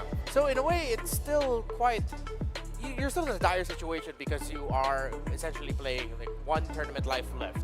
But then at least the teams in the lower bracket still would have had a shot to research and look at the rotations, the drafts of the teams that already competed in the upper bracket that they were waiting for. So in a way, it's a little bit more of a forgiving system, but then again, it's not like you're really punishing them for making third. They're still in the playoffs, but to like instantly punish them would have been a little bit too much. So I kind of like this system that we have here. Yeah, but if we're talking about punishing, what do you think about a best of one? Because would you not say that maybe luck is also involved in a best of one? Hey. Like about the sides as well, side selection. You're only afraid of your luck if you don't make your own luck. So you just play well. But even so, It was a bit too deep to kind of rattle Yeah, my me brain. too. Not I was gonna thinking not gonna about it lie. a little bit. I was just hit with like wisdom. I was just there like, whoa. Yeah, no, you know the format, so you don't play the format. You play your best. Yeah. You don't risk it. Right. So every single draft matters. Every single movement on the map matters. but here's an argument. So far in this tournament, we've had a 60-40% win rate on each side. More so for red at 60-ish%. I don't know the updated stats, but that's what we saw for MLBB men's. In a best of one, you get what I'm going with this? So then it may have skewed the number. No, your luck might come down to a coin flip. Exactly. Literally. Oh, that's why I mentioned. I get it. That is 100% true, especially with the side selection. Preparedness is the key. You just have a good draft for blue, have a good draft for red, and you study what your opponent's tendencies are either side. Yeah, 100%. Like when it comes to best of ones, it's really up to your team to just be ready for anything. Whether it's you guys have cheese picks, you have specific strategies that you will only do in a best of one, shows your strength to the team because it's going to call for more. Because again, the longer you are in the tournament, the longer the series gets. So it becomes best of threes, and then that's where you can really flex. Like, okay, we're not just a best of one squad, we're a best of three squad too. So Fanny. Nah, I don't think. Guys. Team Mongolia, I think. Fanny for Mongolia. Where are we going? I have no idea. But okay, let's talk about the drafts a little bit more. Speculation. Chip Okay. won't be let go, right? And I'm assuming that the Jushin will also be banned. For sure. We Chip have and not Jushin. seen a Jushin at all yet. She's she is persona non grata so far for the women's squad. I'll just have to double check the stats though if someone was able to let her through in the series that weren't broadcasted. But from what I can tell so far, almost all, not literally all of the series that we've played today saw no Jushin played at all. Yeah, someone banned it early in the first phase. Yeah, we even got to see Sicilian before Jushin. Sana, Lilia, we've seen Cyclops. Saw Harley. Saw Cyclops twice. Yeah, we did. Sicilian's in the hero pool that we're going to be seeing here. Yeah? Colombia, Leah, she plays a Sicilian. For both of them or for Leah. for Leah? Ah, all right. Colombia, okay. Oh, the Sicilian factor. You know, I like it when teams have Sicilian as an option for them in the mid lane. Because again, as much as we want to think of Sicilian as like really just good for defending mid to late, he's so good at also controlling and being a pester once he gets his second eye to power spike already. Yeah, he's also high range. Yeah. It's the high range, good crowd control. If you really cannot get to him, you're just gonna get bursted down after like the third bats feast. That's like, oh, it's Sicilian time. So hopefully that's something that can be leveraged by Colombia. Make sure that they have a good front line to peel and support for that Sicilian, so that eventually, if ever Cambodia do get their assassins, the Sicilian will still be well protected and can actually be quite punishing for a lineup that cannot get the Sicilian fast enough. What else is on the board? Sicilian? Jushin should be banned out. The rest is quite straightforward. We've seen the Matilda. Are we gonna the see an Eve? Ruby, Lolita, Eve. We haven't. I guess it hasn't been let go, right? It's always banned out in the first phase. I think Eve actually. There's a chance, but teams, would prefer to ban it in the first phase now. Sometimes even like most of the bans we've seen on Eve, if I'm not mistaken, have been blue side, like blue 1 or blue 2. Yep. So has it taken first phase banning priority? Yeah, it has. Yeah. Or is this just specific to WEC MLBB Women's? No, I think not Eve, because we also saw first phase blue side bans for Eve in the men's side. And then when open, teams would not hesitate or would really try to go for even the first phase on the red side. I think that's one of the reasons also why Eve gets banned out. It's just a strong first 2 picks on the red side that you can go for. It's usually Jushin Eve on the Let's go. trade.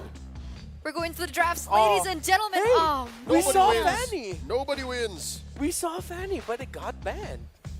But hey, you called it. You called it. You're the one who said it's Cambodia, it's Tagami, why not Fanny? And Colombia right away said no Fanny. Fine. That was a great prediction in turn out. Very sad though, sad. It's technically a prediction. Yeah, it is a prediction. Okay, Fanny gets banned out here from Colombia. Cambodia responded to Jushin, like we mentioned earlier on before. Wondering whether or not the chip will be let go, because there was a certain series that did let the chip go and nobody picked it up. Yeah, it was the grand finals yesterday between Philippines and Malaysia for the men's side. I'm still leaning towards that chip will probably not get let go. Still gonna be banned. I think, wow, Assassins really is their focus. They're respecting the heck out of Tagami. I wouldn't be surprised if, actually no, I would be very surprised if suddenly it's also a Ling ban. Or a Nolan ban. Or a Nolan ban. Oh, they banned the Suyo. Oh, I like the mind games. Yeah. Alpha still on the board. Does Cambodia want to let that slide? Give it over to Colombia? Yeah, if that's the case, what Tagami will do is pick the Nolan. Yeah. Let through the Alpha, pick the Nolan. 100%. I totally agree with that. Maybe Colombia, if it's not in their pool, they might want to ban out the Hilda. Or even a high loss for the third ban. Because when you're up against a team that's like way more experienced with you, those are like 2 heroes I don't want to face up against. What about Matilda? The Rome or the XP. Matilda, Phobius. If Colombia bans out the Matilda, that's quite dire, knowing that's them signaling they don't have that in their pool.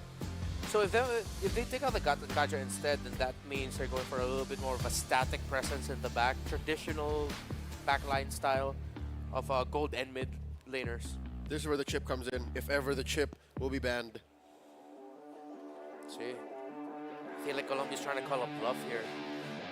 If chip lets through and it gets first pick, that means it's been a while. Chip? Is it gonna be Chip? No, it's the Matilda! Make my day. Whoa, are you secretly a Colombia expert here? I don't know, the 2 picks that you hyped up or got taken out. First was the Fanny, then just the Matilda now gets taken away. It's luck, bro. It's not luck at this point. Okay, first pick in for Colombia now. The Alpha still available. Or the chip. Or the chip. Please. But here's the thing. Do all players have chip in their hero pool? Teams, you gotta consider because you play around this hero. Yeah. I feel like they're also considering that, like, are there any... What if we pick up the chip suddenly just now it gets hard countered? Yep. Yeah, that's why they go ahead and back the Hilda instead. Oh, the Alpha looks so juicy here. Yeah, I feel like Colombia's anticipating that Cambodia might go for an assassin. The Hilda is really great into an assassin, really good pressure into the jungle as well. Not so good into the Alpha. Exactly. That's the problem though. But it's denying the assassin pick maybe. So they'd rather deal with a Tagami Alpha than a Tagami Assassin. Maybe they have an answer towards the Alpha. Yeah, that's what I'm feeling too, like for Colombia. Like, will they Nolan? They themselves can. Nah, but if that's the case, they're gonna need to rush the Aurora or the Vex. They need that good control in the mid already. That's what they're gonna go for. I like how the high loss is also an instant answer to the possible Nolan. Yeah. Because you can just play woman-to-woman defense and just stop her. Nothing you can do about it. And again, we were mentioning that earlier when we were thinking of the bans for Colombia, that of course you'd rather, when you're going up against a way more experienced team, there are 2 heroes you don't want to go up against, Hilda and High Loss. Colombia decided to get the Hilda for themselves. Now they're up against the Hylos and the Alpha. The Aurora, I feel like 100% needs to get locked in here. They do need that extra control in the mid. Extra little bits of poke damage. That will be good to whittling down on Hylos, which we saw also in the Cambodia series. I agree. Either that Oh, excuse me. or Vexana. Mongolia series. Mongolia. Yeah. So they Or go for. Vexana. Oh yeah, right. The Eve was left open. Eve and Carrie gonna be picked up by Colombia here. Wow, each And- answering. Yeah, this is also a huge comfort pick for Yuri Nakamaru. We were talking about how the carry has seen better days, but here when you're facing off against the Hylos and the Alpha, good pick. The answer by Cambodia, a box of their own, the Aurora. This is why I wanted Colombia to get the Aurora for themselves, because that slots in so well with the Hylos and Alpha. It's even more so difficult. Yes, with Eve, we always think about the box. Hylos does not care about the box. Not to say it's an instant hard counter 100%, but now look what's paired up with the Hylos in the center of the map, the Alpha and the Aurora. Although all throughout IESF, I have been quite cursed with saying, yeah, that will struggle, and then it turns out that pick doesn't struggle at all, and it goes so well. Like, everyone's always exceeded my expectations, which is a good thing. But I will preface this by saying, it looks like that Eve will not have a good time. That carry, though, might have a little bit of a better time, because Eve is going to be the thing standing in the way between her and going down. But I'm worried about her laning phase. Yeah, because we don't know what Cambodia's rocking here. Yeah. We don't know what Team Cambodia's gold laner will be picking up. But they have all of the incentive to actually beat down on this carry. Yeah, if I'm Colombia, number one, take out the Claude, so and the or the Irithel. The Harith is also good too. You take out the Snowball first, so then you decide which gold laner you do not want to face just because it's good against the Eve. Is it the Claude or is it the Irithel? Cambodia want to see Colombia pick up an assassin. They're blocking out all possibilities of utility. What else is out there? You pick the Alpha yourself. You take out the X-Borg. You know what's good against the Eve? Because he doesn't care about the box because he can just get out of it. Against an Eve?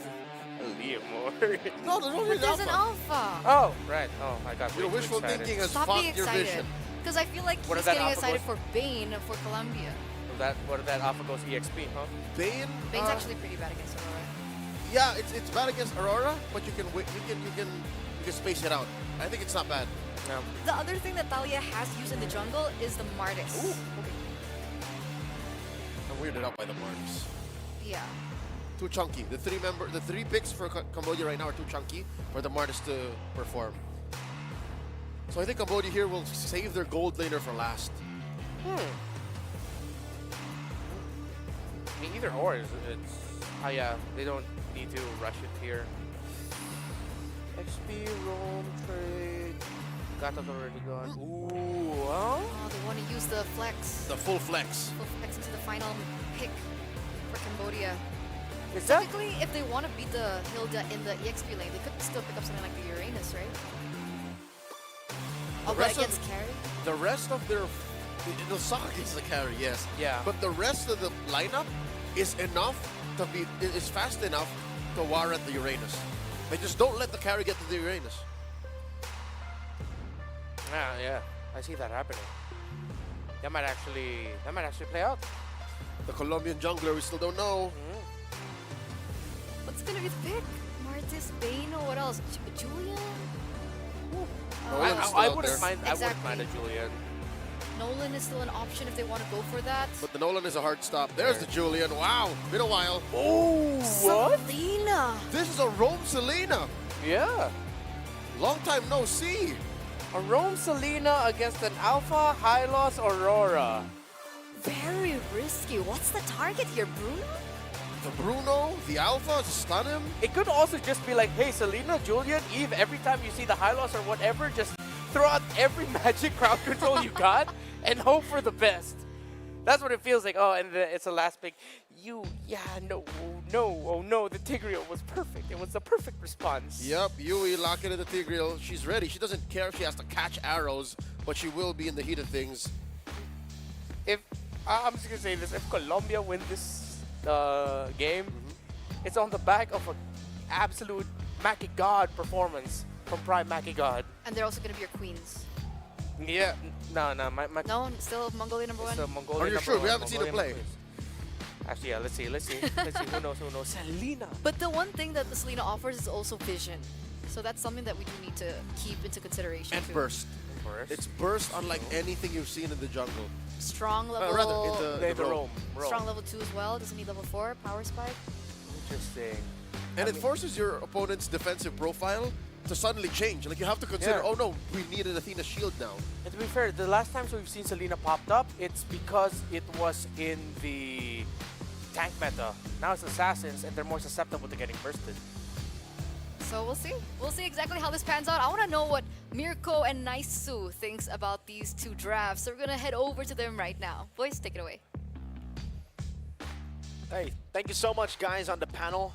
Again, man, they got some long range there, doing right? work. With the Selena, with the Eve as well, they got so much poke. So honestly, they should be able to deal with, I don't know. The thing is, that's a super meta composition for Cambodia. I'm posting up with you, man. They got everything in the meta. They just, at this point, they're just posturing up. Let's see whether Colombia can actually beat the super meta composition as we get into the land of dawn for game number 1 of this best of 1, Cambodia versus Colombia. Taking a look at the emblems real quick. Whoa! Super confident lethal ignition from Mackie God. Renmar did say, if Colombia win in this game, it'll be back on the back of a Mackie God performance, right? So lethal ignition makes sense. You gotta carry. Go prime form at this point. You Go know, God form. The God form, prime form, whichever form. But hey, if those abyssal arrows are gonna land, we're gonna take a little breather while we get to talk about this. But you know what? If they land those abyssal arrows, it's over. I like how you just laugh at the abyssal arrows, right? Because obviously it's a hard skill to hit, Naisu. It's super, super difficult. I don't know, when we saw the Selena pick too, we were just like, wow. We saw Selena come through, and man, against a Tigreal too, that Tigreal was just so, so perfect. I think that's what you do. You know, if Perfect you're, pick. I think that's why the Tigreal went full tank emblem, man. You gotta have respect. to. You gotta respect the damage and the poke. Because you might be just eating traps. Yeah. You might be eating arrows. Yeah. At the end of the game, you're gonna be pretty full. Naisu, man. All right, looking at it again though, the fact that they have just so much shred against, I don't know. We saw this in the men's as well, right? We saw the Hilda go up against the Alpha, and it was just so difficult to deal with. You can't invade the Alpha in the early game. You can't go and put pressure on the Alpha. The Alpha is actually just going to melt you down super quick. And ladies and gentlemen, please be patient with us here. We are going to be trying to get this technical issue sorted as fast as possible. And on top of that, I feel like the carry pick is a bit strange in a way, right? Yuri, Nakamaru, you're great for shredding in the tanks. I understand that Cambodia have a lot of beefy frontliners here, but the fact that you're still bringing up the Purify, there are layers on top of layers of CC. The Alpha, Moshi on the high-lows. Yep. Aurora, and even Tigreal, they all can layer their CC so well. Well, we're back into the game already. And like we mentioned, you know, this is the thing. Revitalize is going to play a big part of this, as every match we've had so far, man. Because when you have that in your advantage, whether you're a Hilda, whether you're a Hylos, it helps you out so much in these little skirmishes. But the big standout is, again, how tanky, how beefy the lineup is of Cambodia on the front side. And I think that's why the carry was so important. Moshi? Okay, yeah, I forgot. This is the Revitalize Hylos. Revitalize Hylos will be very, very beefy, man. Gets that healing as well. Prime Mackie God actually is doing a very good job just scouting away at Cambodia. Really getting a lot of the pressure down. XP up top again. You can see that this Julian, at least Sagami, has a speed of Alpha, forcing out the flicker early. And let's get back to that point, right? The fact that we see a Julian, it's been a long time since we've seen Julian, and I think it's just because of the clear speed nerf. Yeah. Your enhanced scythe has been nerfed, the passive damage just has been nerfed as well, so going up against someone like the Alpha who's just clearing the jungle so quick, you can definitely see that disadvantage start to play in for Talia.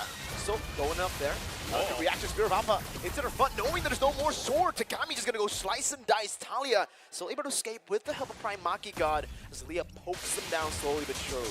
All right, a little, you know, tough to get these things set up properly, especially, you know, when you look at the lineup here from Colombia, you're playing around Abyssal Arrow. That's the most part. Now, if you're able to get enhanced chains or something off, then that's great. But ultimately, like, this is what you're looking at. You know there's, like, these bodyguards front side from Cambodia, and if you're not landing them, you kind of have to just watch. You know, and that's a really difficult of a situation to be in. Eventually, you're just watching them take these objectives, and you don't want to let that continue to happen. You know, so Cambodia, they'll play around that advantage. And on top of that, Naisu, if you just take a look at exactly what happened earlier, is the fact that for Cambodia, they're playing their cards really, really well here. Tagami, this game has gone for the Quantum Charge. Not something we usually see on the Alpha. Usually we see the Impure Rages. We see an Abyss arrow actually hit, but it's again onto, whoa, real world manipulation from Leah. Maybe that was zoning tool? Yeah, I guess zoning, you know, at that point, or trying to possibly set something up. All right, so, Tagami goes in, enough with the Spear of Alpha. Leah could be in trouble, gets cut off with the Glorious Pathway. So that's going to be a pickup here as Leah falls down, and, you know, again, that's what we were wondering. Was that bottom initiation a setup, or was it possibly a misstep? But look at the attention happening here, cross map on both sides now. Yeah, pretty good trade on the board actually for Colombia. They noticed the fact that the bottom lane was actually just getting prioritized heavily by Cambodia.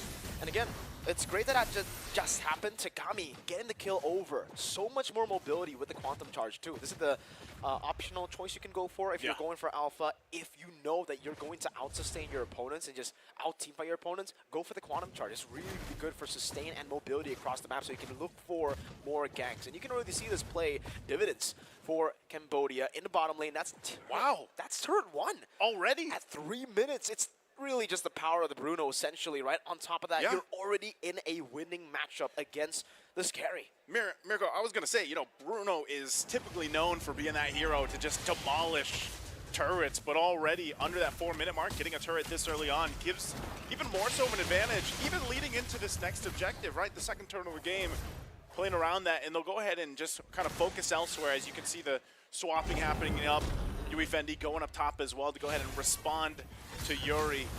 Right now, this turtle's going to be started up, and I think once again, we're going to have to see if Colombia can actually contest this. They get some vision. Gonna look for that Tigreal here. They gotta watch out for the implosion, but a fourth of the health on the turtle. It's gonna be secured though by Tagami. We're gonna force the fight. The real world manipulation comes down. There's the implosion we were talking about. The knockup comes through as Prime Makigan is down, and Leah is gonna be next. It's just too much crowd control coming out from Cambodia. A 3-for-0 trade on top of that, a turtle as well. The timing and the zoning was just crisp clean from Cambodia. And even here in the mid lane, we're seeing just exactly how, oh man. Whoa, the Spear of Alpha is gonna bring her back. Yikes. Valu just taken with them. This is also gonna be a turret. They dodged that Abyssal Arrow, and this is an objective again for Cambodia. As I'm saying, right, it just shows you how hard the Hilda is to play up against a very beefy lineup. There is literally no pressure you can exert. And that was just crazy.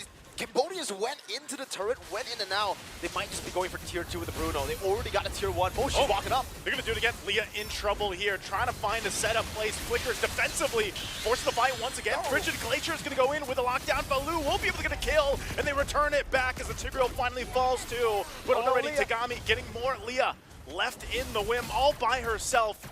Nabi and Tagami on the chase, but Leah seems to be fine. The focus for now is going to be this tier 2 turret. Good push, though, on the bottom side from Talia. Really good discipline here for Cambodia. They know that there's really no value in just chasing Leah down. She is 0-2 already. Might as well get a few more hits on this turret. Tier 2. The fact that it's already this low at the 6th minute of the game, if they were able to get that, that would have been a massive objective to take. But now, they can just play the slow game again. They already have an alpha that is currently 2 whole levels ahead of Talia. And on top of that, they just have so many ways to zone Talia away from the neutral objective. Meanwhile, for Colombia, this Hilda pick really hasn't been able to show much of that dominance that we are used to seeing, at least for the Hilda in the early game. And mainly, I would say that's due to just how many tanky members Cambodia have and just how much CC they have too, right? Whenever the Hilda walks up, you either get frozen by Nabi or you're too occupied by the 2 frontliners. And here, that zoning control from Moshi. Again, free turtle. Yeah, once again, Talia won't be able to get away. Trying to escape, but cut off and caught with the Spear of Alpha. Again, up top too, a little bit of focus here. Yui could be in trouble. Yui Fendi, 1 versus 2 will get trapped in the RWM, and finally it goes down. Colombia picking up a kill. Good adaptations, honestly, for Colombia, knowing that there's absolutely no way you can actually contest with a neutral objective against a composition like this, who's just done so well in the early game. They went up top, going back to just how this composition should work, right? Targeting Bruno down. Hilda, great against a squishy target, great against a marksman, and obviously Leah with that poke, plus Primaki got on the Selena. It's literally built to go up against these squishy targets. And unfortunately for them, though, it's just UEFendi. And even if, say, they get that win condition in the next few team fights, what are they going to do about Nabi? Once they use all their resources. Or Tagami. Moshi, Tagami, Nabi. At this point, I would even say Tigreal would be able to get a 4-man combo and then maybe turn tides around completely. Moshi's just walking up. Talia, okay, I was making sure, you know, gonna have to use that enhanced sword to get out, but once again, it's just, I feel like when you're looking at this Colombia, it's like, where can they find that window of opportunity when, like you mentioned, you named all those possibilities off from Cambodia, like the implosions, even getting cut off with the glorious pathway. There's so many tools available to them, and that's why we see this often where you're forced off the objective. You're forced off these tier 2 turrets. Once again, they're gonna go for a push up top. Pistol arrow is gonna land, but again, this is a very tanky Moshi, and that tier 2 bottom side will go down. So all this playing its part, finally a turret. Tier 1 at the top does go down. Colombia gets a little bit of push. That might have been good for them again, dealing with this Lord coming up in about 10 seconds, but still, I think they're just outgunned here in terms of items and damage. You can see just the frontliners eating all the Abyssal arrows. So literally, even if Prime Makigod has a pretty good accuracy rate on hitting on those Abyssal arrows, even here, Talia walking up, getting the enhanced chain. It's cool, it's good, but if it just lands on Moshi and these frontliners, it really won't provide any value. I think even at this point, Mirko, like, this Tigreal is just literally eating the arrows on purpose. So is Moshi. Like, they are purposely walking in them, because also we saw some Radiant Armors picked up earlier too. So, you know, again, this is why our panel mentioned on how important some of those picks were when they did see that Selena picked up. And you know that there's a lot of magic damage here on the side of Colombia. So right now with the Lord in their favor, Cambodia will go ahead and prep things up, manage the waves to get pushing into the base. It's going to be really, really tough, man. UEFendi, you can see the items here already. Berserker's Fury and the Haas Claws, essentially for the Bruno, that's all you need for your power spike. And I'd like to actually compliment her getting the Fury Hammer, so a bit more penetration. Doesn't need to go for the Malefic Roar, knows that she's super far ahead, just goes for the Fury Hammer so she can deal in a way just true damage to the squishies, right? Yeah. Mid lane Holy Defense probably will be propped here, and this is where it's going to be very scary for Colombia. The only clear they have as of right now would be Leah with the real world manipulation. I don't even think Yuri Nakamaru is in a position to clear out the Lord properly. There's the shields. Being popped already. Ice Beam on. Will help part of this, RWM doesn't have to be used just yet, but they might just try to keep it together for the base push. Lord is shortly going down here. The mid turret, though, still going to be worked on. They might force a fight. Cambodia might just take a discipline round. Right now, even with the lead that they have, taking things slow and steady. Oh, this is nasty. Nice. The fact that they're being so conservative with their skills, they're going to lose all of the base turrets. Whoa! There you go. Tigreal with the setup with the implosion, the crash down. Good Frigid Glacier to stop them in their tracks. But Valu finally goes down in the last turret. The base also falls. And now Cambodia looking for more here. Can they end the game under this? The turret's going to be worked on. The base is a little bit damaged, but they still have to clear out the waves for now. RWM drops down, finds multiple members into the enhanced chain as well. They couldn't hope for a better setup. Tigreal finally gone down, but they're just outgunned and outmaneuvered as Cambodia will take the game in a decisive victory. They were too conservative with their skills. They didn't want to use the skills to defend from the base turrets. But then you saw why they did that. They wanted to go for that big combo that possibly could turn the tide around. Unfortunately, they were just way too far behind to actually even battle it out, man. Getting a massive combo like that in any other game would have probably been a comeback angle. Would have probably been a one straight push angle, but they were not able to find that, unfortunately, for Colombia. Cambodia, at that point, were just too far ahead. 3 base turrets, super minions crashing into the base, and the Bruno had full stacks. Full stacks, man. Half HP with 1 basic attack. Leah lost half with one basic attack. One basic attack, not only that, and I know Bruno is a football player, but man, he had that Malefic gun, picked it up. She was able to damage from a safe point. And when it's that kind of damage, with the full stacks and everything else, that's really tough to deal with. And like I said, Mirko, you have this front line that is eating the arrows that almost pretty much negates the whole idea around picking up a Selena, you know, you didn't get the early snowball you're looking for, and when you just have a Tigreal and a Hylos across from you eating arrows, what do you do from there? You know, well, how are you even able to follow things up? It was a very risky play to go for the Selena. We were already talking about it. The panelists mentioned it as well. It was a big gamble that they were playing, and if they were to win, it would have been on the back of Prime Makigod for sure. Yeah. Unfortunately, well, she was very accurate with it. She was accurate. But it was just there were too many frontliners. Even if you get the Alpha, even if you get Tagami, they can just tank it up, man. The Queen's Wings, and in this meta with Revitalize too. I don't know, even if, let's say you get the Aurora, let's say you get the Bruno. Yeah. There's going to be a Revitalize. There's still so much peel that they have. You jump on him, you get frozen. You jump on him, there's a Spear of Alpha to displace you. There's an Implosion that could be the way to counter-engage and punish everybody for trying to collapse on the Marksman, on the Mage. There's a whole lot of tools, basically. They got Plan A all the way to Plan Z, ready. That's a whole lot. That's the whole alphabet at that point, you know? That's and I don't even think they had to get to the whole alphabet because Plan A and B and C were working so well for them. They didn't even need to go Plan B, I feel. You know, that was just brute force Plan A. Just make it work, and part of that too, like when we saw that happen, where you know you already have Fendi getting that first turret down early on, under the 4-minute mark. 3 minutes. 3 minutes. You know it's going to be a troublesome game dealing with that because again, Bruno's so technically Bruno's such a simple hero.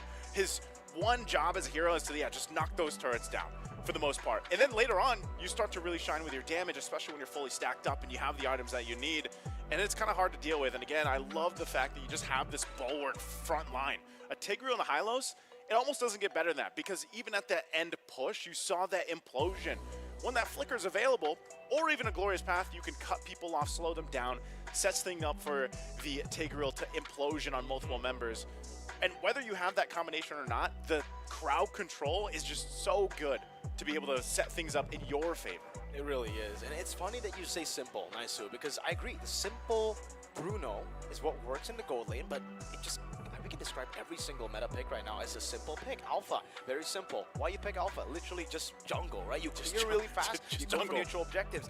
Mid lane, utility, just damage or just CC, and then engage roam, just engage, bro, with a Tigreal, XP, just soak in damage. It's a very simple meta, but it's the teams that are able to utilize these simple metas and craft these multi-dimensional playstyles, the layering, and the Plan A all the way to Z, you know, just the preparation to get to that point was phenomenal to see for Cambodia. We didn't get to see it, like you said, it was just Plan A. We didn't even get to see Plan B, but I hope we will get to see more of Cambodia later on, also more of Colombia with these cheese picks. In the best of one, I saw what they were going for, right? We saw a lot of great picks today. You know, this was our last live stream match, Sicilian kind of normal at this point, right? With all the picks that we've been getting. What do we have with the Cyclops? There's something with the Cyclops. Cyclops didn't get a dub. Oh, the Harley. Yeah, the Harley was there too, and the Selena, but it does seem like we are going to be throwing it back to the stage here. Mirko and Naisu throwing it over to Jasmine on stage for an interview. Thank you very much for that, guys. I'm joined alongside Tagami and her lovely translator as well. Tagami, congratulations on the victory first and foremost, but what I really need to know from you, having been a champion yourself and a champion that has played amongst a men's team as well, what are some of the key takeaways you were able to take from rosters then coming into this tournament with these lovely ladies? She will talk with my first, right?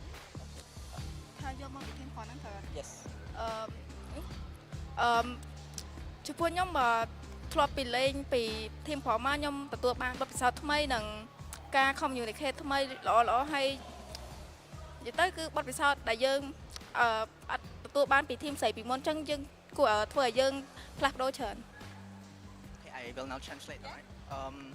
What she said was being in the men's team, she learns a lot of things like new experiences, and most important of all is she learns how to communicate better. What does that mean, to communicate better? You mean to give kind of information a bit quicker or to expand upon your points more? គាត់និយាយថា communication better ហ្នឹងមានអីគេខ្លះ communication better ហ្នឹងមានដូចជាឧទាហរណ៍បើសិនជាយើងមានហ្គេម2អញ្ចឹងហ្គេម1យើងចាញ់អញ្ចឹងហ្គេម2អញ្ចឹងដូចជាយើងជួយនិយាយលើកទឹកចិត្តគ្នាហើយក៏បើហ្គេមខ្លះអញ្ចឹងដូចជាគេគ្រាប់អញ្ចឹងយើងមាន idea ថ្មីៗដែលវាដូចត្រូវធ្វើអីថ្មីៗដឹងដែលខ្ញុំជួយប្រាប់ដែលខ្ញុំយកមកពី team ផងបាន What she said was firstly is when we are behind in game, they encourage each other to not give up and succumb to the pressure. And another one, mới chơi kìa.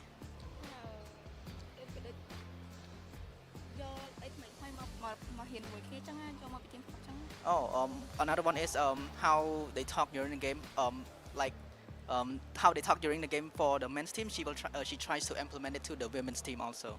And speaking of being at a women's event surrounded by all of these lovely ladies, how have you found the experience so far? For MLBB continuing to grow the scene, surely this is pretty amazing. សួរថាបទពិសោធន៍អារម្មណ៍ពេលដែលបានមកនេះតែណាគិតយល់យ៉ាងណាដែរចំពោះពេលដែលបានមកនេះចឹងអារម្មណ៍ពេលដែលបានមកហ្នឹងគឺរំភើបហើយមានអារម្មណ៍ថាមោទនភាពដែលបានមកលេងតំណាងឲ្យប្រទេសជាតិខ្លួនឯង She said she's having a good time and she's very proud to be here. You should be proud of that victory as well. Congratulations once more, Tagami. Thank you so much for your assistance. And it's back over to our lovely analyst. Thank you so much for that interview, and congratulations for Cambodia for winning that 1-0 against Colombia. Thank you so much as well to Jasmine. But wow, again, still very impressive, very textbook, I would say, coming in from Cambodia, and it was something that we did expect coming out from the drafts. It looked like Colombia wanted to go for a risk, and unfortunately the risk did not pay off. Truth be told, there was some firepower Colombia was playing with, especially in that defense in the base. The one that Fendi watched from afar on that Bruno. Just kicking the ball. It was so close. I think if the knock-up and the damage output were maybe, what, a second too sooner, that would have been, what, a 3 for none for Colombia. Yeah, the difficult thing about the lineup with the Selena roam, especially it being a roamer that isn't similar to like Natalia. Natalia, the assassin roams, the sabers can go forward because they have their abilities ready for the instant -1 and instant advantage. And Selena will leave traps. It's a bit of a slow burn. You gotta make sure you hit your skill shot. And if that doesn't happen, it's the Eve being left to go into the key shrubs that traditionally roamers would go into, that it would be such an easy check, a skill check by an Alpha, a skill check by an Aurora, that would instantly already build an advantage. That play that Leo talked about that you just saw happen there, that is best case scenario that will not always be given to them. Yeah. That if they got more of that, heck yeah. But since it's rare that you'll get that, nah. Ideally, that should have happened outside of the base. The fact that it was inside of the base exacerbated the fact that this lineup wasn't at the right timing or the right tempo to face off against what Cambodia was bringing to the table. Cambodia, on the other hand, this is just the face of the current metagame. Maybe switch up the Tigreal for something, but this is just Queen Yui doing Queen things. She just stood in the face of everything that Colombia was throwing at him, but change that. Change the Tigreal. Those are all meta picks, roll per roll. I agree. And I think it was really great that the casters mentioned earlier as well, right? That radiant armor that she was able to build in really quickly. Yep. Unfortunately, was just kind of like the nail in the coffin for Colombia with how much magic that they kind of committed to. Yeah, I mean, we already saw that earlier in the series that Indonesia played. They were up against a very magic damage heavy lineup. Radiant armor on the roamer alone was more than enough to just buy time for the rest of the team to come in and respond. Now, this wasn't even a rush. If I'm not mistaken, this was second with dominant size for coming first. So that means they even had a little bit more time of window of opportunity for Colombia to make the most out of the combination they had with the Julian, even Selena. But again, it's so high concept and it's so difficult to pull off against what is unanimously from the casters to us here in the panel desk, against a lineup that is just so simple to play. Colombia got too creative. Yeah, too creative. And I feel like their winning conditions were a little bit unclear. Like, did they want to win team fights? Did they want to go for pickoffs instead? It was too creative with too much coverage. Yeah. Right? Yeah. Your roamer was dealing damage and going for vision. Your gold laner was dealing 2 damage, but couldn't protect itself as well and had a weird mid to late game power spike. So all of these factors, a few others I will not mention anymore since there's a lot going on in this lineup that Colombia was trying to go for. They just did not fit well, did not jive well with what Cambodia brought to the table, which was again 1, 2, 3 pinfall. Yeah. When you saw the Hilda Eve carry, even though we saw carry in a spot that we don't see her often in anymore, you still get it. It still puts pressure on the Eve, but at least the carry, well thought out, it's there. The Eve might be able to have a good game, most likely will not, but still you get it. Then you saw the Julian come in as the fourth pick. It's like, oh, they're up to something here. I wonder what the Roamer is going to be. Then the Selena came in, everything fell apart. That last pick. The final plot twist. Yeah, that final plot twist was met with an even bigger plot twist, which was just like, oh, the character you thought that was gone all this time was actually just here. Tigreal. I think I kind of get it though, right? I think they wanted to pair the Selena with something of burst. Yeah. That I thought they would have gone for something like the Nolan if they wanted to go for early kill pressure. It's a roundabout way to getting an easier... It's a roundabout way to getting to a solution or to a final output, but they added way too much on the way there.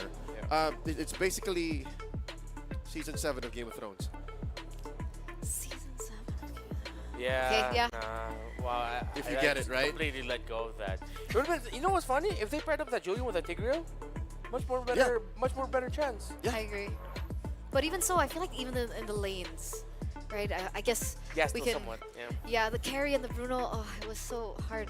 Difficult. She didn't get to the power spike. Nope. It was so difficult for her to have the impact that we initially thought that she would have. But anyway, it looks like we have the updated groups, ladies and gentlemen. So we are going to take a look at that right now. Let's go. Oh, this is the schedule. Never mind. Updated schedule. There you go. Updated schedule for Group B. What are we missing here? Well, we're still going to be seeing Mongolia and Nepal. Well, not going to be seeing them. That's going to be happening Results to be broadcast. updated, yeah. Results to be updated. But yeah, let's check it out. Okay, so Cambodia, as expected. Okay, Nepal. Well, we're seeing it. Oh, wow. Nepal, Argentina Mongolia. lost to Ukraine. Oh, that's 0-2 for Argentina. That's Leo's tournament favorite. Yeah. Looks like we're really going into it being Cambodia, Nepal, and Mongolia being the standouts of this group. We addressed this already. Prior to the matches starting, there were unjust assumptions and expectations put onto Argentina. so. This is just them playing out what they could in Group B, and they are in the same bracket as Colombia now. Which is why that final match that is still ongoing is all the more interesting. Mongolia as well as Cambodia. Yeah. Battle for the top. Hey, if Mongolia beats Nepal, if I find out they beat Nepal, as expected, they were my pick from the very beginning. Still with the Mongolia Yeah, bias. from the very beginning of them winning the series. Newly founded Mongolia bias. Yeah. That's right. Your long-standing admiration of Team Mongolia starting on November 16, 2024. Yes, sir. And proud. And proud. But there, yeah, it's quite clear-cut so far of what we're getting at for Group B. But again, with so many matches still ahead of us, especially tomorrow. This is just the first half of the groups, baby. Exactly. I think we have 6 matches tomorrow that are being broadcasted. I feel like we do too. Right? Yes. 6? Yeah, okay. We got confirmation. We're going to have 6 broadcasts. That's 7. 6 broadcasted matches tomorrow. So that's going to be a lot of fun. 6 BO1s. 6 BO1s. Oh, here we go. Oh, we got to see everyone in action, so that we get a little bit more info going once we get into the playoffs. I like it. I like it. I'm all up for that. Better read. Yeah. Get a better read. We get to know them better. We get to get a good stage for all of the ladies who usually don't get international stages such as these. Might fall in love deeper with your newfound fandoms. Mongolia. He's gonna learn Mongolian phrases overnight. It's a difficult language. Beautiful language, but it's difficult. I mean, I think you could pull it off. Hey. Overnight tomorrow. I'll try. I'll Yeah? prepare some for tomorrow. That'll be prepare great. some for If you're tomorrow. talking about Group B, you can take Mongolia. I have decided after this last match, still on that Cambodia hype train. You're taking down the Philippines. By proxy, you are now my team. Okay. Indo Homoy all the Mao. way. Indo pride. Homoy Mao. Akun charan, everybody. Well, there you have it, ladies and gentlemen, for today's group stage matches. We do still have the group stage to commence tomorrow, so don't forget to tune in for that as well. So it's been me, Eterna, as your desk goes on the English broadcast, alongside with Renmar as well as Leo. We're going to be signing out for the day. Thank you so much for tuning in. We'll see you tomorrow for more WEC 2024 action. Let me talk my shit, or I might just throw another fit.